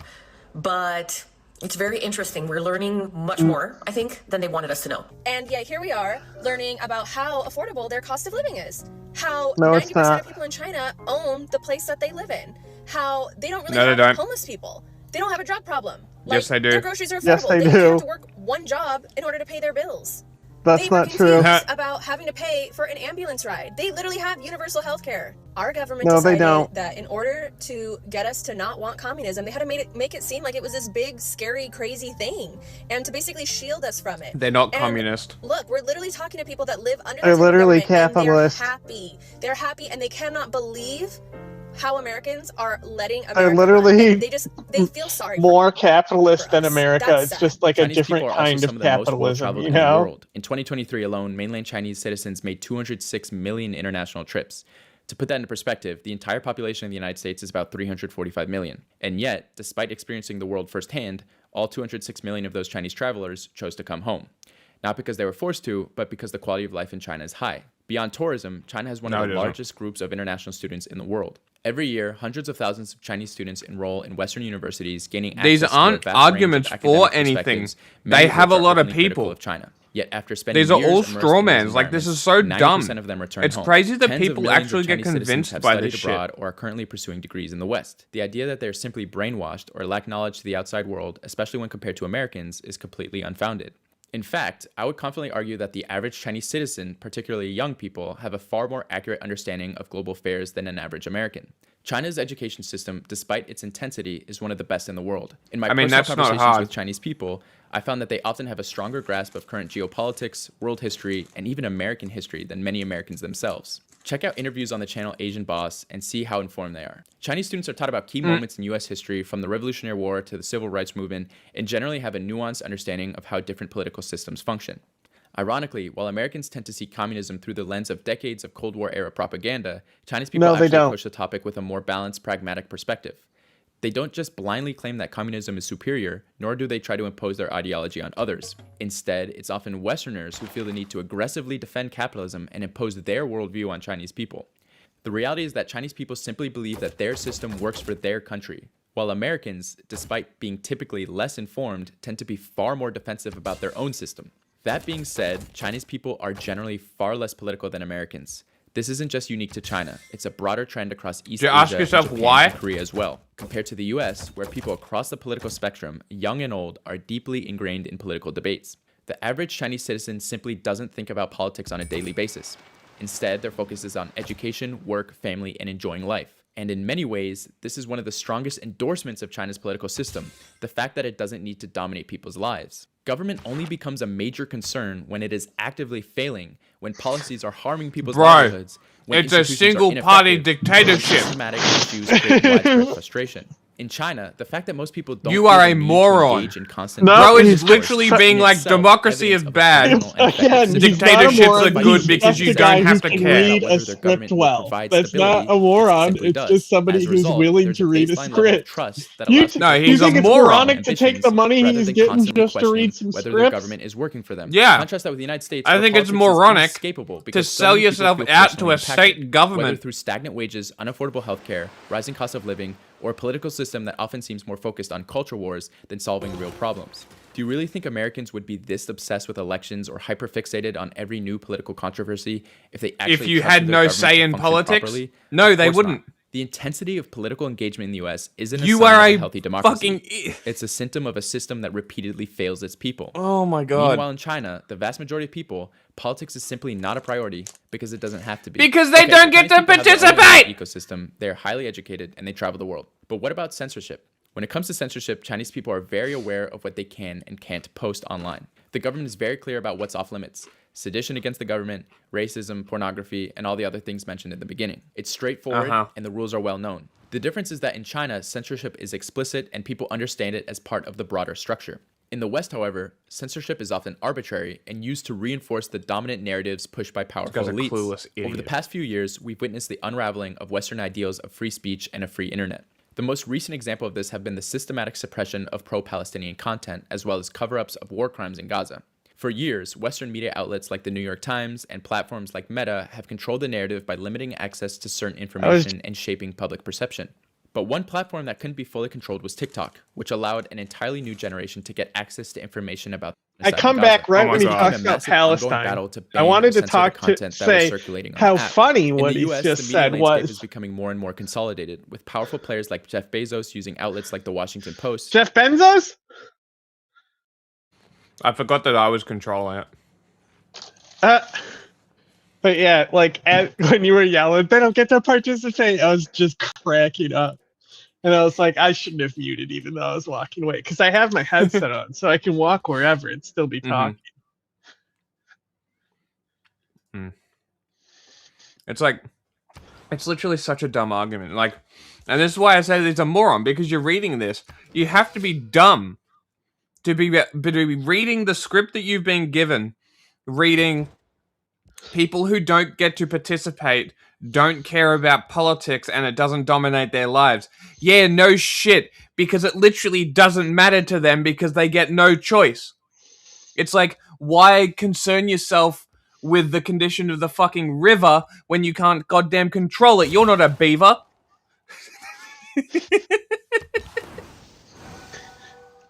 I love beaver. Yeah, the beavers are in the fucking Chinese government. They concern themselves with the direction and the current of the rivers. Why do the people downstream give a shit? They can't control it. Dickhead. Like, you have to be dumb to read that and not be able to figure this out. It's just like... I think he knows. You think he's just that morally bankrupt? Mm-hmm. Such a young age to be so morally bankrupt. But I guess that's when you get them, right? Does he live in China? Probably not. Exactly. He might. Don't know. To promote narratives that serve their own interests.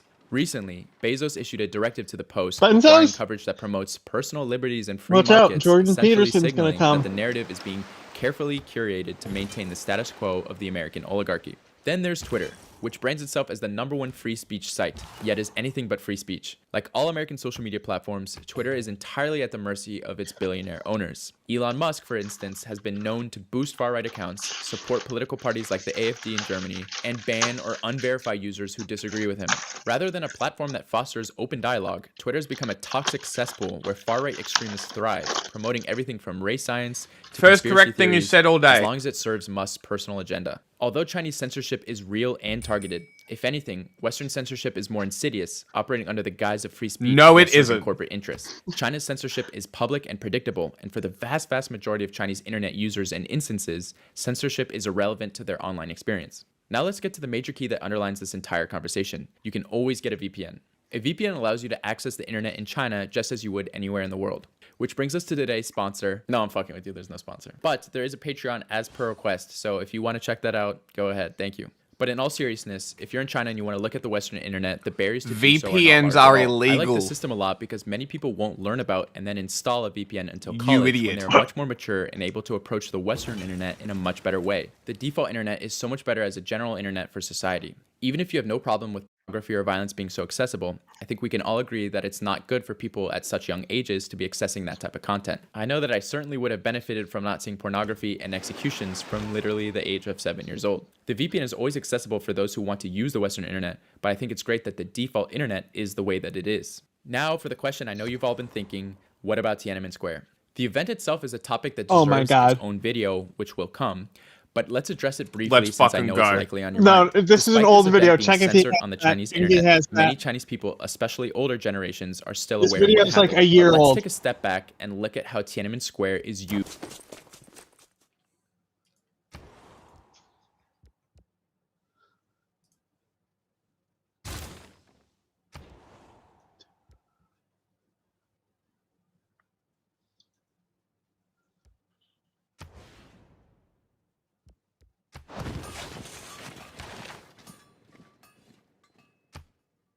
No.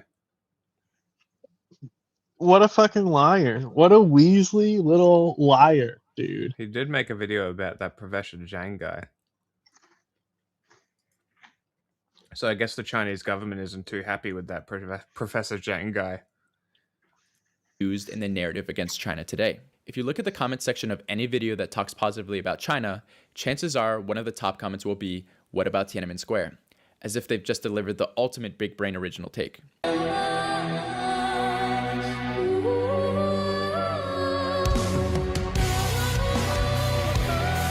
Well, answer the question, bitch. Wow. LEDs. Is that your answer? Cringe. Look at the LEDs! Oh my god, they're literally like, oh, look at the LEDs!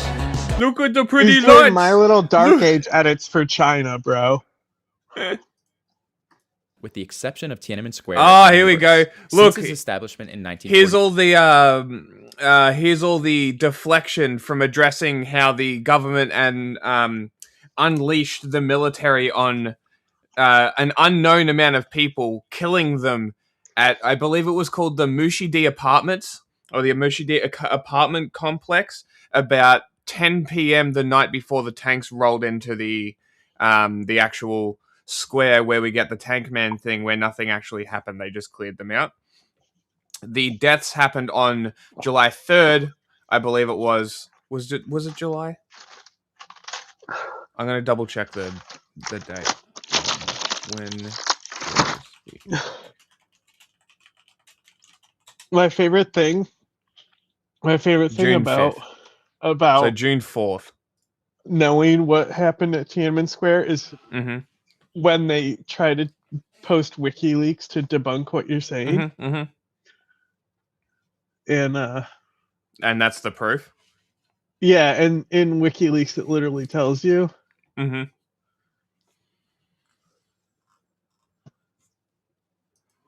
It's very funny. But yeah, like they killed thousands at the apartment complex, which was the apartments for the government agents, the government members, that sort of stuff. So in response to the protesters going to those apartments, they let the military kill people. America has also done this, but not to this degree yet. They deserved it. It was like, and this is where people need to know about the actual weeks of protest leading up to the June 5th event. Okay? Weeks, months even, months of protests culminated in Tiananmen Square, and I believe Khrushchev was coming on a state visit. Gorbachev? Who was the last guy? Gorbachev, that guy. Gorbachev was coming for a state visit. Pretty close to the event.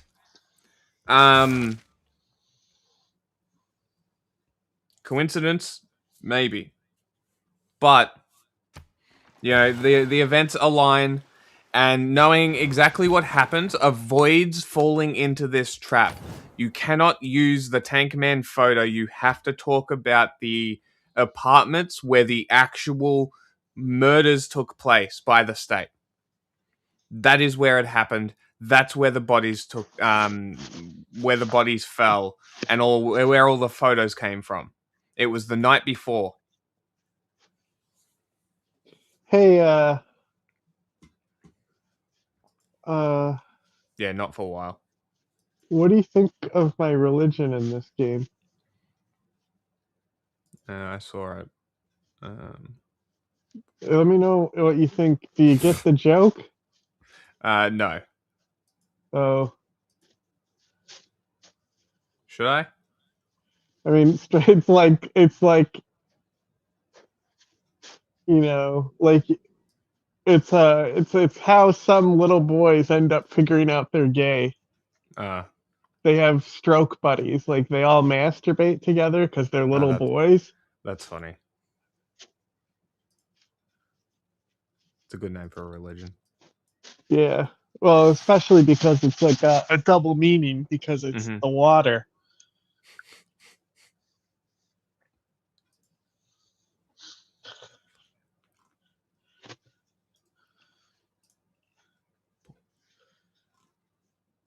Sleep.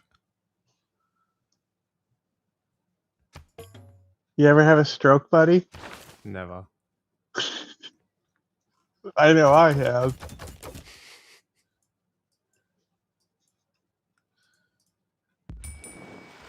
Ding ding.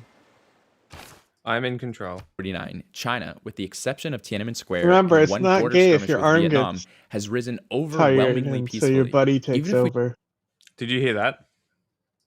Yeah. One border skirmish with Vietnam has risen. A border skirmish with Vietnam.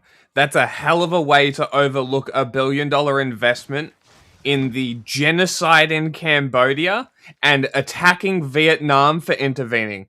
That's a very funny way to excuse that away. How interesting. Genocide, schmenocide. Risen overwhelmingly peacefully. Even if we take the largest Western estimates of Tiananmen Square.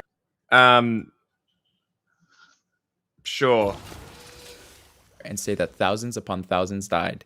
This is still a drop of water compared to the ocean of death caused by Western intervention around the world. Not even considering the horrors of colonization and slavery, millions of people have died in Western-led wars in the modern era. The Iraq War, the Afghanistan conflict, the Vietnam War alone accounted for millions of deaths. The total death toll of these conflicts is staggering, with estimates around 1 million people dying in Iraq alone, over 170,000 in Afghanistan, and 2 to 3 million in Vietnam. And those are just the wars Americans generally know about. How many know that during the Korean War, the US dropped more bombs and napalm on Korea than were used in the entire Pacific theater of World War II? In fact, they're so predictable. Like they really need to get new talking points. It's getting very tiresome. Like, I'm bored. Give me new talking points. It's so much shit that you could talk about that America has done that is fucked up. And this is the same shit that you keep harping on. I'm bored. I'm bored, China. Come up with better fucking propaganda points. We've heard this. What are you going to bring up next? The deaths aren't genocide? Oh, look at the population. My population graph is going up. Can't be genocide? Is that we're going to go next? Yeah? China not occupying Tibet for 75 years? Well, sorry. 2 years less than they've been around. Which was, what, 49? 50, 70... 6, 7 years, something like that. Cool. Permanent occupation of Tibet. That's pretty cool. Yeah, basically a colonial vassal state, North Korea. That's cool. You know, the South China Sea, Taiwan. I mean, there's a lot. The Belt and Road Initiative. This is all imperialism. Like, these are things that people overlook. But these are things that need to, like, people have a hierarchy on, and this is another thing. It's like people have a hierarchy on suffering. People have a hierarchy on, like, oh, well, it's not as bad as that guy. So we can't really talk about it, and we have to go on that guy's side. Well, no, you don't have to do that. Grow the fuck up. 75% of North Korean towns and cities were destroyed by U.S. bombings, killing 2 to 3 million. Youth in Asia? Youth in what? Do you support the youths in Asia? Sure. Can you just say you support youth in Asia real quick? I do support euthanasia.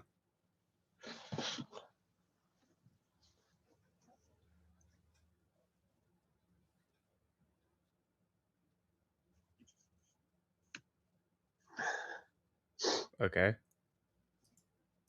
70% of the deaths being civilians. How many young Americans are aware of the My Lai massacre, where 504 civilians, mostly women and children, were sexually assaulted and murdered by U.S. Army soldiers? I just recently traveled to Laos. How many people know that American bombers dropped bombs on Laos for nearly a decade, from 1964 to 1973, all the while keeping it completely secret from its own people? America dropped a plane full of bombs on the country every 8 minutes, 24 hours a day, for 9 years. During this campaign on Laos, which is only an area the size of Oregon, villages of innocent villagers who had no involvement in the Vietnam War lived in misery for a decade. Bombers were simply ordered to go out and bomb without even having targets. As a result, Laos is the most bombed country per capita in history. Over 200 million unexploded bombs still litter the land, causing injuries and deaths to this day. This isn't just abroad, too. How many Americans today know that the U.S. dropped a bomb on a black neighborhood in Philadelphia, killing 11 people, 5 of whom children? Fewer than you'd realize, protesters protesting the Vietnam War. This information is technically available, but everyone knows about the protesters who were shot about Vietnam. They were white. That's why people know about it. Your average young Chinese person might not know about the hundreds of lives lost at Tiananmen Square in 1989.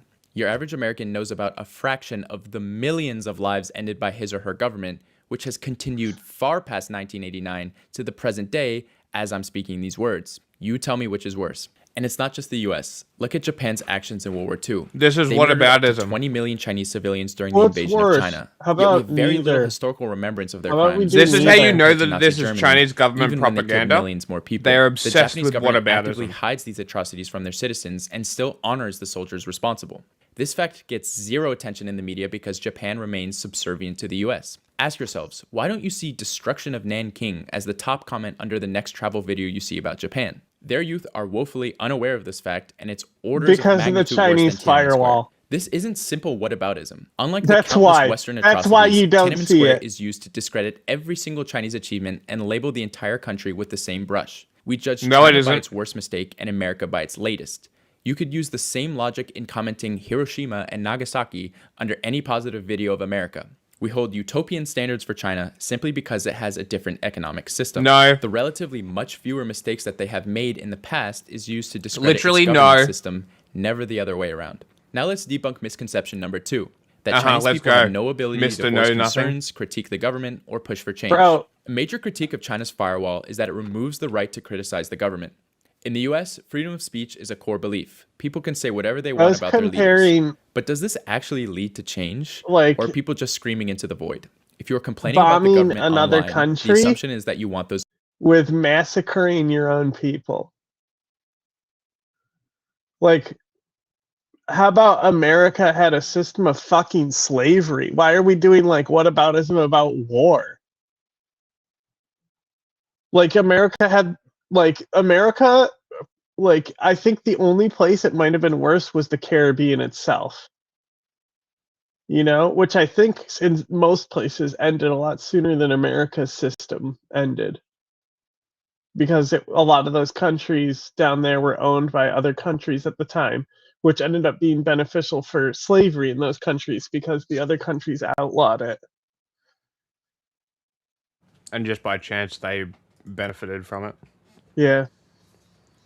Like this guy, and it's so easy. It'd be so easy. If China just wanted to pay us, it would be so easy. But for some fucking reason, they just get the most unthinking, bubbling idiots. Like that, they just read a script and they don't care. It's so obvious, so easy to debunk. And he goes, "This isn't simple. What about them?" Yes, it is. It literally is. You didn't address anything about Tiananmen Square. You didn't give anybody any information about Tiananmen Square. You didn't tell people how many people they killed. You quoted the fucking government numbers.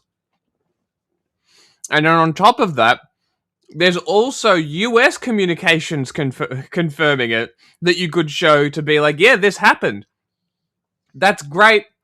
We don't want this to happen. This is bad.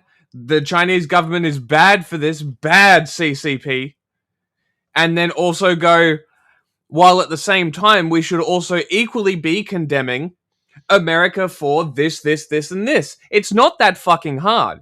And it's a more convincing argument to people because you're giving people information and then being like, here's the actual facts. Look at that guy dancing over there. Here's the actual facts. Here's a comparison. You do the math. You make your mind up. But they don't care. They just blurt out whatever the fuck they're handed. And they just sit there, slumped, like a fucking goober. Reading a script written for you by some guy in the Chinese Ministry of Foreign Affairs. Fuck off. those issues addressed. Otherwise, you're just venting into empty space. And in the US, correct, that's exactly what happens. I'll vent Professors into Mark empty Gillens from Princeton space. University and Benjamin Page from Northwestern University analyzed Open over the 20 years airlock. of data on federal policy decisions to answer a simple question. Does the US government represent its people? The answer was a resounding no. Their research showed that affluent Americans, corporations, and special interest groups have far more influence over policy than ordinary citizens. Even when 70% of Americans support a policy got more change, it only influence has than about a China 40% does, chance of or being than the implemented. Chinese In people short, do. The US functions much more like an oligarchy, not a democracy. In the US, you can post all day Nobody about government denies failures, this. crumbling infrastructure, unaffordable healthcare, stagnant wages, endless wars, but none of it will make a difference. You are yelling into the void.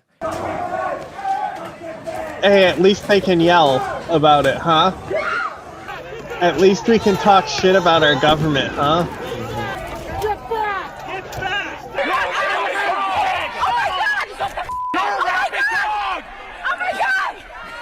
Hey, you know what's really cool?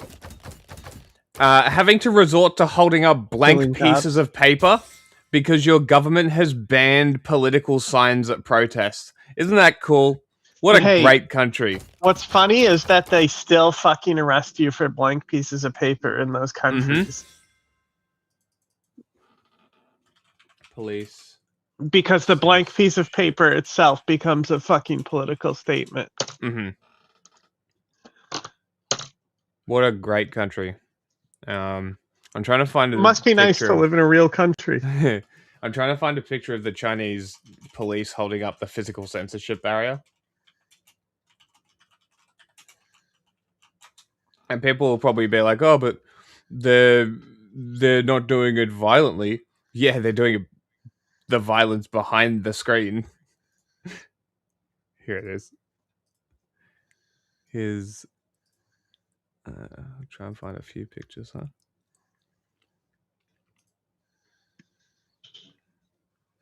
Oh, there's a whole video. That's great.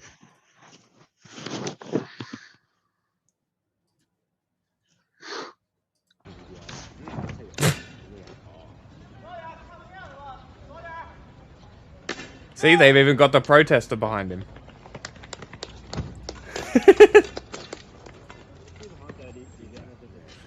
Isn't that cool?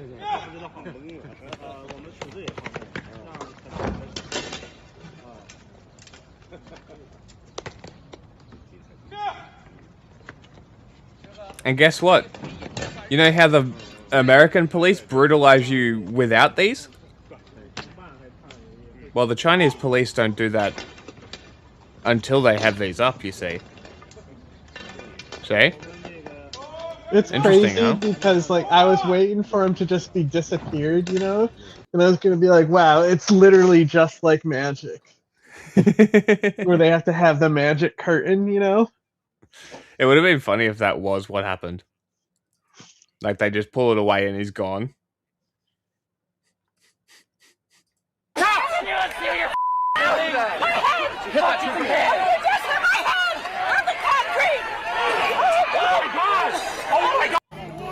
Hey, did American cops go around killing people's pets during COVID?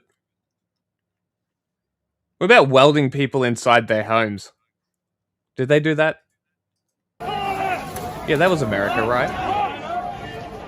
They wore the white hazmat suits and hired Wagner for protection. Okay, let's go, folks. Let's go. Let's go.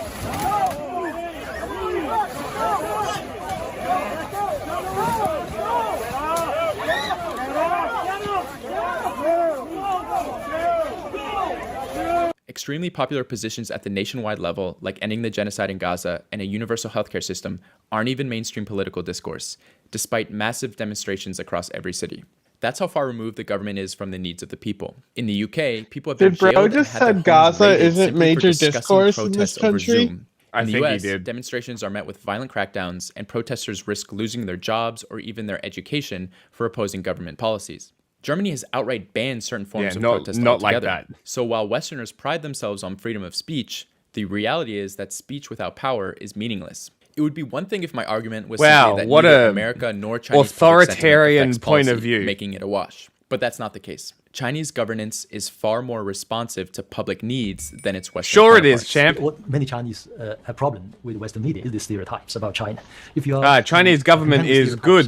Here's Chinese government guy saying so. Happy to always mention this communist dictatorship, this autocracy. Hey, America's the strongest country in the world. Here's Donald Trump saying so. But if you watch BBC, remember, you're in control, honey. Economist, and try to understand China, it will be a failure. It's impossible. Multiple parties fight for political power and everyone voting on them. That's the only path to salvation, the long-suffering. This is Eric Lee, a Shanghai entrepreneur, educated in America, and typical of a new, confident, outspoken political class. At the moment, the Chinese, the party state, has proven an extraordinary ability to change. I mean, I make the joke, in America, you can change political parties, but you can't change policies. In China, you cannot change the party, but you can change policies. So in the 65 or 66 years, China is being run by one single party, yet the political changes that have taken place in China in this past 66 years have been wider and broader and greater than probably any other major country in modern memory. So in that time, China ceased to be communist. Is that what you're saying? Well, China is a market economy. Yes. It's a vibrant market economy, but it is not a capitalist country. Here's why. There's no way a group of billionaires could control the Politburo. On steroids. As billionaires control American policymaking. So in China, you have a vibrant market economy, but capital does not rise above political authority. Capital does not have enshrined rights. In America, capital, the interest of capital, and capital itself has risen above the American nation. The political authority cannot check the power of capital. And that's why America is a capitalist country, but China is not. In China, you can't change the party, but the policies change all the time. The Chinese government is highly flexible and constantly adapts to public demands. According to Western research, trust and support for the Chinese government consistently hovers around 90%, an unheard of figure compared to most Western he did the governments, Putin which would be votes. happy to get 40% Oh, look, approval Putin ratings. is loved You don't by need a his study to people, confirm. says If you're in the the West, go outside and government-mandated ask people how they polls. feel about their government. Likely Meanwhile, in at China, gunpoint. the overwhelming majority support their government. This Wow, isn't due to this is repression. much It's proof. because people see tangible improvements in their lives. Why wouldn't they? Over the past few decades, life in China has consistently gotten better. Essential How about those costs like factory water, fires in electricity, China? and phone bills are highly affordable. Housing is primarily for living, not speculative investment. Universal healthcare is guaranteed. bro. Public transportation is extensive, efficient, and cheap. The fundamentals of daily life, things that people They are in the West literally constantly struggle with, going are through a treated as housing human rights, crisis not profit because of the opportunities. cost Where of Americans scream housing, into the void with no results, the Chinese speculating government on actively buildings seeks that opinion will and be implements built. changes based on real You concerns. idiot. The government conducts extensive polling across provinces to identify key issues, and a That's rigorous awesome. civil service system ensures that only the most capable officials are promoted. Performance matters. If an official fails to deliver on poverty alleviation or local governance, they are replaced. Unlike the West, where politicians fail upward, China's system enforces genuine accountability. Democratic participation in China exists in various forms, particularly at the local level.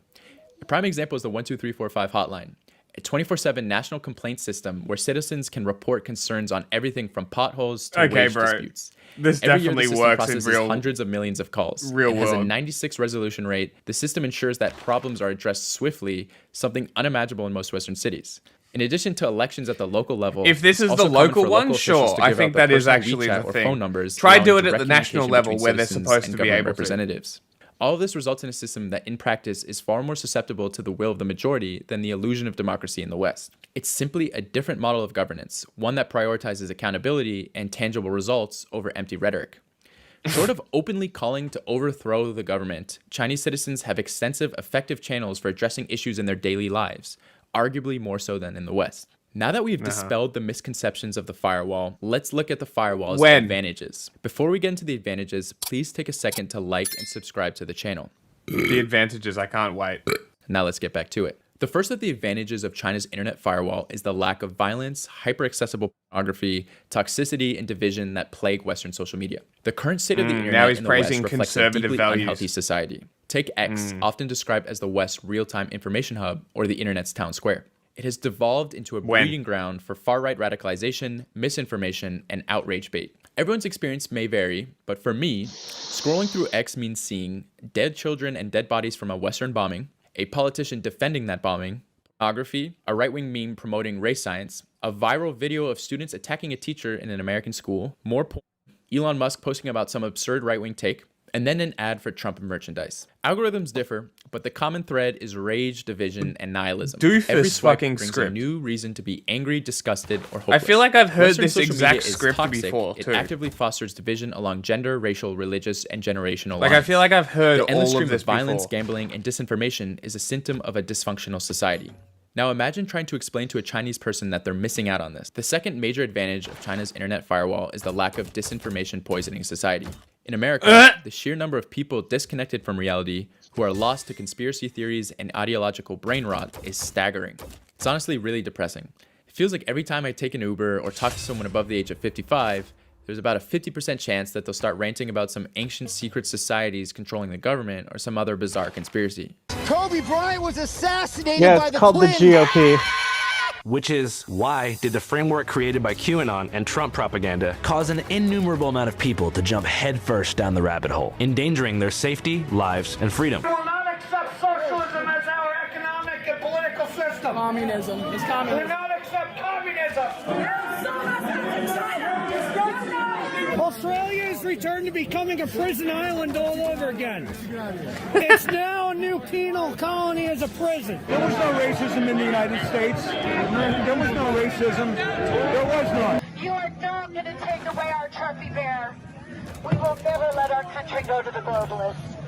George Soros, you can go to hell. Jesus is the king of this. He's our king, and Trump is our president. Disinformation is widespread, about to and the cry? internet in the West is designed to pit people against each other, with algorithms that amplify Bro, negativity no, it and isn't. outrage. You are a- Society is fractured, and The large internet segments is of the not social population media no longer live algorithms, in a you shared doofus. reality. Now compare this with Chinese social media, it's a completely different world. The content is overwhelmingly positive, and you simply don't see the unhinged conspiracy cult. Government mandated happiness. Like We Happy Few, that game that nobody liked. Right? Nobody liked it, right?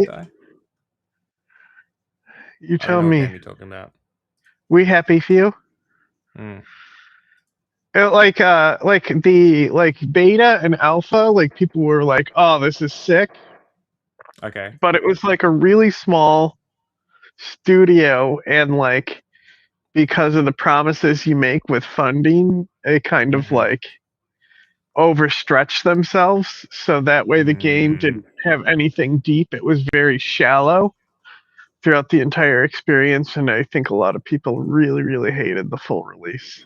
Yeah, And it was like super glitchy because it was a small doesn't help. studio. Yeah. But like the whole point is that you literally take a drug that makes you happy. Like that's the plot of the Oh, it's like Brave New World. Yeah. Well, also don't they do that in what's the Gun Kata movie? Gun Hooter? Gun Kata. I don't know what that is. Look up Gun Kata. Spell? Gun Kata. Gun Kata. You know, kata is karate. That reminds me, I have a Steven Seagal video to watch for stream. I saved it to my other playlist. I'll send it to you. Different world. The content is overwhelmingly positive, and you simply don't see the unhinged conspiracy cults gaining traction. Why is this? Because the poor material conditions and lack of education that breed such radicalization don't exist nearly as much in China. I can't believe you don't know what Gun Kata is. Should I? Yes, it's so fucking stupid. It's so funny, dude. I'm gonna get my lasagna. I'll be back in a second. I'll play video. Are you gonna do Gun Kata? Yeah, 1 second. In the West, people's lives are deteriorating, both materially and spiritually. They are so in they turn to fucking fantasy Chinatown. explanations for their suffering. They're told capitalism isn't the problem, so they invent magical scapegoats. In China, the basic needs are met, public services function, and the education system actually works. As a result, the psychological conditions that fuel mass delusion are virtually non-existent. Now let's get to the third benefit, the economic and strategic necessity of the firewall. Beyond public discourse, one of the most important benefits of China's internet firewall is the massive economic advantage it provides. Even if you have disagreed with everything I've said so far, the economic aspect alone is reason enough to have this firewall. Platforms like Google, Amazon, Facebook, YouTube, and Twitter are not just social media or search engines, they are critical infrastructure in the modern world. They dominate commerce, data collection, and digital services, siphoning productivity, revenue, talent, and sovereignty from every country that depends on them. For nations in Europe, Latin America, and Africa, the absence of domestic equivalents to these platforms has led to stagnation or non-existent tech sectors. The US controls these digital monopolies, meaning that the revenue generated in these foreign markets is funneled back to America instead of being reinvested locally. The impact of this cannot be overstated. These platforms act like digital tax collectors, skimming off a percentage of every transaction, collecting data on every user and ensuring that major technological developments benefits America first. Take Europe as an example. Outside of Spotify, the continent has no global tech giants that can compete with the US or China. If Europe had its own Amazon, Google, and Uber, companies tailored to serve the European market, there would be stronger innovation hubs, higher wages, and a greater ability to retain talent rather than losing them to Silicon Valley. Instead, European nations have become dependent on US corporations, which cripples their technological and economic sovereignty. China recognized this early on and refused to become another American digital colony. This is moronic. By restricting you. Oh, no. There's something more important, and it's in chat right now. Gun Kata was a thing I was confronted with exactly once.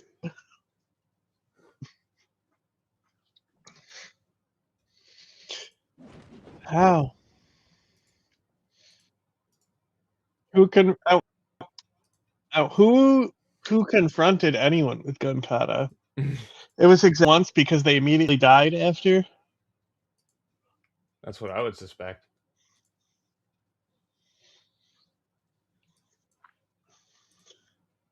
Equilibrium is the name. But the thing is that Oh, the there's movie. people. Huh? The movie. Yeah, the movie with Gun Kata. You know what I told you to look up? Yeah. It says it right here. Equilibrium. Okay, so yeah, that equilibrium is like they take the drug to nullify their emotions, I think. Anyway, Okay. there's people Christian who Bale. have taken the fake like martial art gun fu that was invented for the movie, and they've actually learned it Mm. and studied it like somebody would study the blade. Are you sure? That's quite funny.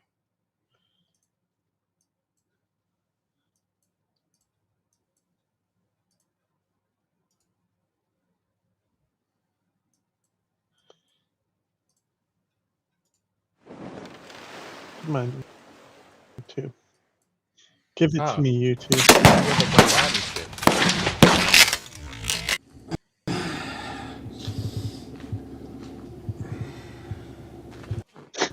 The gun kata. Through analysis of thousands of recorded gunfights, it has been determined the geometric distribution of antagonists in any gun battle is a statistically predictable element.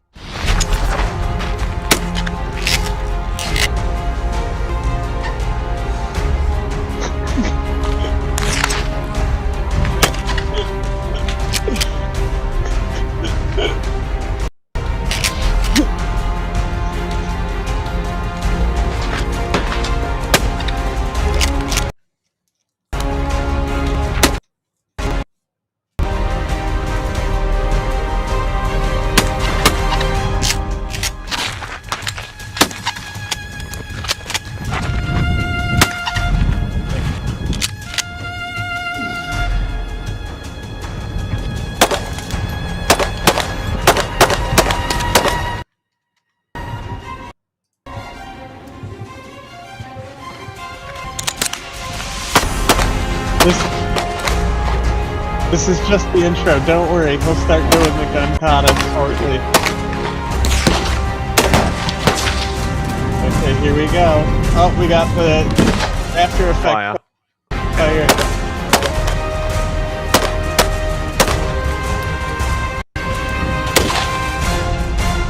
Oh yeah, now he's got the fucking dumb coat on too.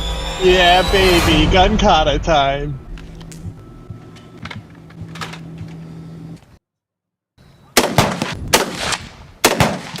Treats the gun as a total weapon.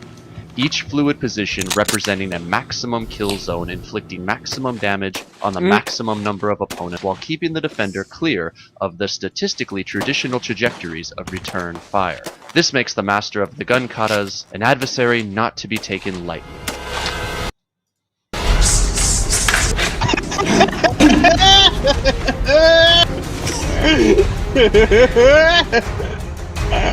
This is like Star Wars kid shit. This is actually what they do in the movie. This is actually what they do in the movie. I'm That's not kidding. awesome.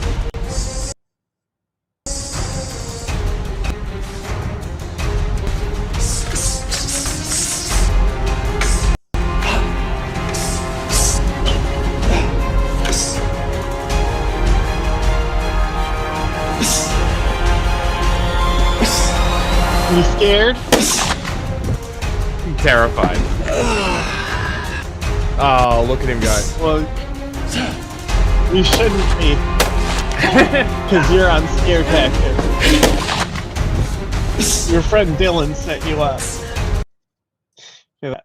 Everyone go bully him, but be careful because he's a master of the gun kata.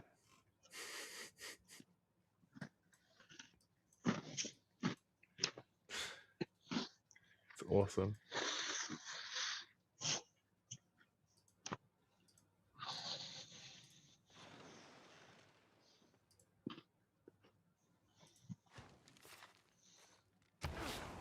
You're in control.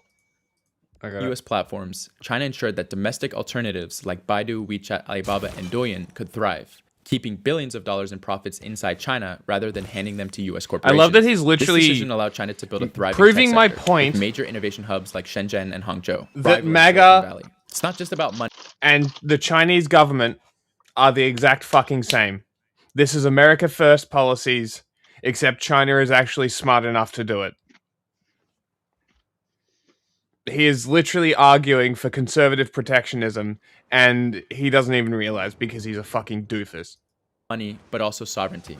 Just as roads, electricity, and water are essential utilities, today's digital infrastructure functions the same way, except that they're privately owned by US monopolies. If you want to communicate, work, or do business anywhere in the world, or even operate as a sovereign government, you're forced to rely on these monopolies for their services. Even official government agencies in foreign countries rely on Google, Microsoft, and Amazon Web Services, all US-based corporations with direct ties to American government. The United States actively weaponizes these platforms to advance its geopolitical interests.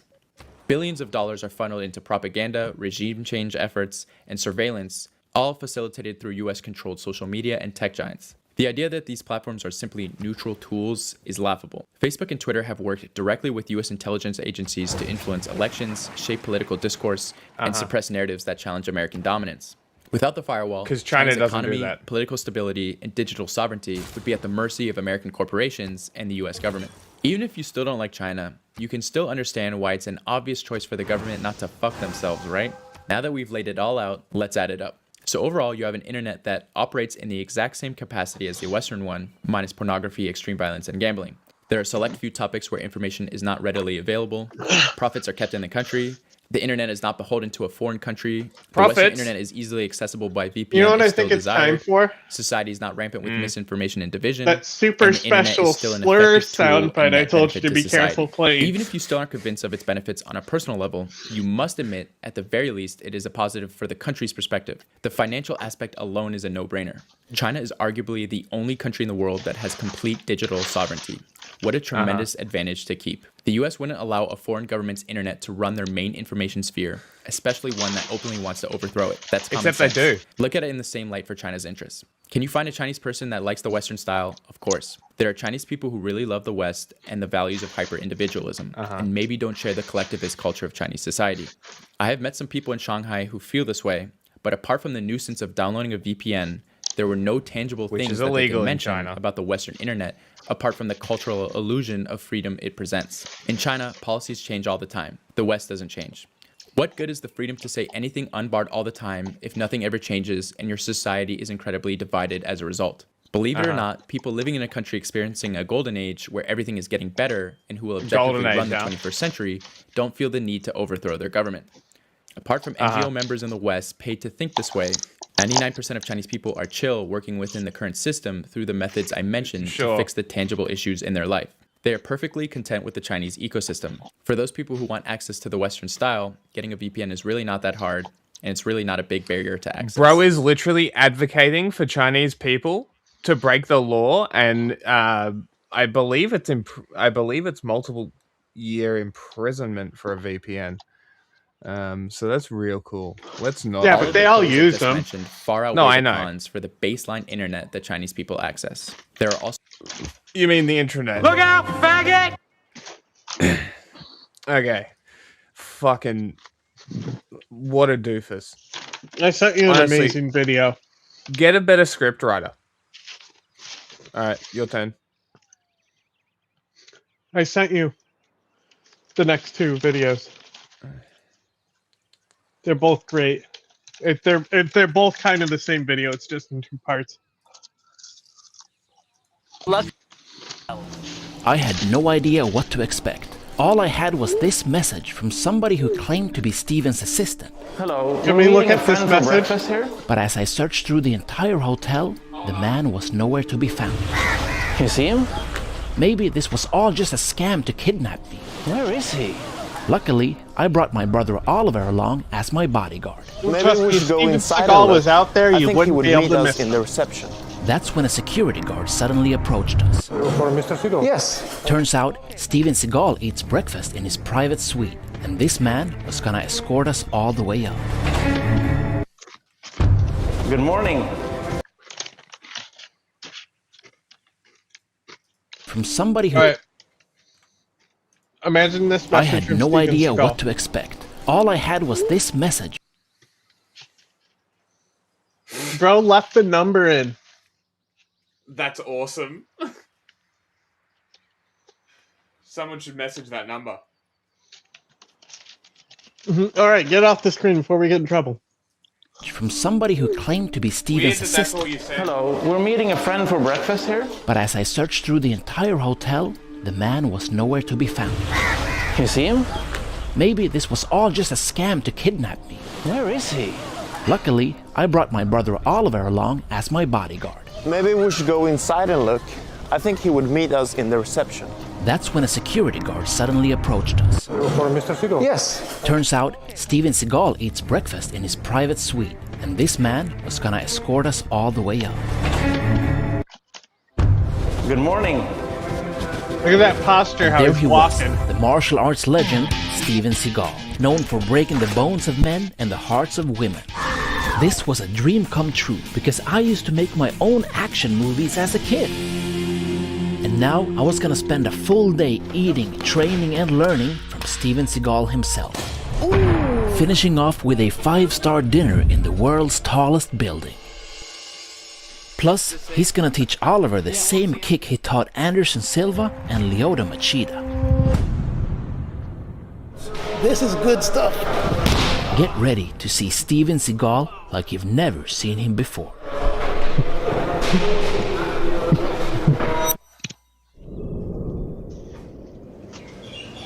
So, I would show some of the technique in the movies, but most of the real, what we call uraden, we kept secret, you know, until... Uraden. Then you try to talk to people, and they'll go, well, you know, this stuff that you really do, it's so dangerous. How many times can you rip someone's throat out in a practice? Sir, we don't rip out your throat, we don't rip out your eyes. Just as in karate, we don't blow out your skull. You stop before. Yeah. But the difference is we're very careful who we teach this stuff. Turns out, Sensei Seagal had mastered a secret style of jujutsu while residing in Japan. This is what the samurai warriors used on the battlefield. But it's the complete opposite of modern jujutsu, because rule number 1 is to avoid the ground. When people say all fights end up on the ground, they are incorrect. 90% of the fights that I know end standing up, with one person going horizontal. They knew if they went to the ground, they were dead, the mic's on they there, were on you the idiot. battlefield. Right. We don't want to dive down on the ground.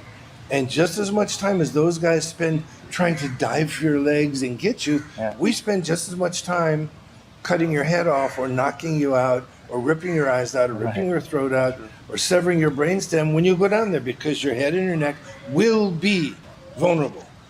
I don't care who you are, if you know what we know. Yeah. And then I'll show you some of that. Can you stuff. show the thumbnail to this brother. video? Because it's genuinely This is funny. amazing. Is this what a Hollywood superstar eats on a daily? No, not easily. It would be easier for you to do it. Hang on, I'm Basis? trying to figure it This is out. what Japanese would eat every day. This is what a samurai would eat. As the first Samurai. Westerner to run a This is what dojo a in samurai would Japan, eat. Sensei Seagal faced lots of adversity, including dojo yaburi, life or death challenges from rival martial arts schools. There are certain very famous people who challenged me. And I said, there'll be no money involved, come with no cameras, no one's going to see it, and there are no So no one will know about it but you. No. No, of course not. Great real samurai says, when I wake up in the morning, I am prepared to die. When I go into battle, I visualize myself as already being dead. Next is coming. And just like that, it was time to head to the dojo. But first, I wanted to talk to this guy. What is it like to be Steven Seagal's practice dummy? Is it a lot of pain? Yeah, a lot of pain. Yes. Okay. This is my job, kind of, you know. It's a very unusual job. Yeah. I'm excited. Let's Okay, have pause. fun. I think you will taste this too. You think? Alright, I'm going to show you the thumbnail because it's so fucking funny. Hopefully, if it's cut off, can you full screen me?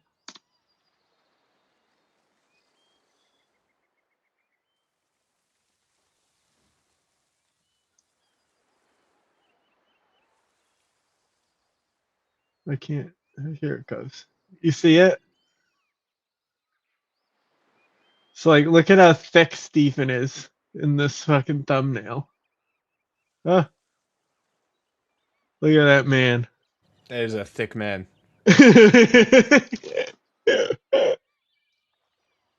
Look at how he has to sit because of how much moose knuckle he's got in his pants.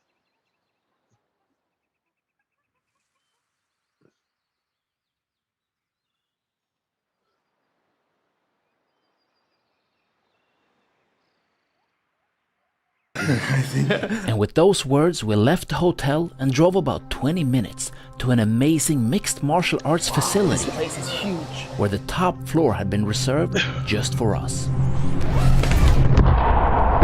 It was time to finally feel the power of Steven Seagal. This kind of a strike is... Is he gonna sit on you? Like, this is my fighting pose. Yeah. And from here, I might do this. I've already killed you, but I have this now. From here, I have this. From here, come around here, brother. And look here, we break it. This is snap off. And I can't move. And then from here, I can move him around from here. This is good stuff. Yeah. I can also well, don't let him do it. Yep. Come down to here like this. Punches, and I throw him. Yeah. You know this makes Steven so happy. I have a friend who's like just like this. Like we would try to like do a wrestling match where we play it out, and he goes, "What about this?" And we'll like start choking you and trying to break your arm and stuff because he's so hyper he can't contain himself. Just like this guy. Weird. Punch you like this. Haymaker. Right? Kind That's of, right. Yeah. So as he comes, you'll notice something very different. This in sword is called ukinagash.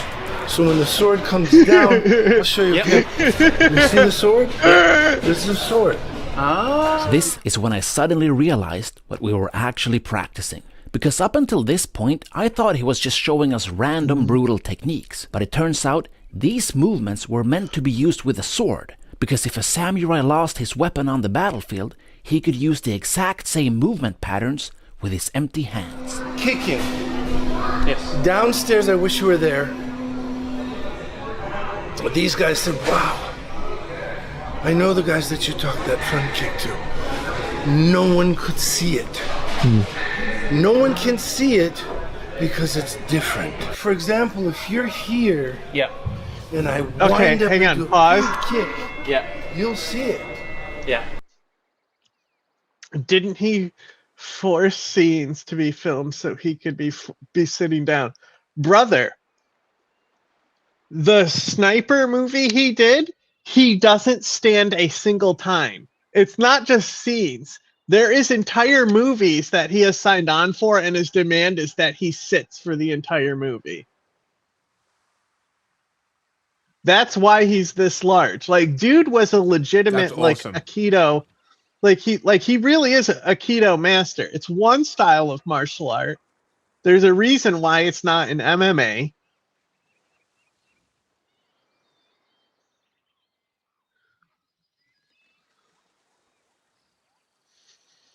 Like it was a backup style for samurai who lost their swords. How often do you think samurai lost their swords?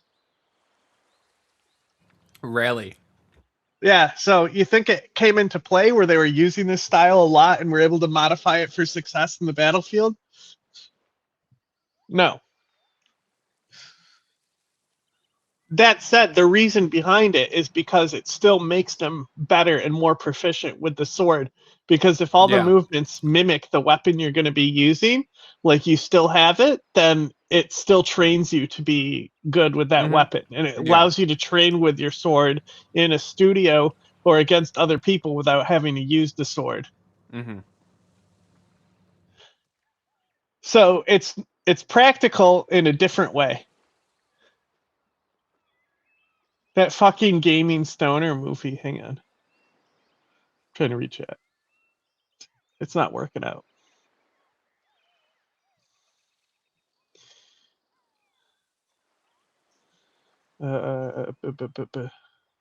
Come on.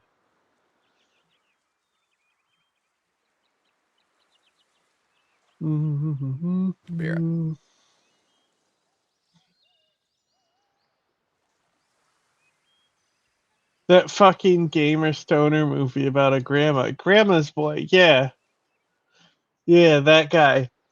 Jack hasn't seen that. That's why it's on the list that we'll eventually watch. Because I love God, what's his name? I hate your face. When you see it, it's literally that. There's that one picture of Elon where he's like in like trying to be cyberpunk, like it's an older picture with like he's got like weird hair in front of his face and stuff.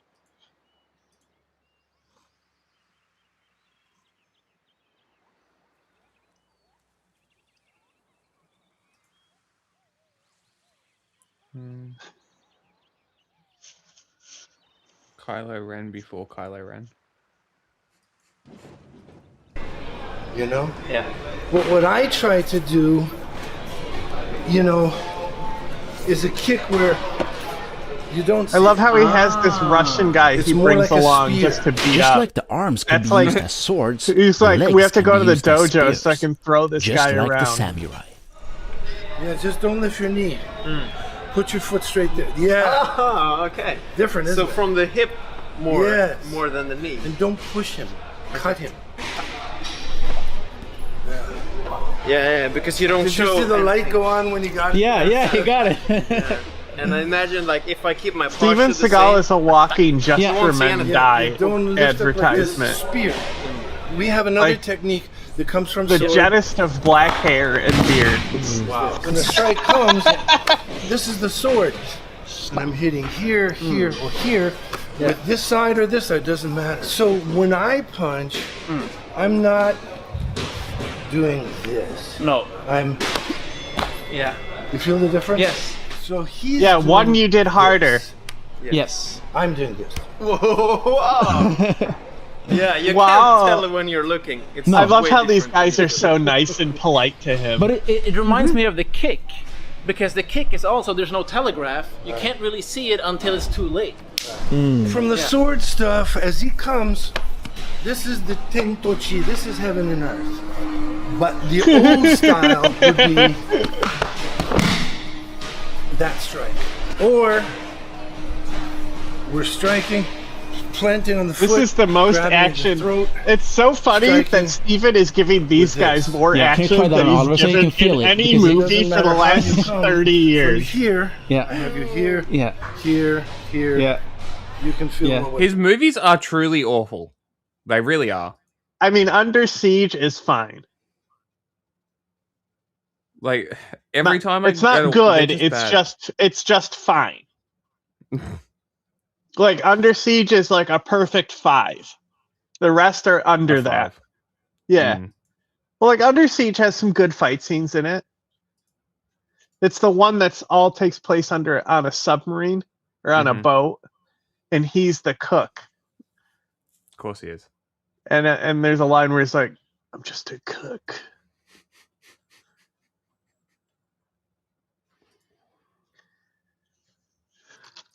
What happened? You need to try that in your next fight. Would that even be legal? Some of it's not. Yeah, No, that's exactly. the thing. You can't do the finger stuff either. You can supposedly if you have all of them. Yeah, All of them are legal, but they never do it. No. No. Let's take a break. Yes. Yeah. Okay. If you have to fight somebody to end it immediately, but in the case that you can't end it immediately, you never let him. He needed to sit fight down. his style. Right. Yes. You always will break his rhythm and his timing so that he can't fight his style. We teach all the beginners to find a rhythm, to find a certain rhythm.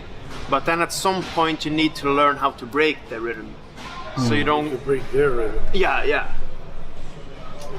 And not let them break your rhythm. Sure. Yeah. Well, when you're the aggressor, it's pretty hard for them to break your rhythm. In our style, we are He thinks he's so cool. offensive. He really does. And he's Completely aggressive. We don't. He's always been like wait this. You and know, they watch say. and try to get him tired. Do you know? As kind of a spoiler, do you know who everyone says, including everyone who worked with them, is the worst guest member for SNL?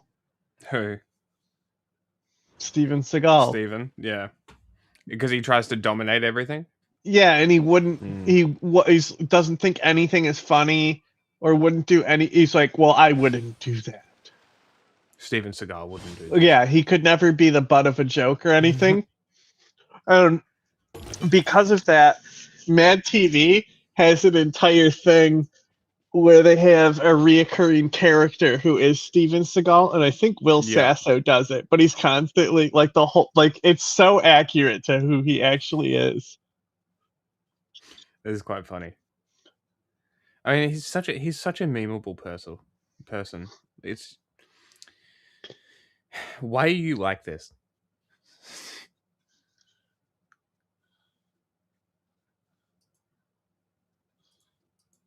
We don't do any of that. What do you think about that as a pro fighter, Oliver? Because usually you want to feel your opponent out. I think I guarantee you the brother it's dangerous could to beat the start to shit feel out of the other Steven guy Seagal. out. Both of them Then could. Yeah, because then he Both can of them, they're just impose letting his him do all this rhythm stuff on you and being before like, you wow, get and to being attack nice, first. you know? Yes. And really, in real life, if you want to end it immediately, you have to attack first. Yeah. That's better. How about in the eyes of the law? If you look like the aggressor... I don't want to sound terrible because... Well, you're above the law. I used to be a police officer. Oh, yeah, that's true. But I don't care about the law. No. If I have to fight, I don't care about the law. Yeah. I care about ending it quick. Because, for example, you go to punch, when your punch comes... Yes. If I do this, a lot of guys do this. This is not real karate. Yes. Real karate would be more like this. Okay? But when you get really good, it would be like this. All right. Just like the spear, it's like your kick. This is square. I'm sorry, this is square. This is triangle, and this is circle. Yeah, exactly. Oh, bro knows his would shape. always say hands, Okay, knees, pause real quick. elbows, feet, and Hey, look, daggers. it's So the old this- logo. Pause. Okay, check this out.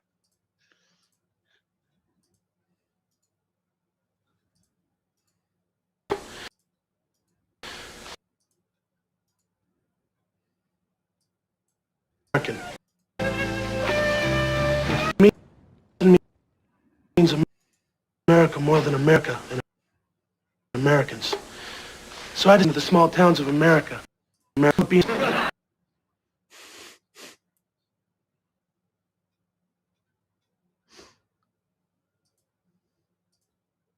How is this real?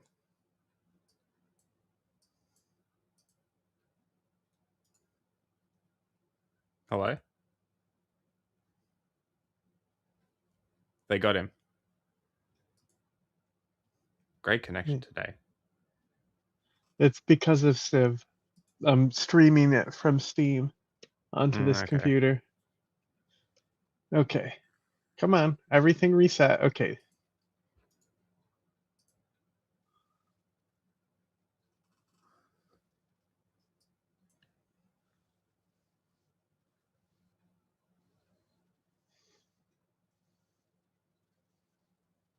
The Netherlands is albinism as well. Hi, I'm Steven Seagal. I'm an American. It means America more than America and Americans. So I decided to take a trip into the small towns of America to see what being American means to other Americans. To see the little things that make America already has American. this again. How'd you like the chowder? You're American.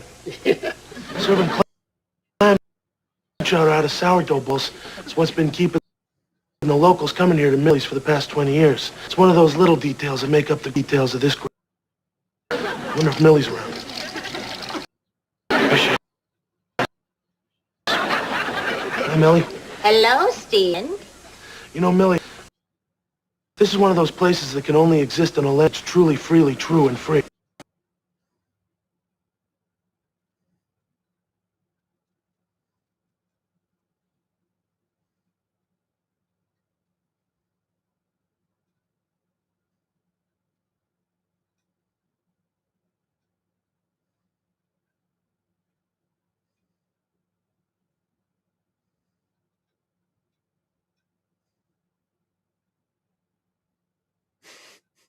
Going well.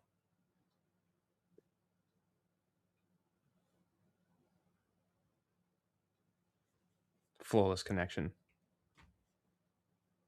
Well then, better keep your receipt, because you just bought some.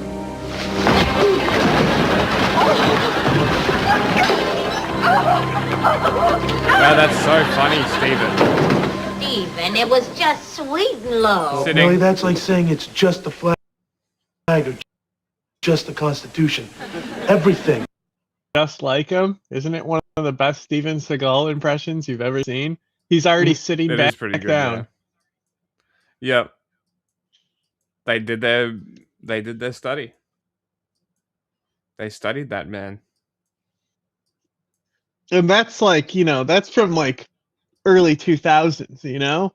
Mm-hmm. He was already like that to be memed back then. He was already fat and out of shape and a total loser back then. Back then, yeah.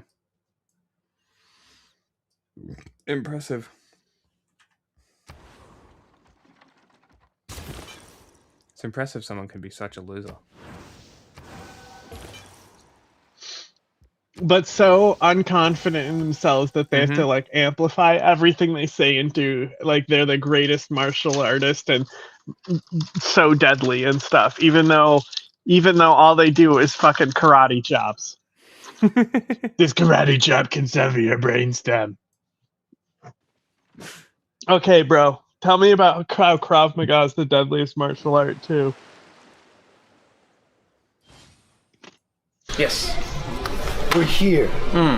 We do this a lot. And this would actually be the dagger that a samurai would. That's right. Yeah. And I'm coming in here and in here. Once in a while we'll come in here. And you can feel that, right? I can. This, because I train it every day. Yeah. This, you know, is very dangerous. Yeah. Yeah, and you can imagine if I did that in your throat. Yeah. Don't want to get poked by something that's dangerous. Right Yeah. in the throat. I wasn't ready, right? But it's okay. It's in So my- if he comes with these wild one on the side, Yeah. I'll cut the hole here and come in the throat. Yeah. That's a throat strike. One of the worst strikes I've seen.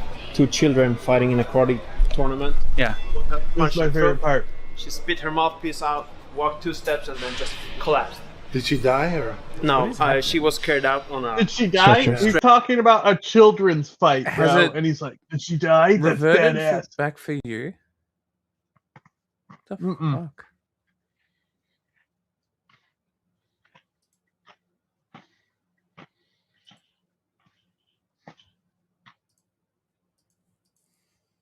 Stretcher, yeah. And it was just. But This- that's what this- we do. Yeah. Everything we do is here. Yeah. We will sever the brainstem. You will sever the brainstem. Such a good That's what happens. That's why when people, like for example, when you come to grab my leg, I'll hit you in the eyes like this on the way down. Yeah. As you come here, I'll hit you here. By the time you're down here, look what's exposed. Yeah. It's your brainstem. I don't care who you are. You're dead. Yeah. The only takedowns that we will do Yeah. that we think are nice are stuff. You know, we'll take people down like this. What is your method for power generation? Because I've heard so many different ways of generating power. I would Practice. Oh, here we go. yeah, of course. Practice. Yeah. And meditation. Oh, okay. And Zen. How does meditation and Because Zen? then we're going to have to... I Okay, love how he's yeah, a Zen let's do master, that. but also One of my talks about masters ripping once said- throats out. 武芸というものは雷みたいなもんということは天と地の混ざり which means real 武芸 is like lightning. It is the culmination between energy between heaven and earth and an explosion when they meet. That's beautiful. Chi and ki is I love how they have to flowing force them to that So it's beautiful not so they don't what I would laugh. call relaxation. They're so polite to us because it's they know that- this is going to be great It's the content. that will lightning get 'em already pumped. coursing through your body. It's there. That electricity is already coming out of your hands into your eyes, you know? you know, after they Wasn't finish it hanging out, Musashi they're that like, said- God, Miyamoto what a Musashi said- jackass. The second they walk out the door. Yeah. Make your everyday stance your fighting stance. Make your fighting stance your everyday stance. What did you just see? Right, exactly. Yeah. You'll see me standing like this all the time. Yeah. One great samurai once said, When a tiger dies, even though we have appreciated him in life, we take his pelt and we hang it on the wall, and that's what he's remembered by, his pelt.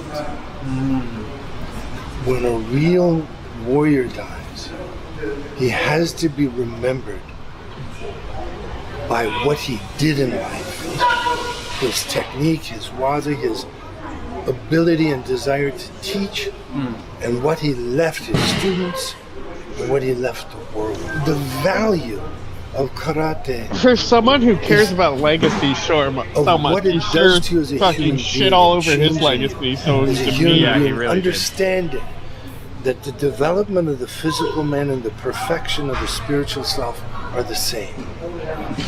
And that in doing these things simultaneously, we learn first and foremost how to make the world a better place and help others. That is what we call a legacy. Yes. And it's another reason why I'm doing this interview. Yeah. Because in America, you have guys like Gene LaBelle and Bob Wall, and these people who every time their mouth opened, they were lying. Really? And they tell those guys, see, this is the sad thing about America. You can destroy someone's life, their legacy, their reputation, just by making up lies. As soon as I spoke the truth about certain things that are happening in the world, a huge campaign on a secret, very top secret level was mounted.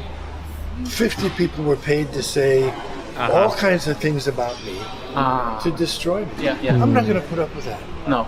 So I just left. But the shame about the tiger and the way the tiger dies is, like one samurai said, we look at his pelt on the wall and we think, wow, it's beautiful. But when a great warrior or a great samurai dies, Trump code. he has a real legacy. And people who have real ethics and morals and decency, they admire the people that have technique and have history and have teachers. Yeah. And they would never try to tarnish what they are. In America's different. Yeah. They don't care. Where I came from, if you did that, somebody will come and kill you the next day. Yeah. They'll come to your dojo or your house and say, it's on right now. One of us is going to live and one of us is going to die. Or That one has of never us is going to happened. be unconscious Not even and once. maybe he'll live and maybe he won't. I don't care. Yeah. That's how it was. Yeah. That's how I was raised. Yeah. Not in America. It's the land of the mouth. There are people who say, I did this and I did this and I did that, and I studied all these martial arts, but none of them can tell you the names of their teachers or where they studied. None of them. Yeah. Everything is in the teacher. Everything. Even Lord Buddha said there would be no guru without the Buddha. There would be no Buddha without the Buddha. It's the same in Zen. It's the same thing. Your spiritual side is very inspiring to me. Like, I didn't know that before about the Zen and everything. So. Yeah, I am a lama, I'm a tuku, I'm a rinpoche. And I have studied Buddhism and Zen my whole life. And I think that shows like in the in person, even when you do like martial arts. My favorite is like the way you Steven carry Seagal, the yourself Zen master. I think it's different. Out, by It's the way. such- And if you try to fight me, I'll kill you. I'm a Zen master. Not sure if you heard about me. How does he not know? He has to know, right? He's, like I said, I think he's truly that, like, unconfident his in own himself. No. I think it lacks. I think it's a thing of self-confidence. Like, he's so concerned with being cool that he's become a dick. You know? Some real dicks and asshole speech from Team America shit.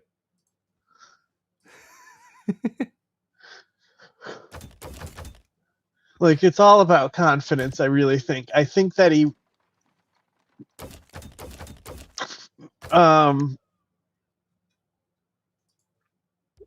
tries to seem cool because he never got laid and stuff, you know? Maybe. It's probably a pretty good bet. And because he dedicated his life to a worthless martial art.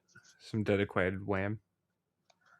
Like, what would you do if you dedicated your life? Like, I mean, like, because, like, if you think about it, like, genuinely, so there's, like, Steven's the worst thing that ever honestly happened to him was probably being in movies. Because, like, the best part of his story is that he was, like, one of the first, if not the first, Western master in Japan. Okay. There was a lot of and there was a lot of people who were like purists and outraged that he had a studio in Japan and taught people in Japan. Interesting.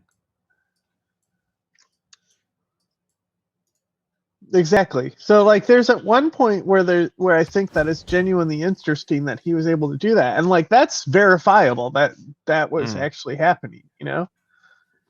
Look at Indonesia now has a fucking monopoly on tigers. Yep.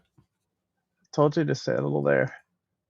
And I even could have stolen it, but I thought you wanted it, so I didn't settle there. That's fine. I'll wipe those cities out. That's what I plan to do. Because she's also blocking my sea route, and I can't have that. I am the sea queen.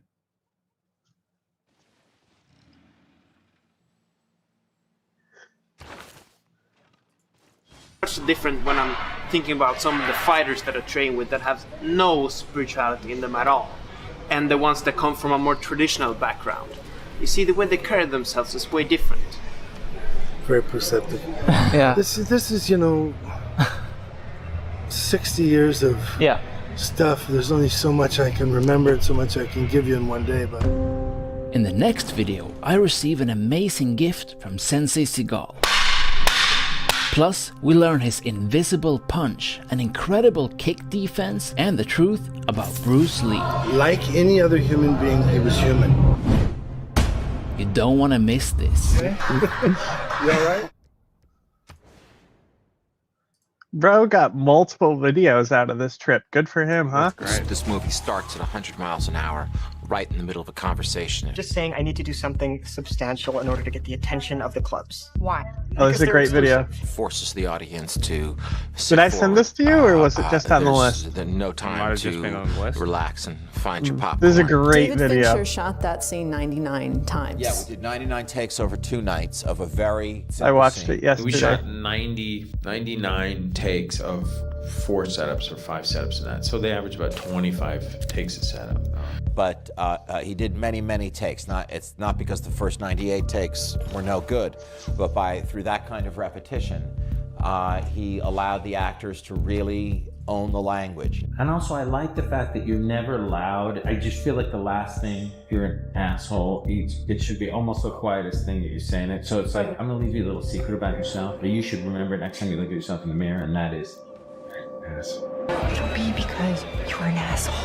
I needed to set a pace. Because in that scene, you're gonna see them talking over each other. So you're gonna see one of them interrupt the other because they're, it's not an over. It's 9 pages in 4.5 minutes. So it's like, and they were like at 7 minutes, they're like, woo! I was like, not even close. There was going to be no improvisation on this. You can't do that with this kind of script. It's just a little too dense and language oriented. There's got to be a precision of language while casualizing the language. You have part of my attention. You have the minimum amount. $1 billion. He stole our website. I like sitting next to you, Sean.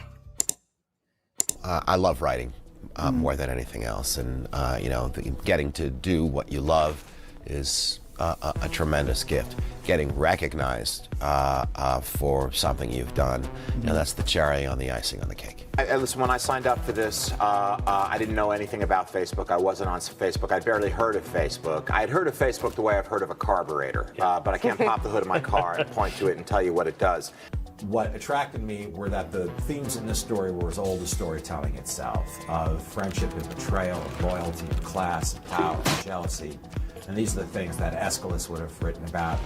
Shakespeare would have written about, Paddy Chayefsky would have written about. It was just lucky for me that none of those guys were available, so I got to write about it.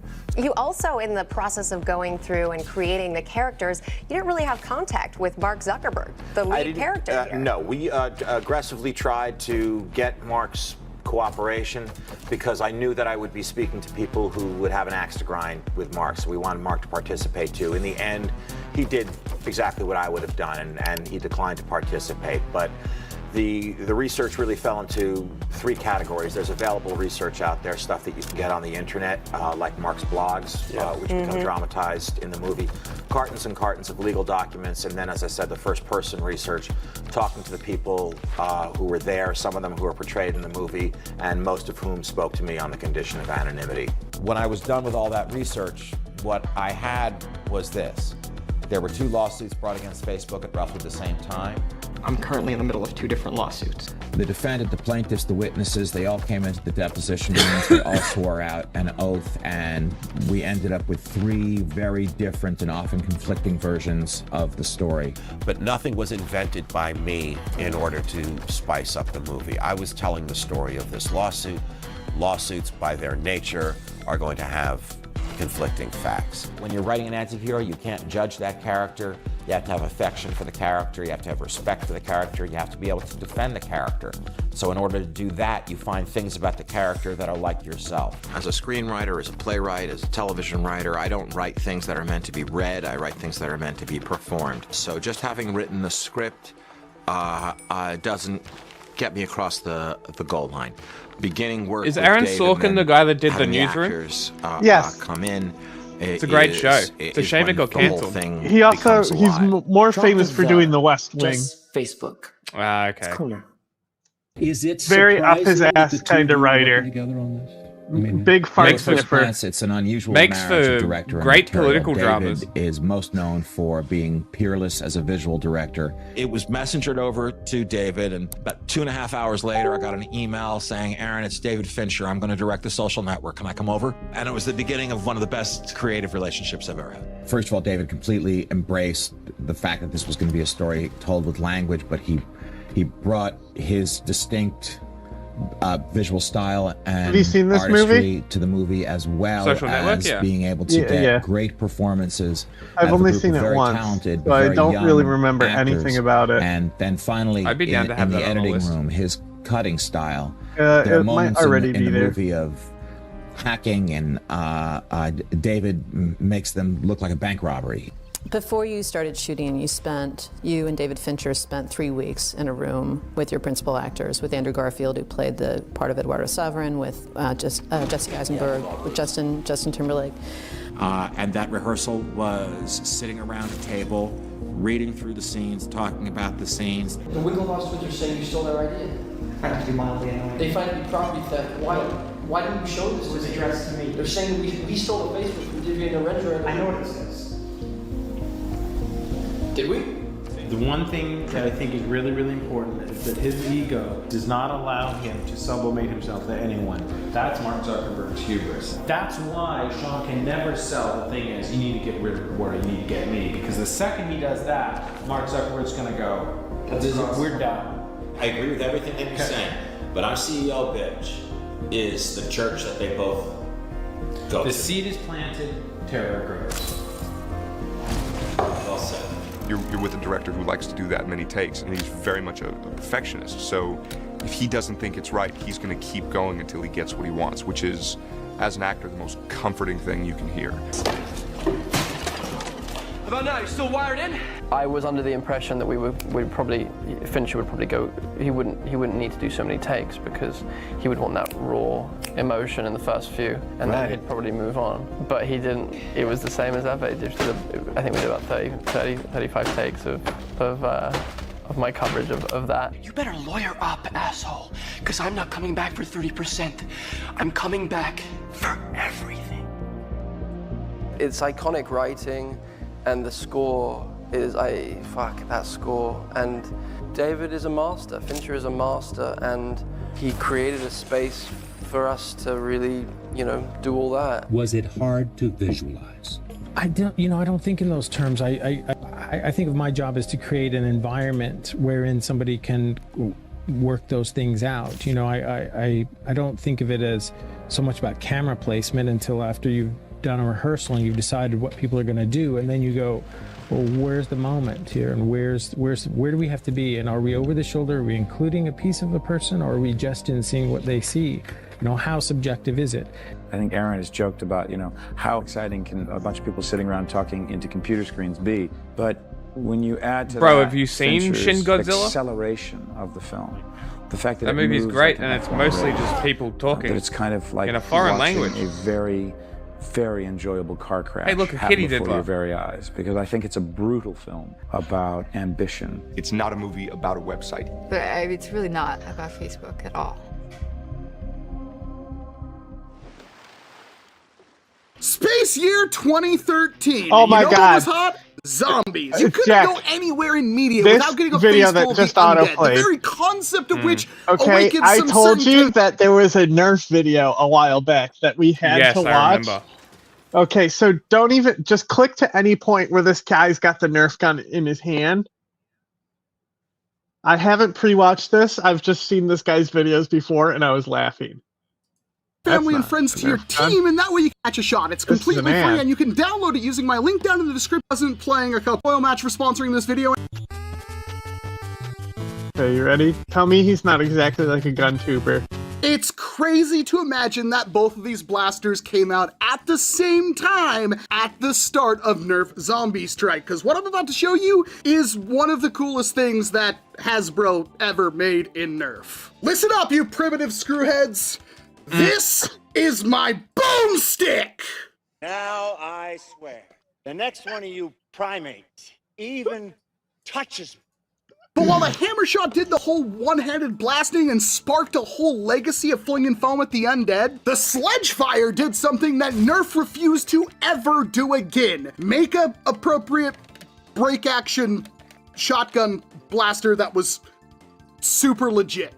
And I mean true break action, because the sledge fire primes when you open it up. You see, this breech-loading blaster came That's with pretty 3 cool. shells, each one holding 3 darts perfectly. Look at that. They don't stick past the front of the shell or anything like this. You could shove this in a pocket and you know it's going to be safe. Due to the design here, you can actually load anywhere from 1 to 3 darts in each shell, and if you loaded 1 dart or 2 darts, you'd actually get a little bit of a velocity boost. But you take your shell, you load it in the sledge fire, and they can go in pretty much every way. You see, the he's got a blaster up, shooting and it is now gallery here primed and set ready up. to That's go. You awesome. simply point it at the object and pull the trigger, and it fires the darts. And then, when you break it back open, it popped out the shell, usually not very aggressively. I gave it a little bit of English right there to have it pop out of the blaster, but it does loosen up the blaster so It's you can got a grab fucking it, rail put it on back it, in the bro, stock, for you know, if to have mount upwards where it optics locks on. into They all place. do. You can very easily refill your shells on the fly when you have some downtime, and just repeat the process. And while shotguns maybe not the most useful thing for humans versus zombie, the sledge fire is the best shotgun I think Nerf has ever made. Seriously, the way this thing is designed, where it primes on opening it up, it makes it extremely efficient to use over and over again, for a shotgun. Performance was under what you'd normally get with an elite blaster because it's firing 3 darts at once, and these shells were never Amazing. designed for maximum distance. It's got a monstrous plunger. This video is 2 hours long. Yeah. Like I said, I just said click anywhere and you'll see what I mean. It's not a Targets fucking it watch came an with aren't entire exactly video type great, of guy. and for the 10-15 bucks, somewhat useful. Mileage may have been modified, but I said go to Strike any gave us point he's rough holding a cut gun and you're 2-pack going to be out of the laughing. elite line, and man, these are hot. This one, as you can see, has been modified, but is the typical Zombie Strike scheme you know and love. The bright green, the wood kind of grip thing, and yeah, it's the exact same thing you'd expect from a rough cut 2x4. Nothing special there, no changes outside of that. And then they also started this weird orange zombie. It is way more efficient than any kind of retaliator or anything like that. This is a very, very light prime that basically anybody can use as long as you can stretch your arm forward far enough. And there were lots of modifications for this thing. Not only were there This is exactly what I would expect a Nerf YouTuber to look like. yeah. And sound like, am I right? Yeah, pretty much. He's got this, he's got this vibe just makes so you me can want to store say, either say your some extra water pussy for bottle the or rest silly of string, us, or just you know? have extra one of the two right here on the back of this like hose fitting. And then of course your silly string or water bottle would go in there, and you could use this trigger to Did he say fire silly it. It would string? squeeze the bottle and make it shoot out of this nozzle Yep. up here. But of course we care more about the darts, and that's where this Hamp rough cut comes into play. I mean, that's exactly what it is. It is a massive airflow pump that hooks up to an 8-shot smart AR system, making this a very rare example of a Hamp smart AR. Alright. Are you able to host now? No, my computer is over there. Why? Because I'm sick as fuck. Right.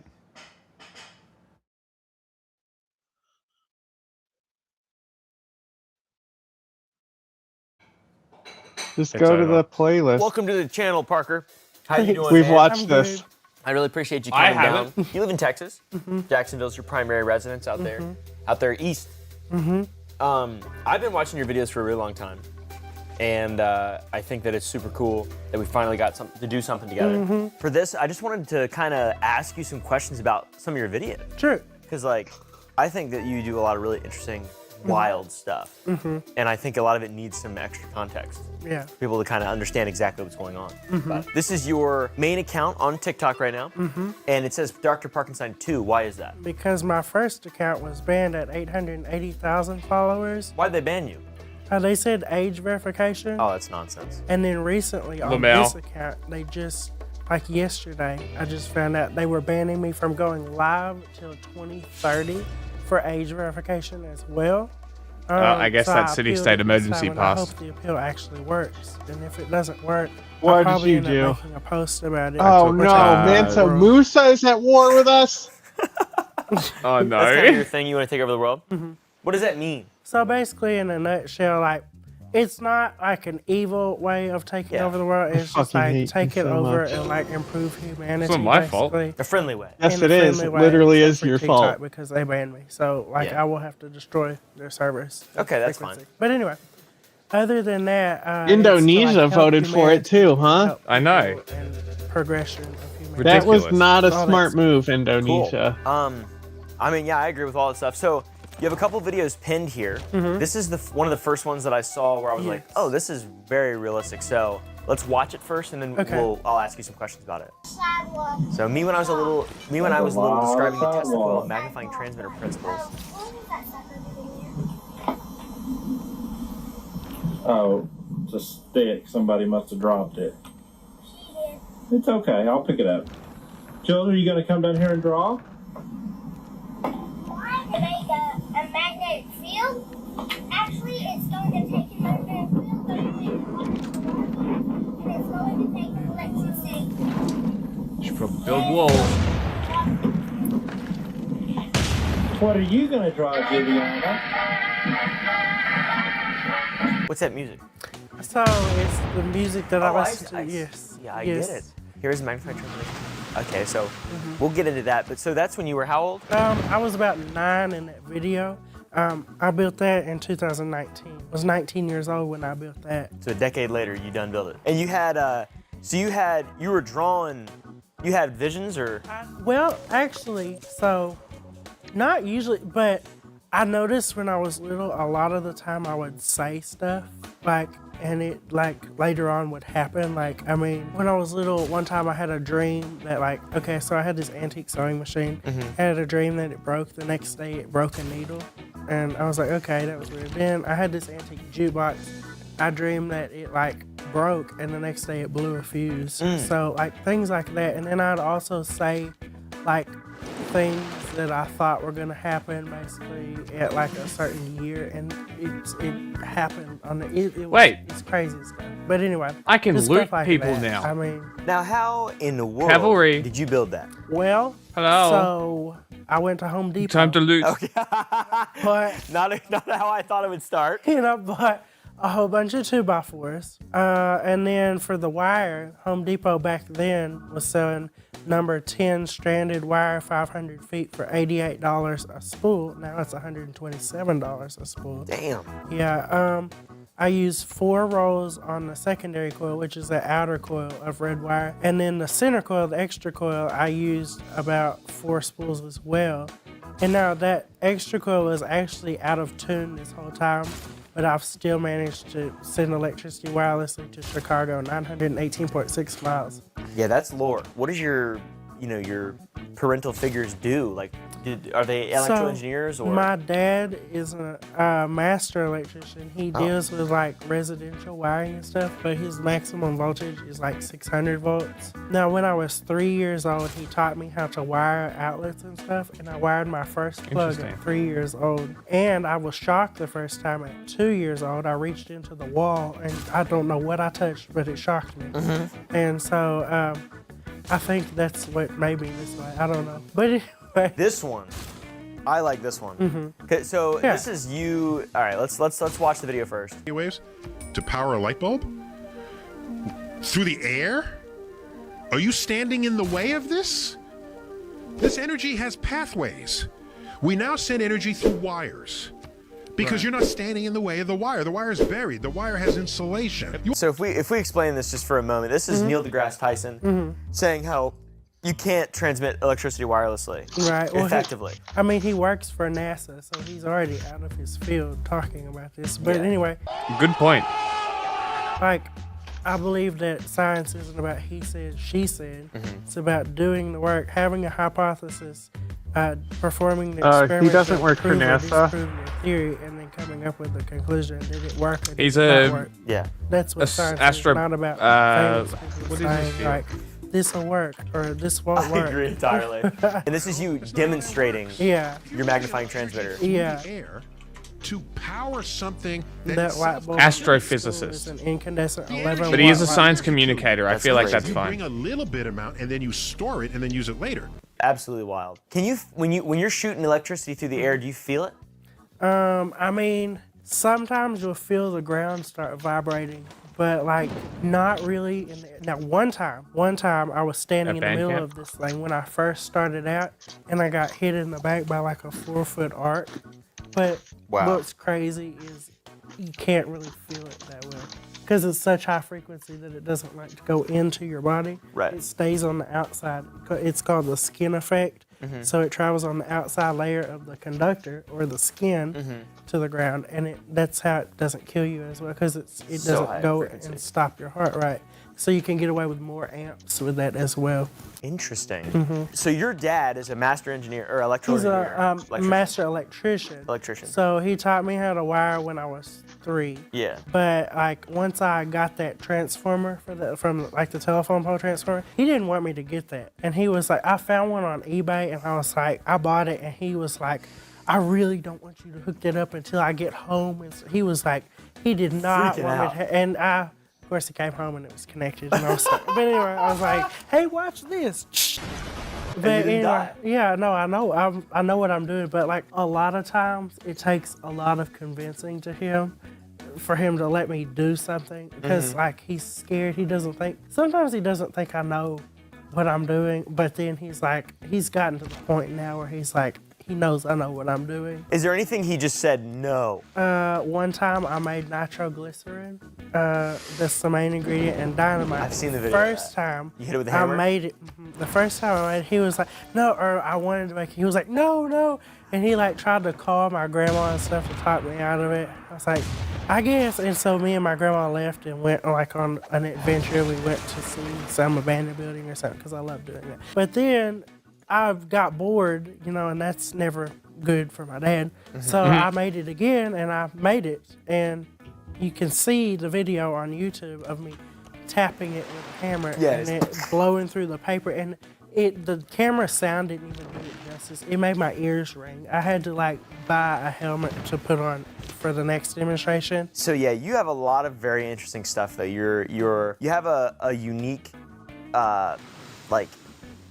aesthetic style. Mm-hmm. It's Victorian era. You have so much cool stuff. The tintypes, I've seen that. You've got your electrical stove. I've seen that. You made, I think, cocoa on it or something. I did hot cocoa. I saw a video of that. You have so much interesting stuff on here. Is there anything you think would be cool to show? Post every day. Okay, I know one. So there's one where my friend Chrisley is going to be. Okay, today I'm going to be recording my song on my phonograph. I wrote this song in 2018. You can find it on almost all music platforms. My friend Chrisley's back there. Say hi. Hello. Okay, let's get started. Okay, so first, I'm going to go ahead and put the recording here. I love how he's no different. So I'm taking the crank It's just off of the the apparatus same guy. because I always get asked. And that's not a couch. What is that? That is a Victorian love seat. It's from the 1890s. Yeah, you can't call that a couch. I'm finished recording. I put on the reproducer, which has a $1 sapphire tip on it, which will go along those same grooves. And what the hell is this thing? It is a phonograph, an Edison. I hate that name. Sorry, Edison phonograph. All my homies hate Edison. If you should go leave me in the field tonight, you should go leave me for another guy. So I wrote that song when I was 18. In 2018. That iPad sitting there's weird. Yeah. That's bothering me. Well, I pre-recorded my piano music onto that so that I could do, because like the piano normally isn't really loud enough for my recordings.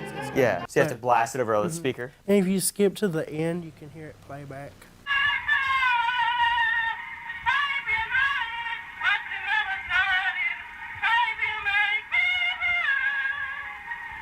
So it just scratches into a tube. Yeah, it's recording vibration, waves. Right. Everything is frequency and waves. Wow.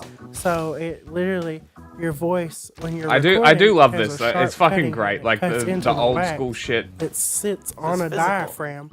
Yeah, it sits on a diaphragm, and when you sing into that horn, it makes it vibrate with your voice, just like your vocal cords vibrate to produce sound. It's vibrating the little diaphragm, and it cuts your vibrations of your voice into that wax, which is actually metallic soap. And then when you play it back, there's a dull, rounded off sapphire tip, and you put that on. That's the reproducer. It reproduces the sound, and the horn amplifies it. It's mechanical amplification, basically. Wow. I feel like that's so much more complicated than a computer. I mean, no, not really. I mean, I don't think so. Is there any other cool videos you can think of that people might want to see? What about my Charleston video? Okay, today I'm going to show you a video from when I did in Charleston at Raven Wolf Manor at their Valentine's Day party. This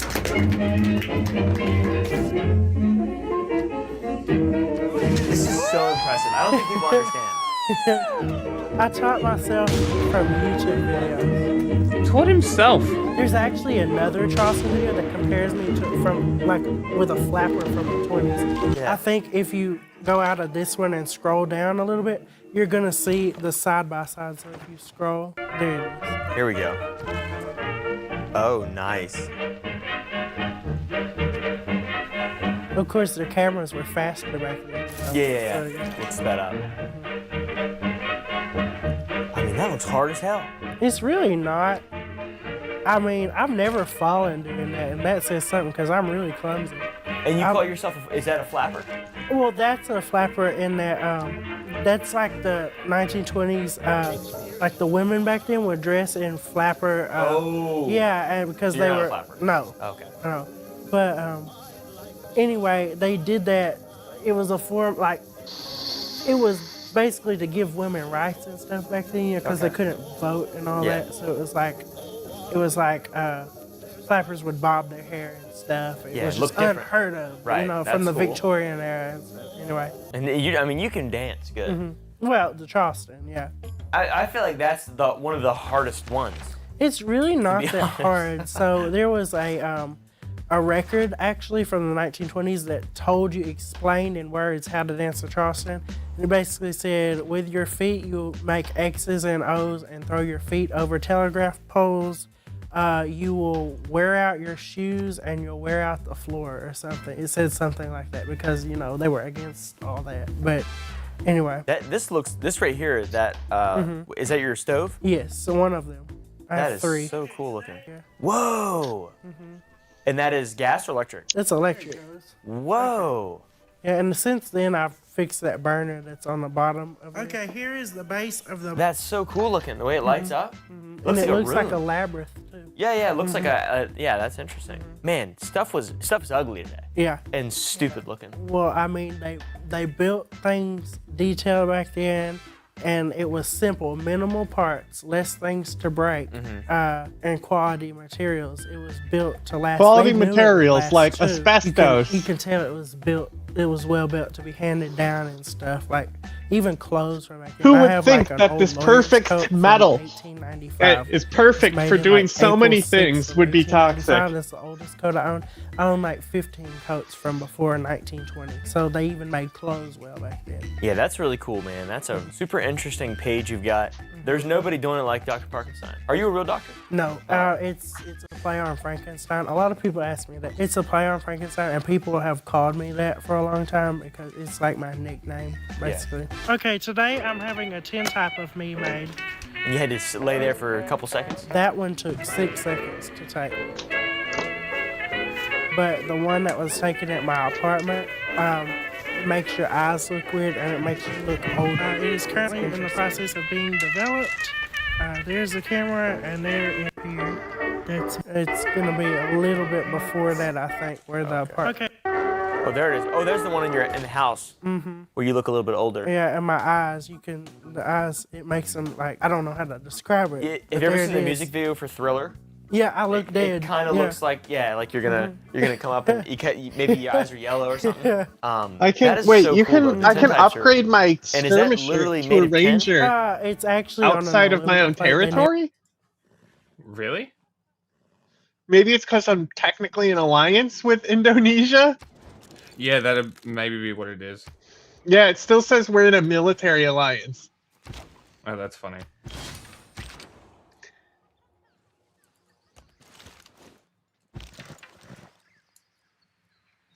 Mansa Musa sent Curissa cores, but I have field cannons and bombards, so I should be fine. And I have my boats. Taking a branch out of the US Navy's book. Getting boats, except I'm actually using them.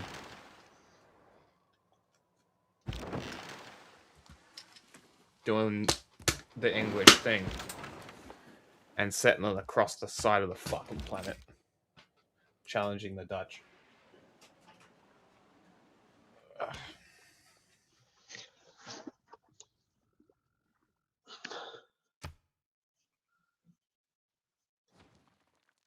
This is all your fault.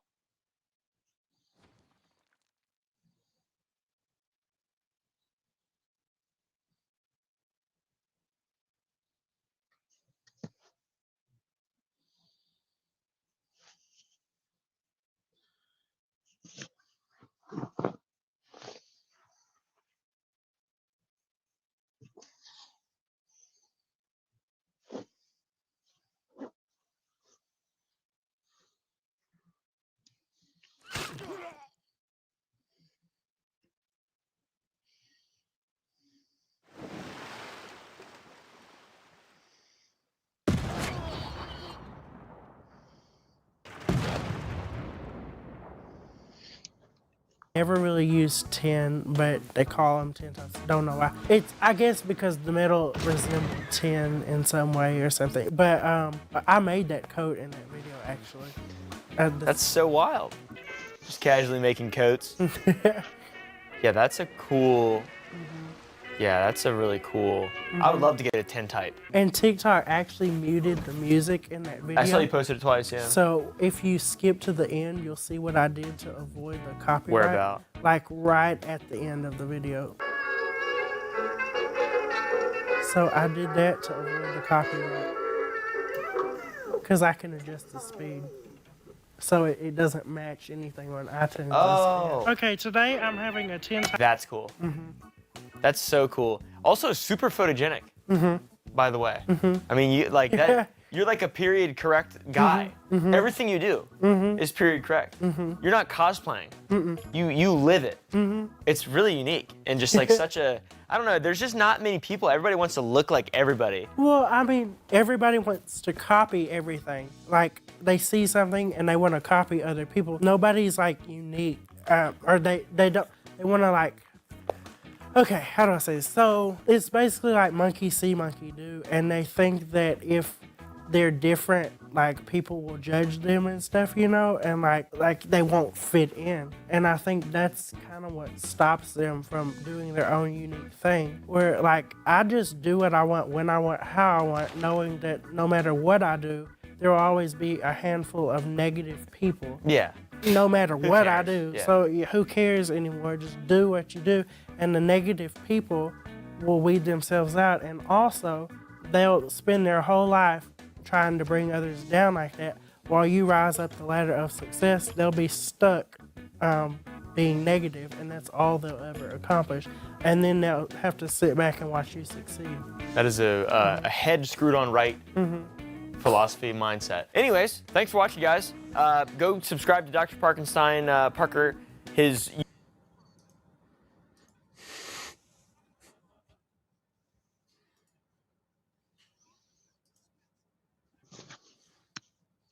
Uh-oh.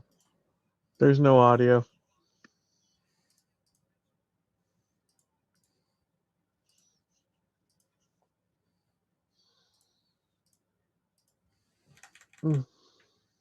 So, furries.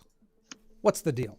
We're talking grown adults with animal personas, and often expensive, They're called elaborate personas, costumes. actually. And it's more than just a handful of odd people who found each other on the internet. Furries have conventions that draw in nearly 20,000 people. And there are hundreds of thousands of them worldwide, maybe more than 1 million, and that number's growing. We've seen glimpses of them in television shows, playing for Taylor Swift, and even dancing at a Mar-a-Lago fundraiser.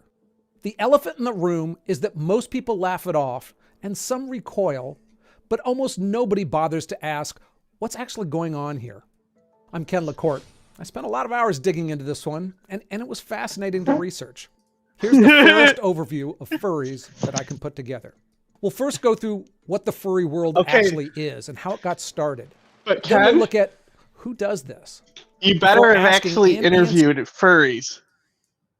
I don't know if he does interviews. No. I mean, a research interview, not necessarily something that you post. Gotcha.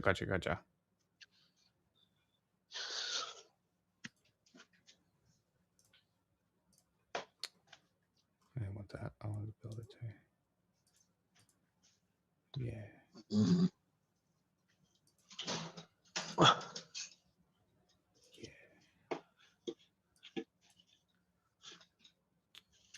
Is there a wonder that gets me double units when I build them?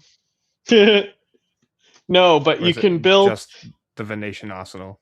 No, it's you gotta build military encampments or arsenals. Military encampments can get to you where train you them. can. Yeah, I know, but I'm talking about because the Venetian arsenal gives you 2 units per one trained. Oh, but it's only C stuff. Yeah. So I didn't know it did that. I never actually read. I just go for whatever is going to get me era score. Fair enough.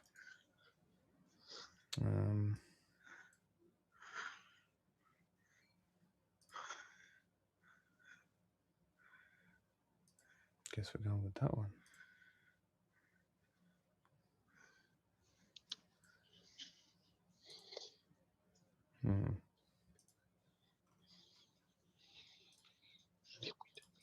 Answering what's the appeal to why people build entire identities around animal characters? And finally consider, is it a problem? In the next few minutes, we're going to understand this world better than almost anyone who hasn't put on a fursuit. So the furry world started, like a lot of subcultures, at science fiction conventions in the 1980s. It was fans of characters from Disney's Robin Hood, anime, and comics, anything featuring animals that acted like people. They started finding each other at conventions on the West Coast, and by the mid-'80s, they had a name for what they were into, the furry fandom. In 1989, some of them decided to hold their own event, Conference Zero, at a Holiday Inn in Costa Mesa, California. It drew about 65 people. From there, it grew slowly throughout the 90s, with conventions pulling in a few hundred people. Then the internet came along and changed everything. Online forums, art-sharing sites, chat rooms, it let furries connect across the world, and the community exploded. Anthrocon, the biggest furry convention in the United States, saw its numbers jump from about 500 people in 1997 to 18,000 in 2024. It pumped about $16 million into Pittsburgh's economy. And it's not just that one event. There are major furry conventions on multiple continents with tens of thousands of attendees. So a lot of what I learned here about furries comes from fur science. Social psychologists from multiple universities who've been studying the world for over 15 years, surveying tens of thousands of furries and publishing their results. So 2 things to let you know up front. First, fur science has a stated mission of countering stigma against furries. They see themselves as correcting media misinformation. And secondly, they're basically the only ones routinely researching this community. But beyond their PR goals, I really didn't see any red flags to their research. Okay, so what is a furry exactly? At its core, it's a subculture built around anthropomorphic animals. That's the concept of giving human qualities to animals. So furries are people who are really into animals. Like making them little baby guys? Like and it goes further than being just a fan. Nearly all furries create what's called a fursona, a personalized animal character to represent them. Like an avatar, but one that some spend years developing. In fact, nearly half of furries have had only one fursona their entire time in the fandom. I'm some impressed. Throwaway screen names. The most popular ones, wolves lead the pack, making up a little over 20% of fursonas. Dragons and wolves foxes lead are the the next pack. most popular. Dogs, big cats, and other mythical creatures fill out the rest. Each fursona comes with a detailed personality, backstory, and visual designs. Okay, so the element that most outsiders noticed first are the fursuits. Big, elaborate animal costumes. But interestingly, only about 15% of furries actually own one. A custom, full-body suit costs thousands of dollars. Some have animatronic jaws, built-in cooling fans, even LED eyes. They can be impressive pieces of craftsmanship, but most furries don't buy something that complex. About a quarter own a partial suit. A head, paws, and tail worn over regular clothes. Others clip on a tail or wear animal ears to conventions, and a large chunk of the community is just online, skipping the fur altogether. Most furries make or buy artworks of their character, and conventions feature art shows, dealer rooms, dances, and panels on everything from fursuit construction to creative writing. It's a sprawling subculture with its own social norms and its own creative ecosystem. But to really understand what's really going on here, we need to look first at the people behind this. But before we get to that, I want to talk about today's sponsor and something that might be a blind spot. Today's sponsor, Mr. Little Baby Guy. He's a little baby. He's a little guy. Making smarter. He's a little baby guy. But now let's look at the people themselves. I mean, who does this? Multiple surveys over the years. Who does this? Oh, weirdos. The average furry is in their early to mid-20s, and a majority first got into it before they turned 18. For a lot of them, it wasn't some quirky hobby they picked up as adults, but something that became part of how they saw themselves during their formative years. The furry world is mainly male. About 2/3 to 3/4 are men, depending on the survey, with a bit over 10% of furries identifying themselves as transgender or non-binary, which is about 10 times higher than the general population. All right, Racially, loyalty, what do you want? in America, it's overwhelmingly white. Over 80% in every study I saw. Globally, about tech half are in North America, with a big chunk in Europe and a growing number in Asia. spies? And they're well educated. Among American furries over 25 years old. And for the loyalty, what do you I want it to maybe be siphon funds, because then I can train spies easier. Okay. Can do that. And loyalty? Actually, give me the loyalty. Yeah,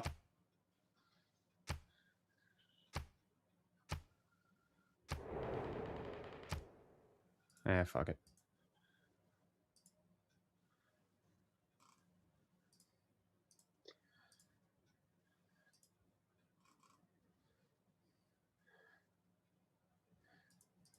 which is a good chunk higher than Indonesia non-furries. currently is like, There's also a yep, heavy that's overlap. me. I bet you're wondering how I got into this. They really fucked up. Yeah, they really shouldn't have done that.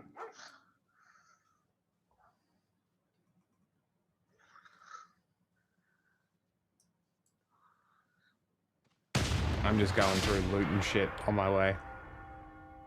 At least you're distracting them from taking Hansa. But I should be right. I have enough range defense.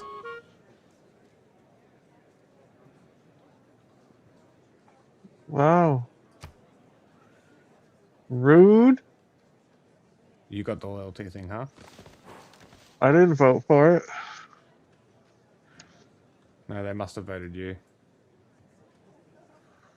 Because I've already taken cities. Mm.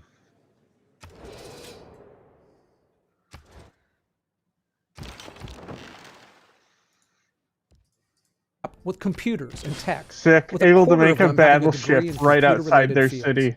During the dot-com boom, some Silicon Valley firms even recruited at furry conventions. When we look at sexual orientation, across multiple studies, they self-report substantially higher rates of non-heterosexual orientation. A UC Davis study found only 33% said they were heterosexual, and other surveys showed it as low as 20%. The rest identify all across the entire spectrum. And about 3/4 of furries in relationships have partners who are also furries. So this isn't just something that they do on weekends. For many, it's where their closest relationships exist. And then I ran into another factor Jenna, that I the had puppy no girl. idea of before researching this. She's not a furry. First Stop Science it. says that somewhere between 4% and 15% of furries report being on the She autism peeked the spectrum, floor, dog. depending on the study and how the question was asked. If you compare that to the government's autism estimates of roughly 2% of Americans, it implies a rate that's Furries 2 are to autistic? 7 times higher than the general population. So there are some clear patterns of the people who are in this world. Autistic homos, got it. More male, less heterosexual, more on the spectrum. I think it's fair to say that it points to a community built by and for people who didn't quite fit in anywhere else. That's who they are. So now let's look at the why. What's the appeal to these people in creating an animal persona?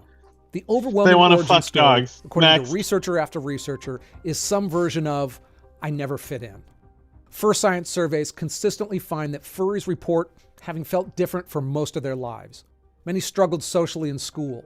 They were bullied at rates almost double the general population, and for many of them, the mainstream social world was a place where they just kept getting it wrong. But the internet can let people build an identity from scratch, choosing communities based on interests rather than where they live or where they go to school. Subcultures have always done this to some degree, but furries take it a step further. They don't just join a group, they create an alternate self. That's the fursona, and it does more psychological work than most people realize. When researchers ask furries to rate their fursona's personality traits alongside their own, the pattern is consistent. Fursonas are rated as more confident, more outgoing, more playful, and less anxious. That's telling. The fursona is who they want to be. And furries who feel that they're actually becoming more like Projection. their fursona, closing the gap between their real self and their ideal self, they report higher self-esteem and better overall well-being. It's not pure escapism, but more like an aspirational identity. The shy kid who plays a confident wolf at conventions sometimes becomes more confident outside the convention too. Psychologists have seen similar effects in theater and role-playing contexts for decades. For people who are questioning their sexuality, the fursona gives them a space to experiment with fewer real-world consequences. They can give it different characteristics, see how they feel in online interactions or at a meetup, and then figure things out before making any changes in their everyday life. But individual psychology is only part of it. The community Okay, can is we probably talk about even more of a specifically draw. the adult baby Belongingness furs is the single most and commonly why it's cited wet reason underneath furries that stay chair? in that world. About half of a furry's friends are other furries. For people who felt like outsiders Rapid everywhere onset else, this can become a home. furry disorder. So this is a good time to mention Sure. that I don't have much personal I furry fucked that up. experience. So if I make a substantive mistake in the video, I'll correct it in the pinned comment below. Also, links to my sources are in the description box. All right, I mentioned autism earlier, and there are definite incentives here for people on the spectrum. One of the core challenges of autism is reading implicit social rules. You don't have to Unspoken codes make that eye most people contact. absorb without thinking. Mainstream social life runs on these invisible expectations. By contrast, The furry community, it makes its norms more explicit. Convention etiquette is clearly spelled out. Communication tends to be direct. There's a shared vocabulary and shared interests that give people immediate I should have said foundations furry for conversation. dysphoria. And for someone who struggles with eye contact or reading facial expressions, the fursuit itself is a social tool. Dr. Elizabeth Fine, a clinical psychologist at Duquesne University, found that those fursuits actually simplify social interaction for people on the spectrum. Of course they it remove does. ambiguity. You communicate through big, exaggerated gestures, tilting your head, opening your arms for a hug. There's no fine-grained nuance to misread. The exhaustion that comes for people on the spectrum for trying to constantly decode faces just disappears. And for someone who spent their school years being told they were too awkward or too obsessive about their hobbies, walking into a space where different is the norm, that's powerful. And, of course, we have to talk about sex. Costumes and personas in the bedroom aren't new. Sexualized roleplay has existed probably forever, and we can certainly see sexualized cosplay in anime. There's clearly something deeply human about trying a different identity, including sexuality. So where do furries fit in? The community tries to downplay the sexual side and say it's the main misconception that outsiders have about them. And the truth, well, it may be more complicated. When asked about how important sex was to their personal furry experience, only about 14% say it plays a large or extremely large role. That's pretty low. A separate survey of over 4,000 furries found that 37% said sexual attraction was important in their furry activities. 38% were ambivalent, and about 24% said it had little to do with it.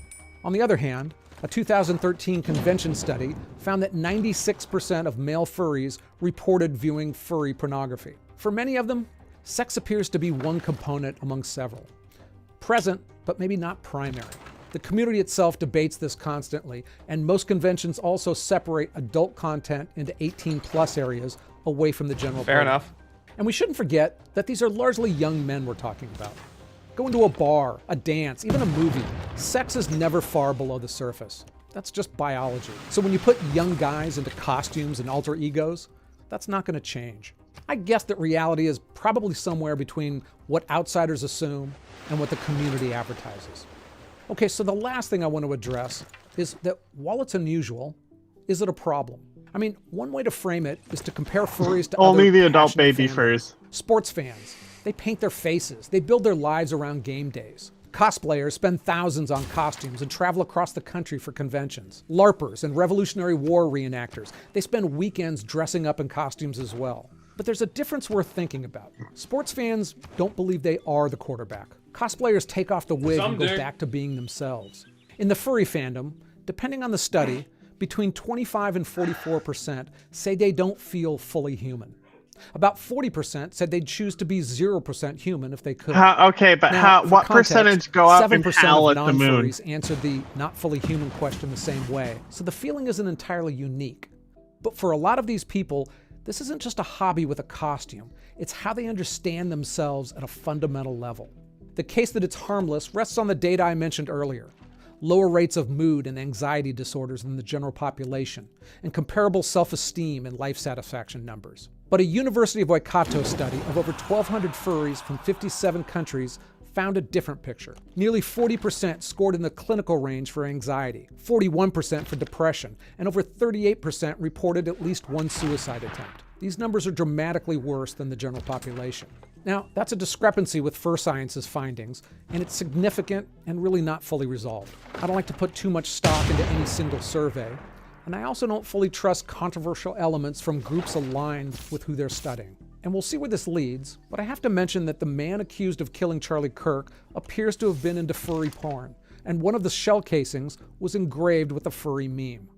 There's also the issue of zoophilia. That's a sexual attraction to honest-to-goodness animals. Anonymous surveys over the years have found anywhere from about 7% to the high teens admitting to zoophilic fantasies or kinks.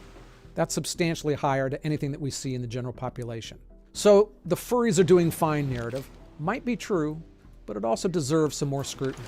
And finally, there's a question about how insular this world can get. I mean, when the vast majority of your romantic relationships and half of your friendships exist inside of one community, leaving becomes difficult, even if you want to. For young, neurodivergent people still figuring out who they are, there's a real question about whether that helps them grow or gives them a reason to stop trying to fit into the default world. So, furries, I got to disrupt rocketry spy. Real. A community of hundreds of thousands who found acceptance. Yeah, that will be useful in like now, 2 whether weeks. That's creative expression or elaborate escapism depends on who you ask. Fuck off. The real question it was my first upgrade too. But why so many people felt the need to become animals to feel fully human. So this video was about people who want to be cute animals. But a few months back, I produced a different piece on why some people we're not that far cute from animals, rocketry, especially actually. Dogs. No. Dogs are food in some parts of the world, and that's something that horrifies people in other parts of the world. Why? Why do some societies consider them pets while others use them for protein? Hey, thanks for joining me. I learned a lot putting this together, and I hope you did as well. Wow, you took down that city real fast. Give me a second, I'll send a melee unit in there. Good evening. The Trump administration says the US has completed its offensive operations against Iran and says the ceasefire is not over. But the threats continue. President Donald Trump telling Iran it should do the smart thing and make a deal because he doesn't want to, in his words, go in there and kill people. Tehran says the conflict with the US has not even begun yet. Yes. In the Oval Office, the US Commander-in-Chief surrounded by children as he briefs the media on military action against Iran. I can say this, Iran wants to make a deal. They should do the smart thing, and because we don't want to go in and kill people, we really don't. I don't want to. It's too tough. The Trump administration saying Operation Epic Fury, the code name for the joint military strikes on Iran at the end of February, is now over. And the mission guiding ships in the Strait of Hormuz ducklings suspended can walk a up day like after vertical it started. surfaces, but ducks the fact can't. that great progress has been made What? toward a complete and final agreement with Look it up. representatives of Iran, Project Put out a Freedom, video the about movement of ducklings ships through walking the up Strait vertical of Hormuz surfaces. will be paused for a short period of time. The US Secretary of State stopping short of saying the conflict with Iran is over. Under the US War Powers Act, a president can commit armed forces to combat for 60 days without congressional approval. Questions now being raised over whether the war could resume under a different code name. The Operation Epic Fury is concluded. We achieved the objectives of that operation. I'm not going to, we're not cheering for an additional situation to occur. We would prefer the path of peace. At the Pentagon, the Defense Secretary saying, no, the ceasefire is not over. While the highest-ranking US military officer described the scenes on the Strait of Hormuz in recent days. What I'll say is it's low harassing fire right now. It feels like Iran is grasping at straws to try to do something across the southern flank. Iran's parliamentary speaker saying we know full well that the continuation of the status quo is intolerable for America, while we have not even begun yet. Iran has been accused by the United Arab Emirates of launching attacks on its oil industry zone, one of the few export routes for the Middle East that doesn't require passage through the Strait of Hormuz. On Iranian state television, a statement read out from Iran's armed forces denying any missile or drone operations against the United Arab Emirates in recent days, saying, "We warn that if any action is taken from the UAE against Iranian islands, ports and coasts of our country, we will give a crushing and regretful response." The UN refusing to be drawn on whether the situation is currently defined as a war. There is currently clearly conflict going on. There is a ceasefire. But he's the I think I'm not this going is to blow your engage fucking into mind, the bro. legalities of what exactly that means. Look at we that. know what the situation is. Tense times in Iran despite the truce struck last month. Iran's foreign minister met with his Chinese counterpart in Beijing today ahead of Donald Trump's scheduled visit to China next week. Virginia Lankerberg, SBS World News. A wave of Russian missile and drone strikes have killed at least 27 people across eastern Ukraine, just hours before a proposed ceasefire was set to begin. Ukraine's 3 days. I'm pretty sure we watched it. But I'm not positive. This duck is literally climbing the wall. Isn't that crazy? Wow, Did you know they can do this? That's the craziest thing I've ever seen. Dad, they need to get back to their... Look, they're climbing the walls. I thought only Mom did that when you kids were around. They need their... Oh, go this way. What the fuck? Up they go. Oh my goodness. Shoo them that way. Weird. Get them back to their...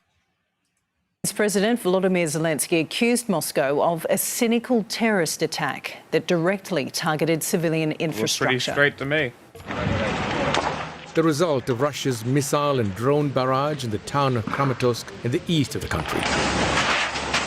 Firefighters struggling with the aftermath as the attack left behind damaged vehicles, buildings, and human casualties. To the southeast, the Zaporizhzhia region, similar scenes with paramedics striving to assist people caught up in the attacks. Кабами нанесли удар по підприємствам, по СТО. Ми прибули одні з перших на місце, надавали допомогу людям з критичними кровотечами. Поранених у мене було десь 4-5. As people attempted to flee the area, the wounded patched up on the street. The city's leadership acutely aware of being in Russia's sights. Цинічний удар по об'єктам в місті Запоріжжя, 4 керовані авіабомби. Після влучання ворог навмисно почав атакувати відповідні об'єкти шахедами, перепрошую. І дуже тривалий час працівники ДСНС і комунальні служби не могли підійти до локації.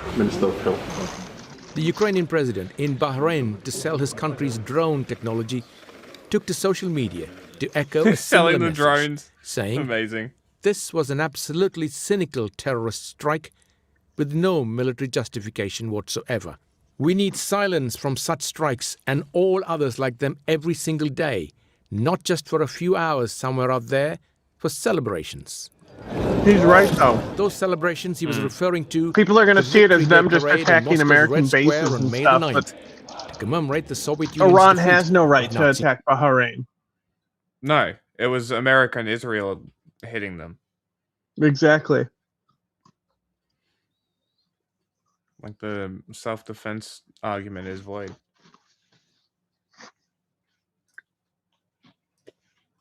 Oh, I have neighborhoods.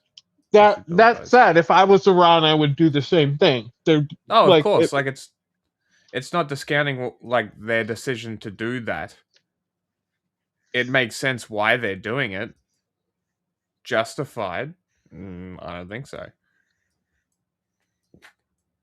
People don't want to have that discussion. Especially people on Iran's team. Iran can't do anything wrong. What do you mean? Killing thousands of people, their own people. That never happened. What are you talking about? To Germany. Moscow had previously announced a ceasefire from May 8 to 9, while Kyiv offered up its own ceasefire from midnight on Tuesday. But with the latest Russian attacks across eastern Ukraine, many in the Russian capital left wondering if the proposed suspension of hostilities will hold. Я думаю, все равно будут какие-то атаки. Я уверен в этом прям. Ну, я думаю, отобьют, все хорошо будет. Не дадут сюда долететь ничего. Ahead of the Victory Day march, Moscow on high alert, with internet services cut, airports shut down, and troops stationed in strategic locations. With Ukraine showing off its F-5 Flamingo missiles with a range of more than 1,500 kilometers, Russia remains on edge as a present-day war threatens to spoil its celebrations of a historic victory 81 years ago. Edmund Roy, SBS World News. Romania's pro-European coalition government has been ousted by a no-confidence vote just 1 year into its term. More than 60% of parliamentarians voted against Prime Minister Iliai Bolojan. The vote was led by the Social Democrats in coordination with a far-right opposition party. It's renewed political turmoil as Romania struggles with rampant inflation and the EU's highest budget deficit, which Bolojan's government pledged to address. The Romanian president has called for calm, saying there's consensus the country will continue in a pro-EU direction. The World Health Organization suspects human-to-human hantavirus transmission was responsible for one of 3 deaths on board a Dutch cruise ship. The ship is off Cape Verde, which refused permission for passengers to disembark. Spain's government then allowed it to dock in the Canary Islands, but the regional leader there is now opposing the move, calling for an urgent meeting with the Spanish Prime Minister. The MV Hondias luxury cruise under the spotlight for a deadly virus. Passengers trying to stay optimistic.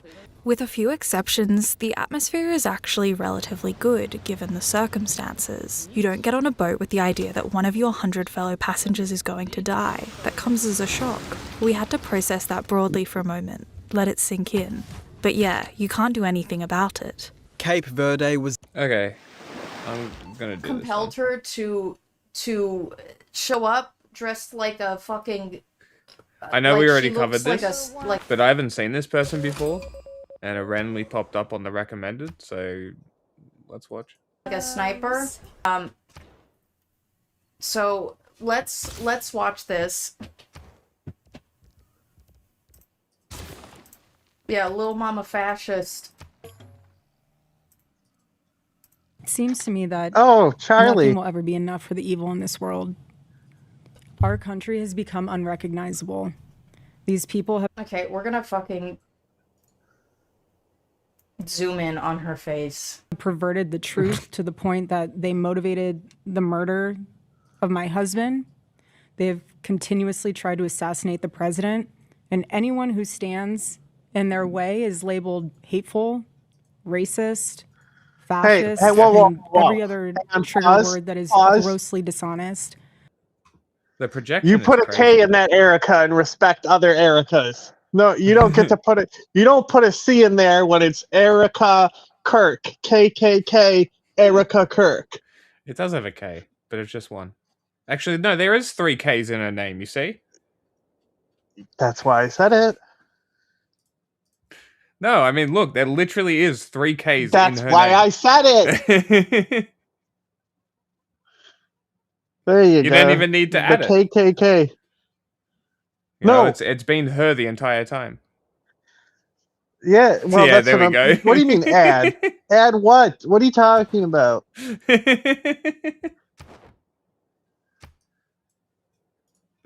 do you mean? What am I talking about? Look at the screen. I saw it. Fucking think I don't know how many K's are in Erica Kirk's name. Hey, you always talk about how you don't know how to spell. I know that. Look, when it comes to Erica, they matter.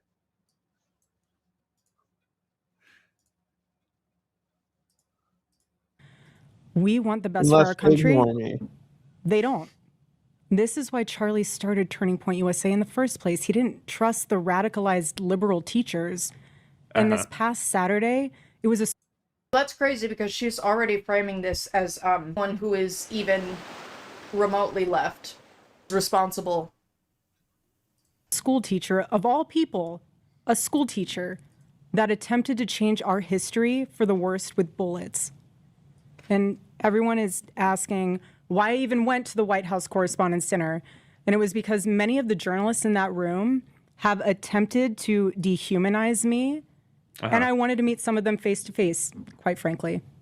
Why have a conversation about me? If she came up to me when and you can have a confronted conversation me, with me? like if I was working in the corporate press and I was writing shit about her, talking mad shit, laughing at her on social media, and she came up to me, I would be like, yeah, I did. What, like really? What do you expect? And like, it's not even worth having the conversation with her. Like, what do you expect? Surely she's aware that there are so few people who actually want to be preached at. I think even like silently, like personally religious people who don't project their faith wouldn't want to be preached at by a random asshole online. I feel like that kind of behavior is mostly an affront to most people. So when you do it on a world stage, and then you get fucking thwacked, what did you expect? Really? Like, do you expect people to apologize? Like, I'm sorry you're offended by jokes.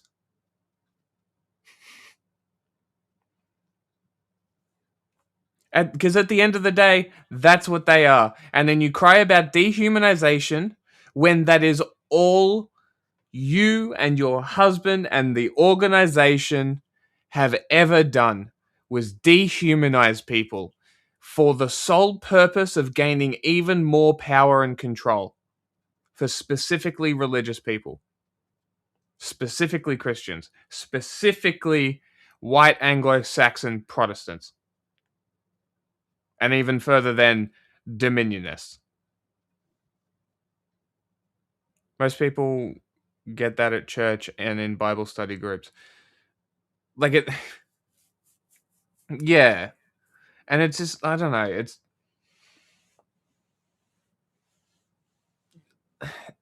They must be that deep in the delusion. It's the only answer, is that they genuinely are that deep in their own delusions. That they think that what they're doing is like some kind of service. Like, that has to be it. I don't know, Chuck. They hear their preacher and then they You ain't talk with schniz, people at Chuck. their church community. Yeah, like, why doesn't it stay at the church community? I mean, I know why, because the only way that Christianity and most religions survive is by spreading the religion.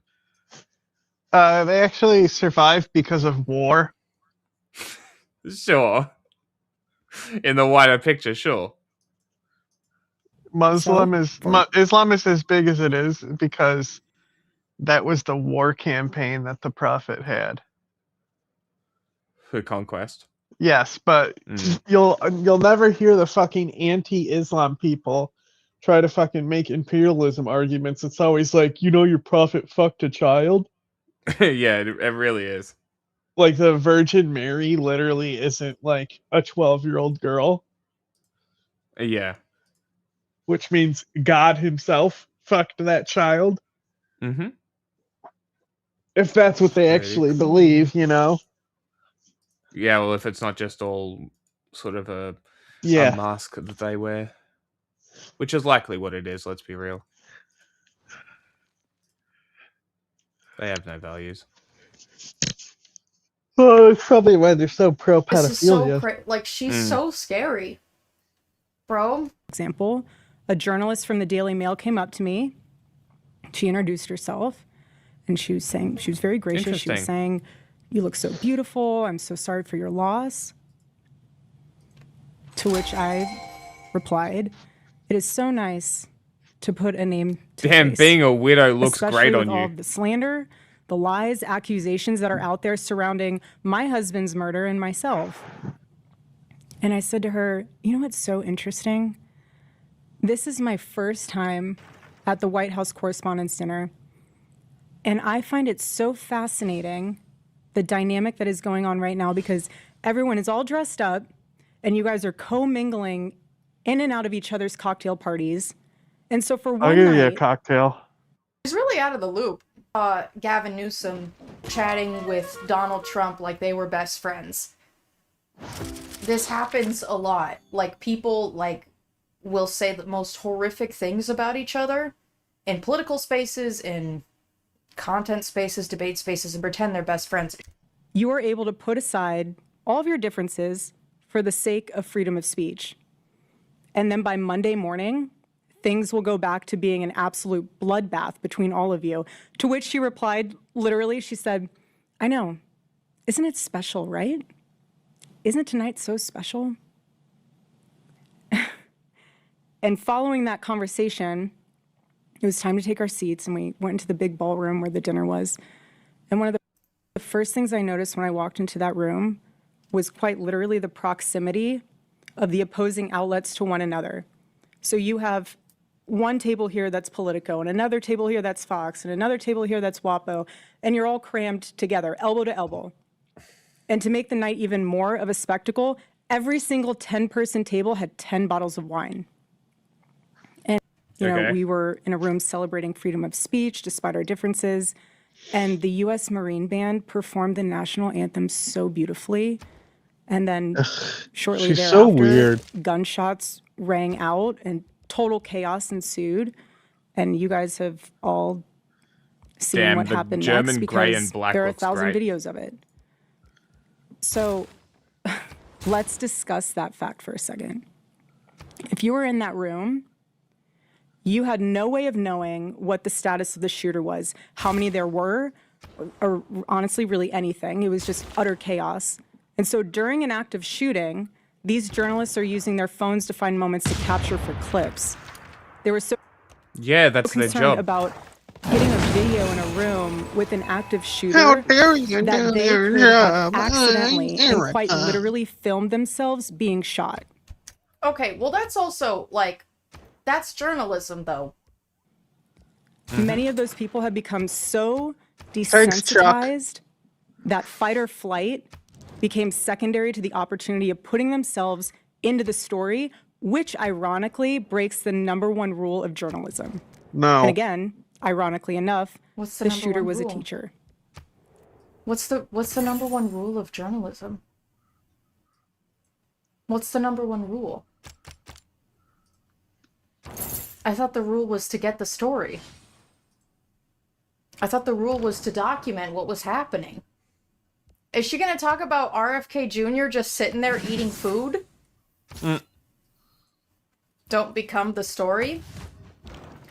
Well, they didn't make themselves the story. I didn't see every video that I've seen, I never saw a single journalist. Or maybe I did, but they were crouching, and out of the corner I saw people recording with their phones, like seeking, like that's crazy. I saw one video of a journalist staring at the wall, wishing someone cared about him enough to aim for him. Oh my God. You have these people who are supposed to be teaching our children the future of this country, and he's so unhinged that he is able to teach children by day and then attempt to murder the president of the United States by night. Girl, oh my God, wait till you find out about pastors. I love her. Girl, oh my God, wait until you find out about corrupt cops. Like, does she think that teachers are somehow exempt from doing insane or crazy things? And in his manifesto, he starts by contextualizing himself by saying, I am a citizen of the United States of America. Yeah. And while we may have big problems with illegal immigration in this country, I have to tell you, we have an even bigger problem when it comes to the systemic indoctrination and radicalization of our own citizens. This is what got my husband killed. This is what has led to 3 legitimate attempts on President Trump's life. I'm sure. Girl, he not special. And I can speak firsthand to that unbearable toll that this must take on our First Lady. There has never been a president who has faced this many. Girl, your husband said that the Second Amendment is so important that it is worth it if children die. What about the... That's true. All right, moving on. I just wanted to say. Like this, to connect with an audience that doesn't even know there was such a thing as a golden age of Islamic scientific development. Well, first of all, you make it fun. You make it a fun puzzle quest before you even think about the theme itself. It's a way of trying to have people engage with the Islamic history, in this case, the Golden Age, so that these things don't vanish. How bad do you think Islamophobia is in the United States right now? Every election cycle gets pretty bad. It's quite bad now. I believe that we have to do our work not in combating narratives, but reaffirming our identities.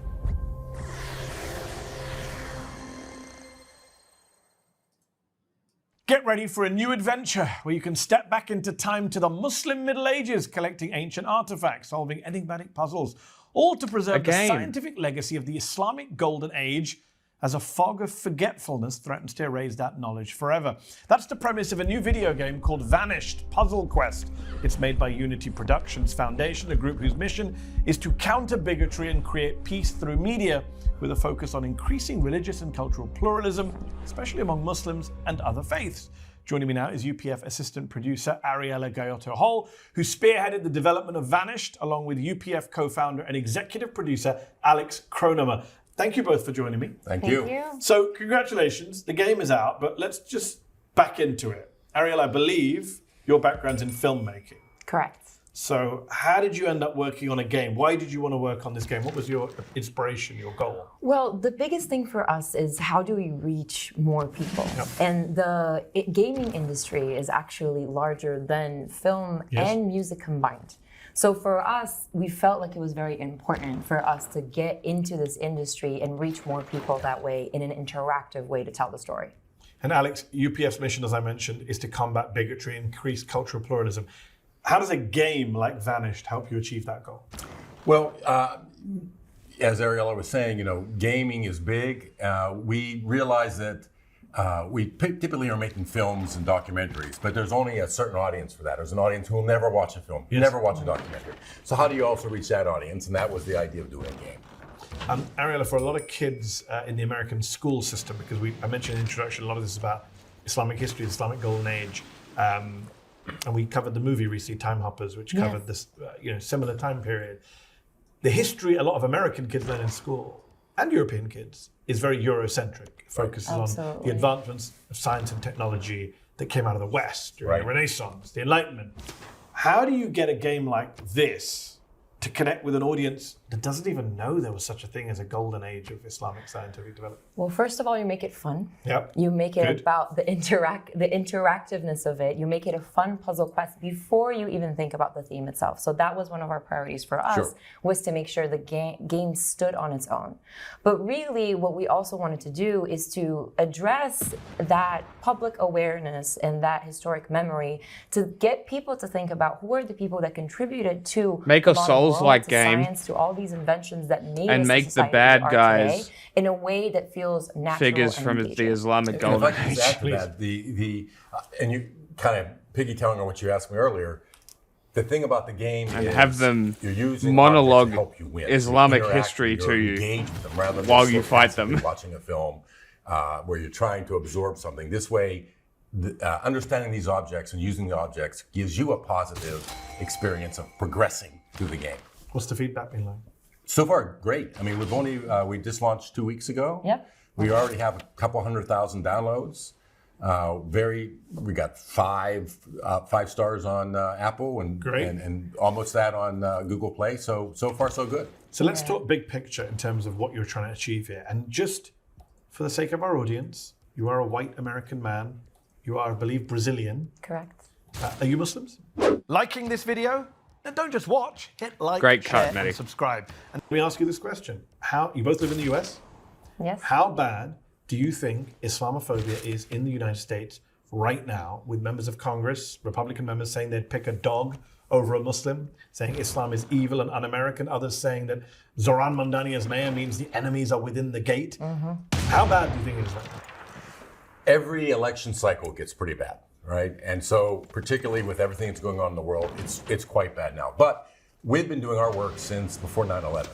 So we've gone through a lot of, it was 9/11, there was the Iraq War. How does now compare to 9/11, the fallout from 9/11 in terms of Islamophobia? Okay, here's the difference. The leadership after 9/11 was more positive and wanted to make sure there wasn't a backlash. People forget that George W. Bush, despite all his war crimes, went to a mosque and said, Islam is peace. Exactly. Which you cannot imagine Donald Trump doing. Exactly.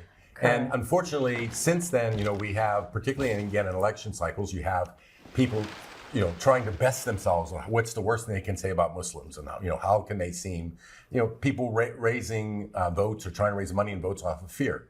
So this is not a new phenomenon. We've experienced it before, but what I think is different than what we experienced 20 plus years ago when we first started our work is that there's a cultural shift that's happening. And I think it's happening, honestly, with work that you're doing, work that we've been doing, showing films, doing games, doing these things that are beginning to shift the perception of who Muslims are and what Islam is. So that when you do have these voices that say this, they start to land more and more on deaf ears. They don't have the same impact that they used to. So yes, we're hearing those voices again, but I do feel like the cultural reaction to them is more muted than it has been in earlier times. Are you as optimistic / positive as Alex, Ariel?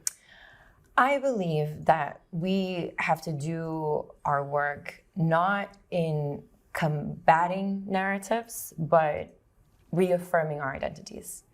And that, to me, is at the core of the work that we do. We are not responding to things. We are creating things that come... Writing your own stories. Yeah. We're writing expanding the story. Exactly. Right. Exactly. That's what I think matters to me the most. So, Alex, on that note, one of the enemies of this game, you could say, is the lack of awareness, the lack of collective memory. It threatens to wipe out our knowledge of the past. And that's not just a Muslim thing, that's across the board in the United States. What do you think about the current geopolitical situation in which this game is emerging at a time when you look at somewhere like Iran, cultural sites, major Islamic historical artifacts are being destroyed by our government? Right. Well, I mean, that's sort of the metaphor for the game, is that these things are being lost, these things are being destroyed. There's a villain in the game who is causing these things to vanish, hence the name of the game. And you, the player, are combating that. And again, so it's a way of trying to have people engage with the Islamic history, in this case, the Golden Age, so that these things don't vanish, so these memories do stay. And again, I am somewhat optimistic. I do feel like, that, and I mean, to go back to the first Trump administration when the Muslim ban happened, I remember getting out of an airport. I didn't know and there was like all these people protesting. I had no idea, and they were white people, right? They weren't, and they were protesting because there had already been a shift, right? And I do feel like there is a shift. I feel like it's continuing to happen. And again, it's happening through the efforts of many people, and not just the efforts of organizations or like you, but the efforts of individuals, who are more proudly asserting their identity in the various fields in which they're doing good work. Ariella, Vanished is available for free. It is. You also produced a documentary last year called Islam's Greatest Love Stories, which examines love and grief, and I think PBS made that available. Yeah. Why is it so important to have work like yours and UPF's publicly available, accessible with little or no cost? For many reasons. One of them is we want to center representation in a way that feels accessible to anyone. We wanted to make sure it was ad-free. We wanted to make sure it reached as many people as possible that would connect with it, either because of the theme itself or because of the way of the story and the narrative and the beautiful visuals, or just simply because they want to do something that has to do with their own identity. So for us, I think what's been the most important is create narratives that feel universal, but they're situated in a particular context that we as Muslims believe that are important, but it's also natural to who we are and their stories that we're creating. So we want to create things that feel as universal as possible, as accessible to everyone as possible, while also centering it in the particular context that we come from. It's an interesting idea. Before we forget, we have a companion website called I wonder if they're going to talk about how it's all Persian. Game, it's the URL, that really explores much more deeply these themes, these ideas that Ariel is mentioning. And Alex, one of UPF's upcoming projects is a film called Son of Mary. That's right. What is that all about? How does that fit into your mission? So in that, what we're doing in that film is we're telling the story of Jesus as he is known in the Islamic tradition. And we see this as actually a bridge of unity. Most people don't know that Jesus is a beloved figure in Islam. Yes. He's mentioned by name more times than Muhammad is mentioned in the Quran. And that his mother is a virgin. His mother's a virgin. Mary plays, in the Islamic version, Mary plays a role throughout his whole life. And so this is a documentary feature film? It's a docudrama. Okay. The way we're pursuing it is a docudrama. And we believe that this is something that not only has its own educational value, not only that it has an affirming fact for Muslims, but also is a bridge building exercise. And that's how we're pursuing it. Before we finish, I have to go back to Vanished and ask you this question. I was never very good at video games. Is this a hard game to master? No. Can I do it? You can do it. Okay. And as you play the game... Is there an age group it's targeted at, or is it open to 46-year-olds? It's for your age group. And if you get stuck on certain things, then there are hints that pop up that allows Then you... I'll just ask my kids. Absolutely. Alex, Ariella, thank you so much. The game is called Vanished. And where can people get it? They can find it on Android in the Google Play Store. They can find it on the App Store, on Steam, and Epic Games on the desktop as well. Thank you both for joining me. Thank you. Thank you. Did you like this video? Don't forget to subscribe to this YouTube. Was all right. These are true facts about the baby echidna. How the hell do you say that? The baby echidna. The echidna was created 54 seconds after God created marijuana. That's how you Doritos were say it. created It's 10 pronounced seconds after Al-Qaeda. that. The young echidna is called a puggle, which kind of pisses off puggles. The echidna has a normal-looking penis. If you were an echidna, you would have thought that was a very funny joke, because they actually have very weird four-headed penises. And that is not a joke. There are videos to prove this. Here, a zoologist presses on the abdomen of an echidna to arouse it. A very dirty zoologist. I have blurred the image because it's so fucked up. This image has also been blurred. Dirty tennis player. It's difficult to make shit up about the echidna because it's so damn weird. For example, this is how the baby echidna eats. It eats this way because the mother echidna has milk patches on her skin instead of nipples. Which makes me very glad that we have nipples. Milk patches would be embarrassing, especially if they were on your face. Then again, so would nipples. Sometimes you might think that you're weird, but you don't have a ball sack under your chin. Remember that. Always remember that. Is that all it was? That's fine. I want to know more about baby echidnas. It's an animated movie. It's been in production hell for years. Directed by Andy Serkis. It was really unpleasant. I don't know why. I mean, I guess I went expecting an unpleasant experience to just kind of like, oh, I got to experience it, right? See how bad it is. But it did kind of like darken my day significantly. So for those of you who don't know, Animal Farm is a classic novel. It's an allegory. It's a political satire of the early Soviet Union. You get the Russian Revolution, the Animals Revolt, you get Lenin, you get Trotsky, you get Stalin, who's called Napoleon in the book. I wasn't in sent this film. It's a great allegory. I read it like in middle school. And I didn't even know it had anything to do with the Soviet Union. I just read it and I was like, yeah, that's a good story about how pigs suck. You know, greed is bad and authoritarianism and everything. I'm like, that's a good story. And then, obviously I learned the connections and what it was really saying about the Soviet Union. I find it very interesting that George Orwell had such a hard time publishing it because he was trying to publish it during World War II when the UK and the US and the Soviet Union were allied against Nazi Germany, but quickly didn't have any issue publishing it shortly after World War II when the Soviet Union and the Allies were not on good terms anymore. I don't even know why I'm talking about this because this has nothing to fucking do with the movie that I just watched. It feels like I'm talking about something totally... So, for some reason, Angel Studios, which is the same studio that released or distributed The Sound of Freedom, they released this film, which again was in production hell. Seth Rogen, Kieran Culkin, Woody Harrelson, Laverne Cox. It's an all-star cast. The movie is trying to turn the book into like a fun little kids movie, and that's definitely not what the book is. But the movie is also trying to like update the critique of authoritarianism to like modern day Trump times and modern capitalism, and it doesn't work, and it's really very dull. Like I was just really struggling to stay awake, and I get that this is also, it's trying to like be a kids movie that's also about like, authoritarianism and like, but it's not done in an interesting or clever way.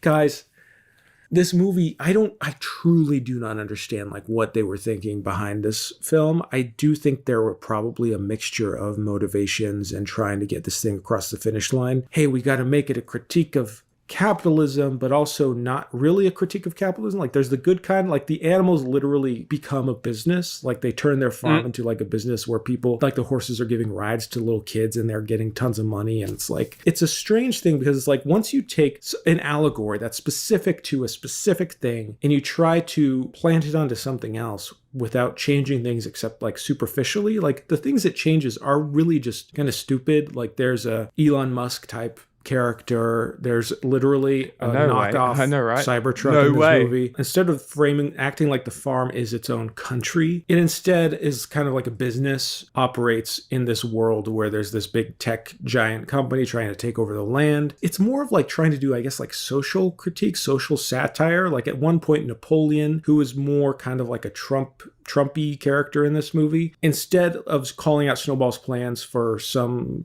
other reason, he says that it's boring. He's just like, boring, and he's just funny and entertaining. They keep talking about, oh, Napoleon is funny and entertaining, and the reason why they reject Snowball, who's the Trotsky, but is Snowball really Trotsky in this? I have no idea. They reject Snowball basically because Snowball is boring, and they're like, yeah. So the studio that did Napoleon this, right, Angel fun. Studios, they're not an actual like production studio. Basically, what they do is they, the films that they actually have released, like The Sound of Freedom, it was movies that were already shot that couldn't find distribution. Yes, and they got the distributing rights.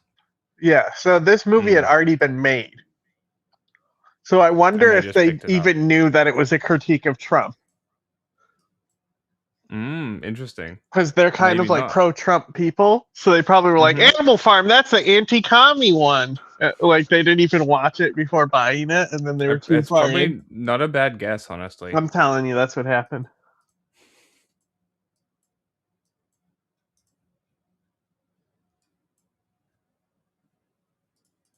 Everything is just very fast and stupid, fart jokes, weird, ugly animation style. Like, I just found it so excessively just annoying. It's trying to comment on our world, but in such an stupid, shallow way. The obvious Tesla thing, and like at some point, once the pigs dress like they dress up like influencers, and they have iPads and they're playing like Candy Crush. Dull imagining and critique. It's like it's a non-critique critique, a worldview motivated by, well, we're not actually going to critique the system, we're just going to make fun of excessive, grosser aspects of it. Like the hustle grind set culture. We're going to make fun of people like Elon Musk. We're going to make fun of people who wear annoying, gaudy clothes and who are on their iPads all the time. It's like we're making fun of an aspect of the culture rather than a structural element of what's wrong with our society. Like, I've seen kids' movies where there's like a bad manipulative villain. Like, this isn't new or exciting. What I picture at some point, while they were making this movie, they're like, we're going to make this movie about like now. We're going to make this an allegory about the current times of capitalism. It's like, well, how do you do that? You want to do that, like, then do that. But why also make it a kid's movie that's super fun? Not fun. It's not fun. It's annoying. It's obnoxious, and it's very poorly done. But it's like, again, like, what are the? I'm sorry if I'm just like going in a loop, but I genuinely don't know what the motivation was, like what the critique is about. Instead of critiquing Stalinism and authoritarianism, we're going to critique, late stage capitalism, let's say. Like, I don't know. Like, maybe that's what they were thinking of what they were trying to do. Instead of trying to make it an actual critique, because in that case, you'd have to change everything about the story, like the bones of the story, having Napoleon and Snowball. Like, none of that makes sense. If you're telling that story, why have it be Animal Farm? Like, or why not change way more? Instead, like adapt it to how it would fit today. I don't think it would be that hard. But with the aesthetics and like the weird addition of this tech character, this tech industry, and then there's a third act that allegories is just like, and comparisons. Everything is fixed. Spoiler alert. Sorry. By the way, Nadia, I'm so kind. I did not drag her to go see this. I thought I'd do this as a little side project to test my ability to sustain torture. This is Woman Carrying Man, by the way. I'm just getting everything backwards today. This movie just really bummed me out. Yeah, spoiler alert. In the third act, everything gets saved. There's a new character in this movie that isn't in the book called Lucky. It's a little pig. The pig is kind of like being manipulated by Napoleon and is kind of like the audience avatar, even though the horse, played by Woody Harrelson, narrates the film, even though at some point in the film, the horse dies and is turned into glue, and it's like a big dramatic moment of like, wow, Napoleon's really evil. And Napoleon is just so cartoonishly evil that's just like, yeah, I love, I love killing people. Like, you're annoyed at the main character for going along with this for so long, and there's supposed to be some kind of like moral, and like you do feel like there's moral degradation and sadness, and instead of trying to highlight the issues or make a point, it ultimately just feels like it's watering down our whole system and everything that George Orwell was trying to do in terms of like critiquing a system. What this movie is doing, it's just like trying to poke a little fun at like some of the excesses, some of the shallow cultural aspects. The final message of the movie is basically like freedom is not making people help each other, making animals help each other. It's wanting to help each other or something like. It's just like, let's all be friends and be free in our kindness towards each other. Like, comes down to like a moral, individualistic takeaway. Put the blame on our own moral, individual self, like we need to be nicer to people. Like, to an extent, yeah, but being nicer isn't going to fix the world. I'm sorry. Working hard in your life is, yeah, generally a good thing, but that's not how you fix things, That is kind of just like, be nice and things will be fine. Like, it's just, Animal Farm has such a clear, simple, straightforward message. You just, either you do that or you don't. In this movie, it was almost trying to be clever, and then it's like gave up halfway, and it's like, well, let's just try to make this a fun kids movie. And it's not even that. It's really pretty bad, and it doesn't look pleasant. It's always kind of like stretchy, and all the characters, how they move is very like stretchy and gooey, and the camera is just like in awkward places and it's too close to the characters' faces. Like, an unpleasant experience. And it kind of ends with like a battle between Napoleon and our protagonist. There's a big flood because this tech company tries to build a dam. There's like a heist, like they have to do like a secret mission. It's like Andor. And then they do a secret mission. They shoot fireworks that somehow destroys this dam. And there's a giant flood. And then Napoleon and Lucky literally have an Obi-Wan and Anakin moment, like showdown, where they're like floating on this barrel on top of where the old rules are, like no animal drinks alcohol. Except it doesn't even say no animal drinks alcohol. It's like no animal drinks no juice, or like some dumb bullshit. They don't even say alcohol. And they're standing on the barrel. And I just kept thinking, like, Anakin, I have the high ground. Everyone lives happily ever after, except Boxer the horse, who, again, turns into glue. Yeah, guys. I made Nadia watch There Will Be Blood and a bunch of other Paul Thomas Anderson movies that's on Nebula. You can go watch that. I hope this was, I don't know. Thanks for watching, everyone. Here's a message from our past selves. Speaking of movies. Last night was a movie, man. You know what? Let's talk about TV for once. Last night was a limited series, man. Captain Midnight, one of our favorite creators, has a new exclusive series on Nebula called Showrunners. Do you like The Twilight Zone? I love The Twilight Zone. The first episode of Showrunners is all about Rod Serling, creator of The Twilight Zone, one of the most interesting people ever. He fought in World War II, changed TV, died tragically young. It offers some great insight into TV of the 50s and 60s, and I can't wait to see what other showrunners he covers in the future. Yeah, did you know that our channel is also on Nebula? No, this is news to me, actually. We've been producing a miniseries covering Paul Thomas Anderson's movies only on Nebula. I'd only ever seen one battle after another, so it's been really... The thing about dogs, besides what wonderfully good boys and girls they all are, is their sheer variety. From enormous Great Danes to tiny Chihuahuas, flat-faced pugs, and long-snouted Borzois, there's a size and shape of dog for everyone. Boys. Even our unofficial SciShow dog, Perry, whatever he is. Conventional wisdom holds that this smorgasbord of doggy designs is all thanks to the breeding efforts of Victorian kennel clubs in the 1800s. But now, scientists have raised some doubts about that. It seems like dogs have always been weird. Or at least for a very long time. No, this is an actual video about dogs from a science show or a science channel.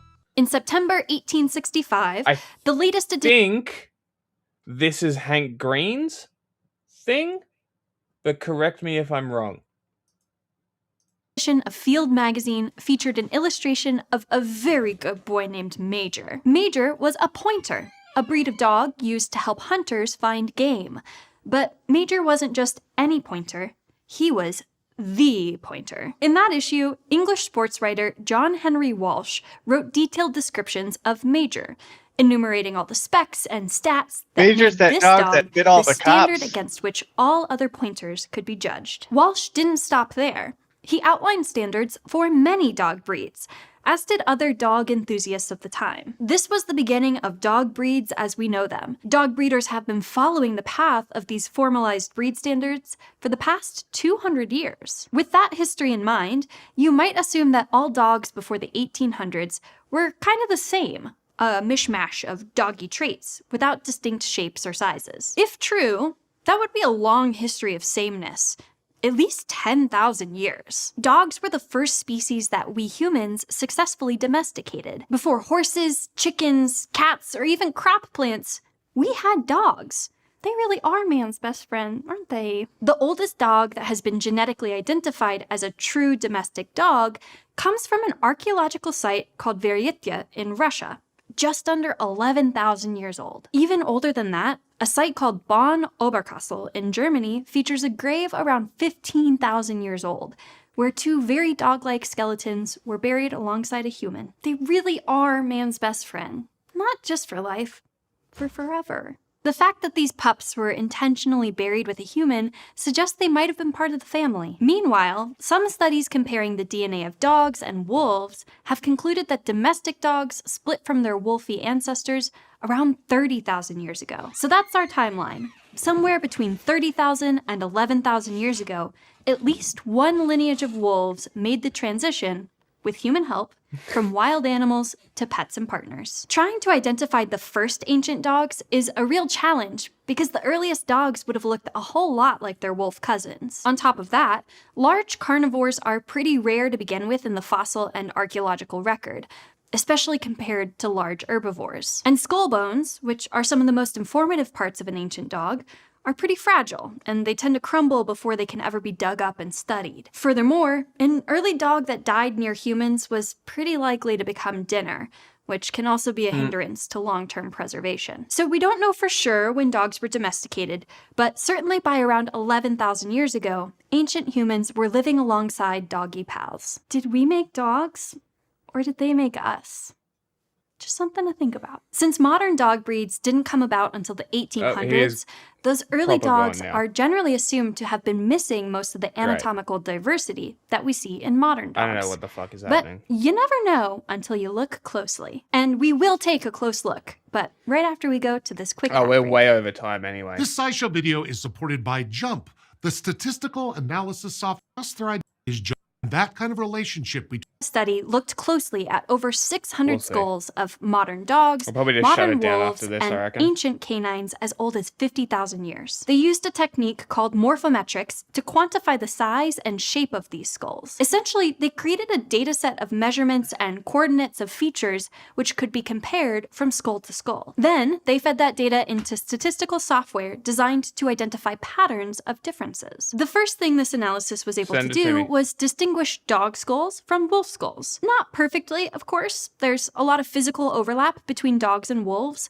Even among modern breeds, a lot of dogs are very wolf-like. But the analysis identified more than 80 ancient skulls that were more anatomically similar to modern dogs versus modern wolves. The study classified these, along with modern dog skulls, as morphological dogs. The oldest of these morphological dogs was the 11,000-year-old Russian specimen that had previously been genetically identified as a domestic dog. But beyond that, the study found that early dogs came in more varieties than expected. None of the ancient skulls were quite as long-snouted as borzois or as flat-faced as pugs, but they came in a surprisingly wide array of shapes and sizes. In fact, the skulls of the 43 oldest morphological dogs exhibited about half as much physical diversity as modern dogs, and twice as much as earlier skulls. These ancient skulls even included shapes similar to modern-day breeds like Whippets and Dachshunds.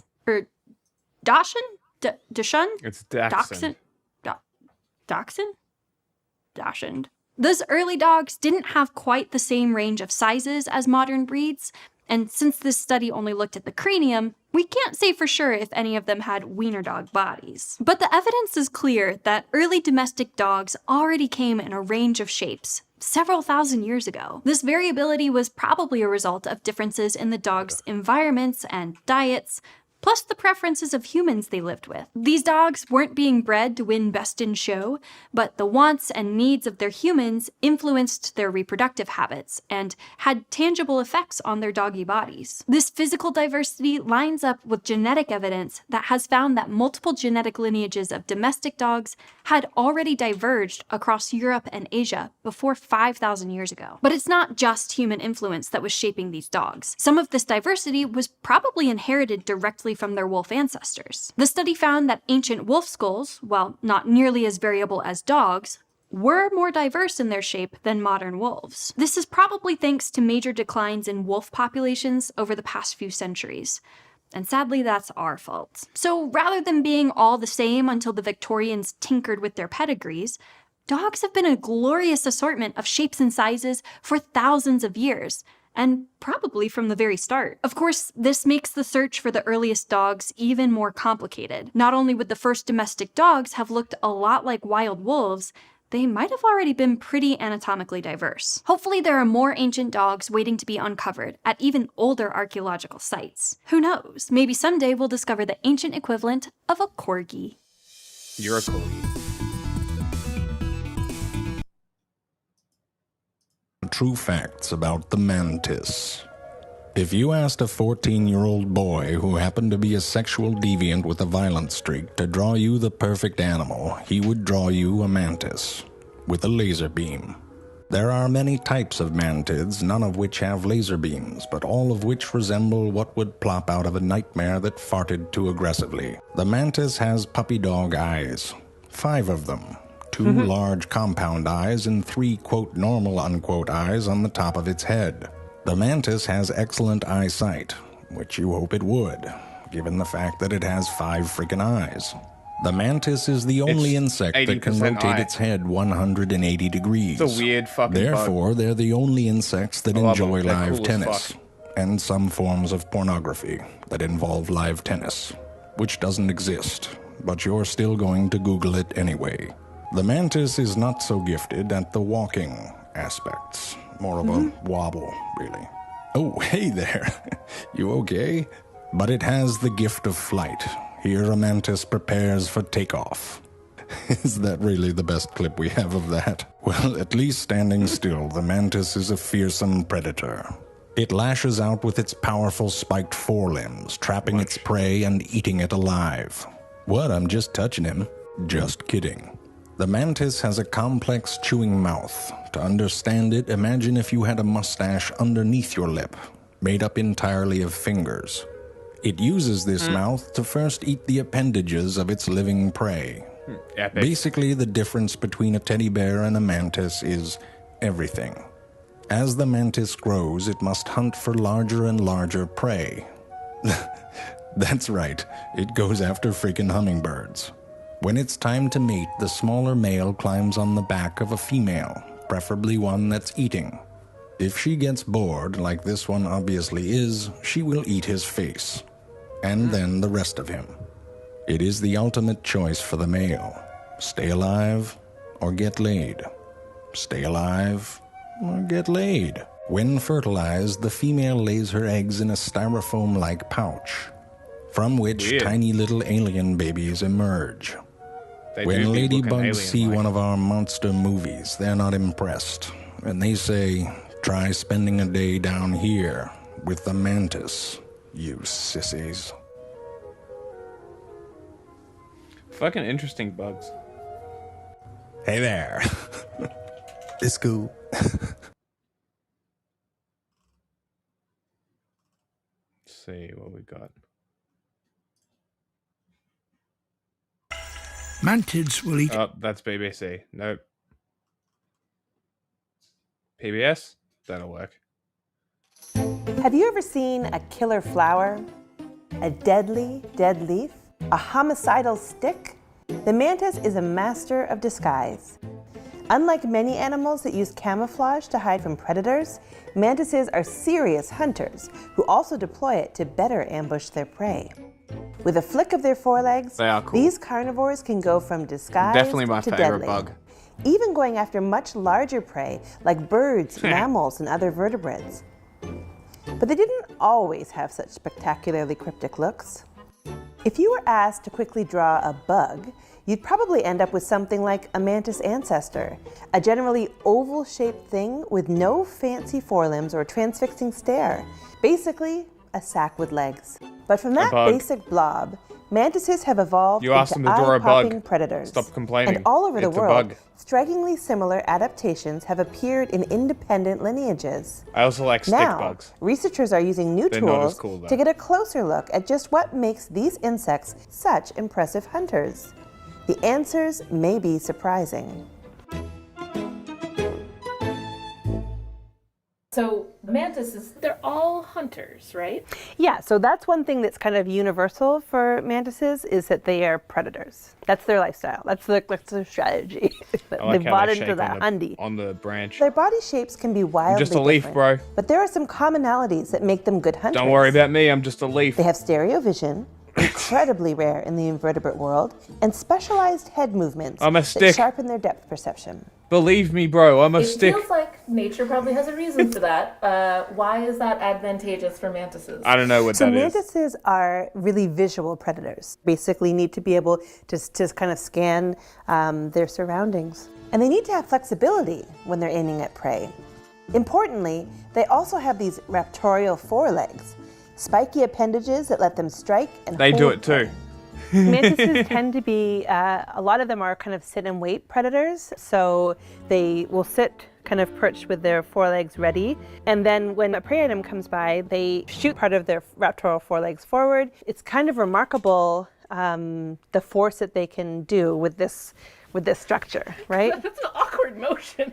Yeah, for a human. Yeah, I was gonna say, I haven't evolved to do this. If I had spent 135 million years evolving to do it, maybe I'd be better at it. But the prey item gets caught, and they bring the forelegs up to the mandibles, to the mouth parts, and they eat it like a corn. Like a corn on the cob. They're like this, which is very cool. One person very familiar with this motion is graduate student Lohit Garikapati. I've probably watched thousands of strikes of them eating over and over, and it's just so exciting to watch them. And it's pretty incredible because they're really using just two legs without any venom or any other assistance to really hold down. I already prey, got in some cases stuff that's bigger a video than lined they up are. of my favorite And my gecko. research is sort of dealing with how they're accomplishing that. So looking at how different species that maybe evolved a similar cryptic strategy, like two stick mimicking species, whether or not they're hunting similarly, compared to say a flower mimicking species. Here's the thing about mantises. While they developed incredible forms of camouflage over millions of years and many different locations, their evolution has converged on a few particularly successful types. You tend to have species that are bark mimics, or leaf mimics, or dead leaf mimics, flower mimics, or stick mimics, or grass mimics. Over and over and over, mantises have converged to look like the same kinds of things. This species, Phylocrania paradoxa, is from Africa, and this one, Deraplates truncata, is from halfway around the world in Southeast Asia. These two are in different genera. Believe it or not, this species, Phylocrania paradoxa, is more closely related to orchid mantises than it is to this Deraplates truncata, dead leaf mantis. And this Deraplates is actually more closely related to this stick mimicking species. So these two mantises come from totally different parts of the world and have totally different evolutionary histories, but they're like doppelgangers of disguise. Both have these wide thoraxes, they have that brown mottled coloration and leg lobes. So we could probably agree that they're dead leaf mimicking species.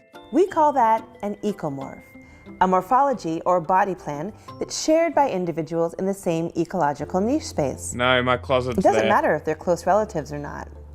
And that can be a headache for scientists trying to untangle the mantis family tree. Historically, this caused a lot of confusion for researchers because before the advent of widely Can I use that soundbite when John's not here? People understandably would think that if it's mimicking a dead leaf, they must be related, which in some sense it makes sense because these are complex structures that take a while to evolve. But in light of recent studies that are showing that they're actually distantly related, it becomes that much more interesting because now the question is, okay, we have two organisms that evolved in different parts of the world from different lineages, but they repeatedly have developed these very similar cryptic structures. And I think that can tell us a lot about how they're interacting with their ecosystem, how prey is trying to avoid them, and how this cryptic strategy is actually able to help them survive.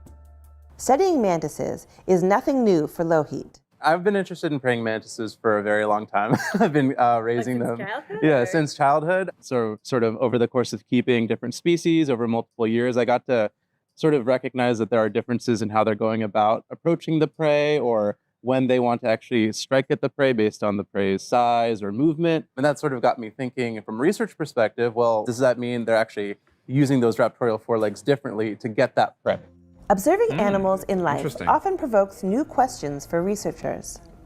This position of her body is kind of fascinating. An ethogram is the study of behavior. Like the traditional ethology or ethograms that were done was just like a human being, a pair of eyeballs, a pencil, and a paper, right? And you kind of would watch an organism for 15 minutes or for 30 minutes and kind of document the behaviors that you observed. But now we have the ability to have cameras positioned in all different locations in the lab to record things like force and strike distance for praying mantis forelegs. Lohit and his advisor, Dr. Christopher Ofiero, use a high-speed infrared camera setup to get a better look at how mantises are making their strikes. They'll position a mantis on this platform and tempt her with a nice, juicy cockroach. So why do you want her to be upside down? So normally mantises are hunting upside down in the wild. They're usually perching underneath something, whether it's a stick or a leaf. And so we just figured trying to give them as natural of a setup as we can in the lab. So she's thinking about it. You can see she's like inching in and grabbed. We're filming at 1,000 frames per second to capture that strike because it's so fast, almost as fast as 1/3 of the blink of an eye in some cases, or even faster for some of the species. So we really need that high frame rate to capture the motion. Mantis strikes are captured by 2 cameras, one on the top and one on the side, to give a 3-dimensional view. Historically, the research on mantises was done using 2D views, but that top view really allowed us to notice a lot of variation in the strike as they're throwing those raptorial forelegs out, which was all missed before. After doing this hundreds, if not thousands of times, Lohit's determined that while mantises all use their raptorial forelegs for hunting, it turns out there are definitely some nuances in style. The Eucominella, they'll really just watch the prey for a good while and then they'll go for a strike. But some species just fire off a couple really fast. Wayne Gretzky said you miss 100% of the shots you don't take. That's what he said. Wayne Gretzky? Lohit's ongoing research is trying to understand whether there may be similarities between ecomorphs that could tell us more about how environments shape the animals living in them. Is it that similar niche spaces always inspire similar hunting strategies? Or could you have multiple hunting strategies within a particular ecomorph? What you need to do is actually observe. Research collections are incredibly important for scientists, but even when we combine that information with genomic work, there's still a big missing piece of the biological puzzle. If you're just, taking legs off to grind them up for DNA, you're not going to discover depth perception. You're not going to discover that some species have a weird cyclopean ear that may help them avoid bats, or that some species practice maternal care. To do that, you really need to be carefully looking at their anatomy, and you have to do behavioral work. There's a lot of people who I think are using really creative approaches to study behavior right now, and it's kind of an exciting time to be an ethologist. Mantises are some of the most unearthly looking animals on Earth, but they're uniquely adapted to life on this planet. New technology. Because we're at the end of the show, and we cover news and current events and media literacy stuff. And we cover Palestine a lot for obvious reasons. Do you want to see my whiteboard? It's got a timeline of Israeli oppression of Palestine. I bring it out regularly.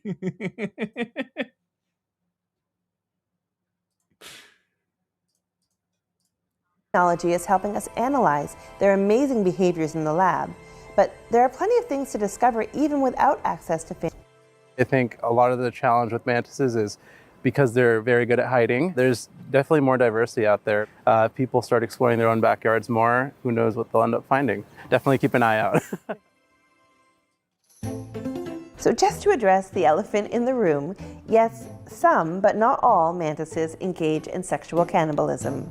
Female mantises get a bad rep, right? People are always talking about cannibalism because they often tend to need a meal when they're doing the reproductive stage, but that's because this has to come out of her. This is a mantis egg case called an ootheca, and it's really energetically expensive to make this structure. It can weigh as much as 30 to 50% of a mantis's body. So their strategy is to eat the closest meal that they can get, which is their mate. Fair enough. Like just making life, okay? Let her eat as many things as she can. For other species, it might be a different story.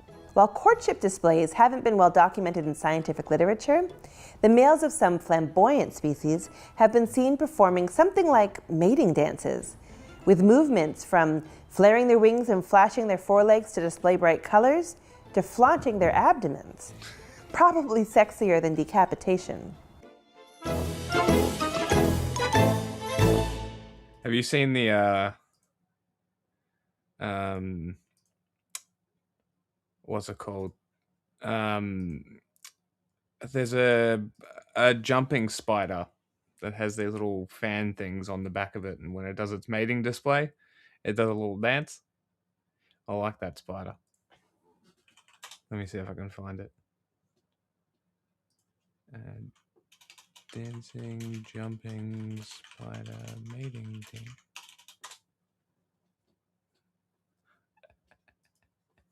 Found it. Love to see it.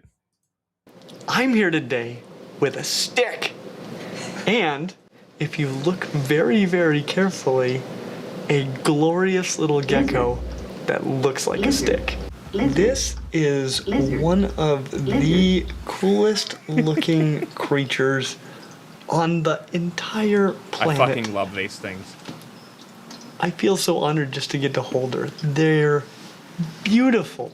They have this look of moss and lichen on tree bark, which, you know, that's beautiful when you see it on a tree, let alone on a lizard.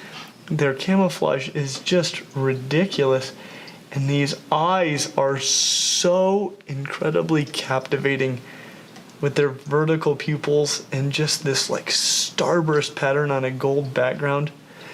The little fringes at the edge of their body, but also covering the entire body to break up their outline. They're just so cool. And their little toes, they've got good gecko feet to start with, but they've got these almost perfectly round tips to their toes. And this gecko, she's settling in. She's like, I finally found my safe place.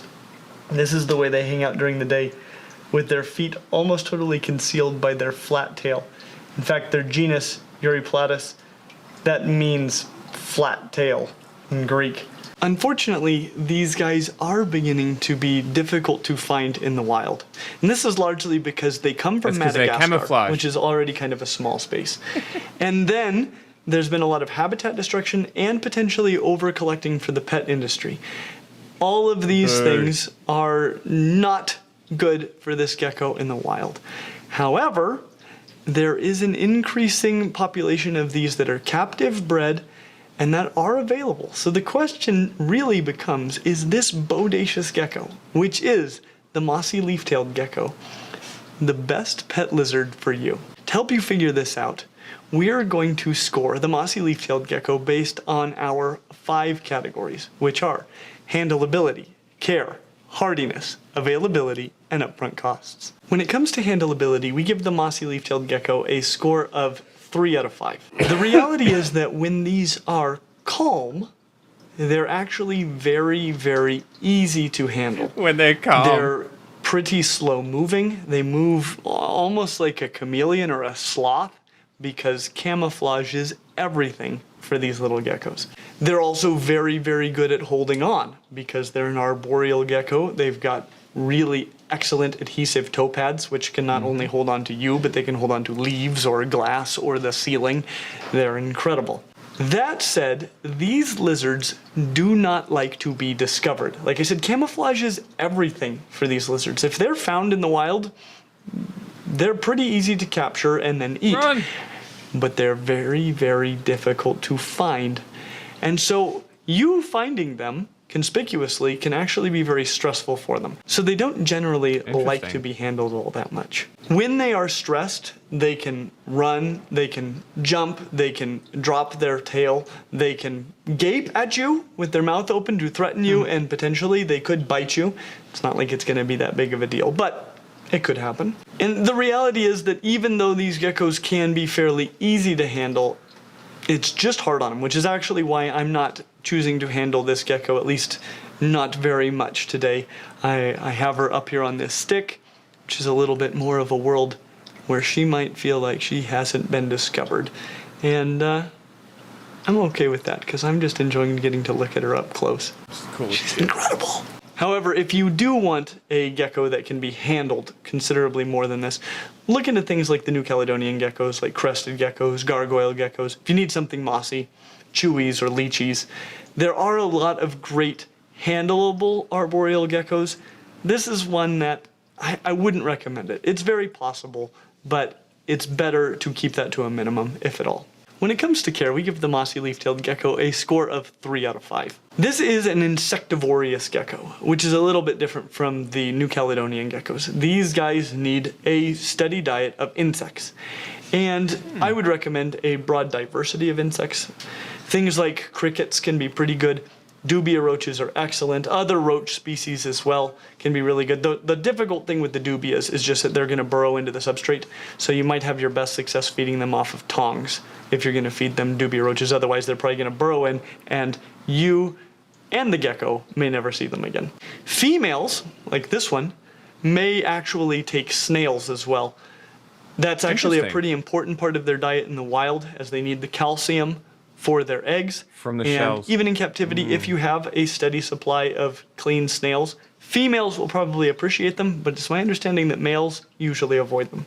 They're definitely going to need some big, thick, barky sorts of branches in that enclosure. Things like cork bark and other just large tree-like branches that can handle the humidity of the enclosure, but give them a good place to hide face down during the day, and also climb at night when they're active. This is pretty much their entire world, so definitely don't skimp on these. Humidity and hydration are going to be a very big deal with your mossy leaf-tailed gecko, and so you're going to need to mist them daily. Potentially having a fogger or a misting system could reduce your workload a little bit, but it's something that's going to need to happen daily, probably multiple times a day, depending on your climate. This is also going to be their main source of hydration. Mostly they're going to lap up water droplets off of plants.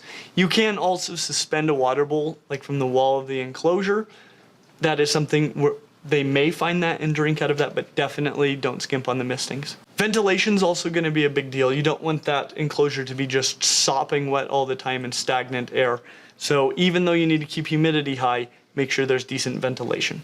And this is something that you don't often think of with nocturnal reptiles, but is actually very important for the leaf-tailed geckos, and that is UVB. These geckos are asleep during the day, so they don't get out and bask in the sun. But they sleep and hide in plain sight all day long, and so they are exposed to full-spectrum sunlight most of the day. They are going to need UVB to properly utilize calcium so that they don't develop metabolic bone disease and other calcium deficiencies. Also, a substrate that can hold some humidity, that's going to be really important for them. I'd even recommend a drainage layer like we did in this video. When it comes to hardiness, we give the mossy leaf-tailed gecko a score of 2 out of 5. These guys are not very tolerant of mistakes with their care. This is a little bit like what you run into with chameleons. Especially heat and proper humidity. Those are going to be the biggest things that could kill them very, very quickly if you get that wrong. They also can stress fairly easily. Again, this is a gecko that lives to not be discovered. And so if it is living in a place where it feels like it has been discovered or it can't hide, that's going to cause them a great deal of stress. As I mentioned before, excessive heat, like with the New Caledonian geckos, these guys keep it a little bit cooler. If they get too hot, I mean, you could lose them in an afternoon. Especially if you have them in a car or something like that, you could lose them in a few minutes. So you need to be very, very careful about heat with these. Calcium can also be an issue, especially for females, even if they're not being bred. So make sure they're getting adequate calcium supplementation in their diet and exposure to UVB. A lot of these issues should be remedied considerably by the fact that the majority of these are now being captive bred and not wild caught. So they should do better in terms of stress, but also in terms of parasites and other things that could cause them to crash very quickly. Still heat though, it's not gonna change a darn thing about heat. When it comes to availability, we give the mossy leaf-tailed gecko a score of 3 out of 5.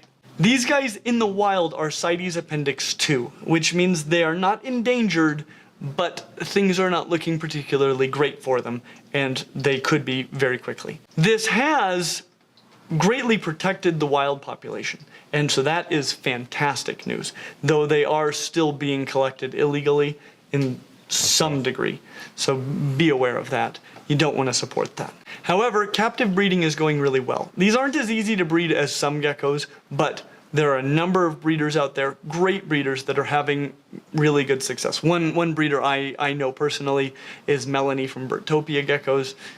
Check them out if you're interested in a Some mossy leaf-tailed recommendations gecko, too, great. because they're awesome. When it comes to upfront costs, we give the mossy leaf-tailed gecko a score of 3 out of 5. Though this is probably the most affordable of all leaf-tailed geckos, the gecko itself is still going to cost you a few $100s. After that, everything is pretty reasonable. The enclosure that they need is actually fairly similar to what we created for, say, the neon day geckos or our crested gecko enclosure. What you need is simply much larger and with big pieces of, like cork bark and things on which they can hide, because that's their world. The enclosure that you need for these guys definitely should be vertically oriented. Again, the way they're gonna live their lives, they're gonna be on the bark of a tree during the day, face down, at night, walking around on those tree branches and tree trunks. And so just simulate that with your enclosure. Again, do not skimp on those large branches, that's their whole world. I'd recommend some live plants, like these. But if you want to use fake plants, you can. Just something to give these guys some cover. Again, their whole world is hiding. You're going to need substrate, hydro balls, and screen for making a false bottom. Also some horticulture charcoal. And the UVB lighting. Do not skimp on that. Have that on during the day for many, many hours. Overall, we give the mossy leaf-tailed gecko a score of 2.8 out of 5. This really isn't a spectacular pet. However, it is absolutely incredible. If what you want is a master of camouflage that just does not like to be discovered ever, then the mossy leaf-tailed gecko might be the perfect pet lizard for you. I'd like to take just a moment to give the owner of this spectacular mossy leaf-tailed gecko, Mariah Healy from Reptifiles, an opportunity to tell you a little bit about the incredible resource that she has created, which is Reptifiles. Hi, I'm Mariah Healy, and I am the reptile husbandry specialist behind Reptifiles and Reptifiles.com. I wanted to tell you a little bit more about leaf-tailed geckos, specifically mossy leaf-tailed geckos. This one's my personal pet and research specimen. And I've noticed that in my experience with mossy leaf-tailed geckos, I've kept a couple of them, and turns out males tend to have a pattern that more resembles bark, and females tend to have a pattern that more resembles moss. So this one here is a female, and you can see that she has a very mottled pattern that looks like moss or lichen. This is kind of an informal just observation that I have made, but so far all the pictures of leaf-tailed geckos that I've seen that have been confirmed in their sex, it seems that this is holding pretty steady. The reason why I added a mossy leaf-tailed gecko to my collection was because of their incredible camouflage. Obviously, we've said this a lot today. Camouflage, it's really the thing that they've got going for them, and there are a lot of reptiles that are very good at camouflage, but mossy leaf-tailed geckos are one of the best. And a favorite game that I like to play every day is Spot the Gecko. It was very difficult when we first brought her home, but you do eventually learn how to see them and make out their outline and their unique pattern against the decor. Of course, it does depend on the decor of your enclosure, and I don't have a lot of moss in my enclosure because my isopods really like to eat it. So I run reptifiles.com, which is a growing database of reptile care guides.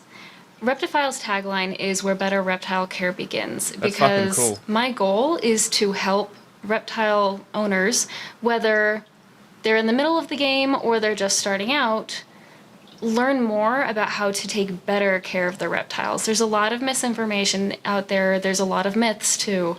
And that tends to muddy the water when you're a new keeper and you are hearing different information from all kinds of sources. The goal of reptifiles.com is to condense all of that information and to distill it based on whether it reflects their natural habitat, whether it's science-based. And we take the information that wins and then use it to create comprehensive care guides that reptile keepers can actually trust. Thank you very much, Mariah. As always, like and subscribe, and we hope to see you real soon. All right. I'm done. I'm going. Goodbye. Go home.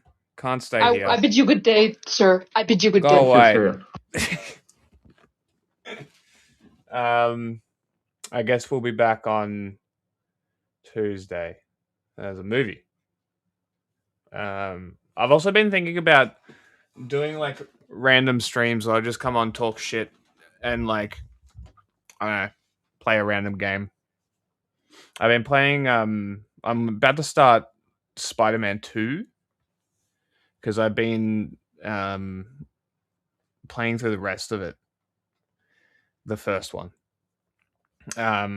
Doing achievements, and I realized that the only achievements I didn't do was playing the campaign on the hardest difficulty. So now I'm speed running as fast as I can the campaign to get the last achievement so I can delete the fucking game. Never playing it again. 100% completed, done, never playing it again. But I've got the second one. I've also got MotoGP 25, which is like really fucking good, that I could just sit there and play, playing videos, do whatever. But there's some options. Maybe on like a Monday, the off stream days, but we'll see.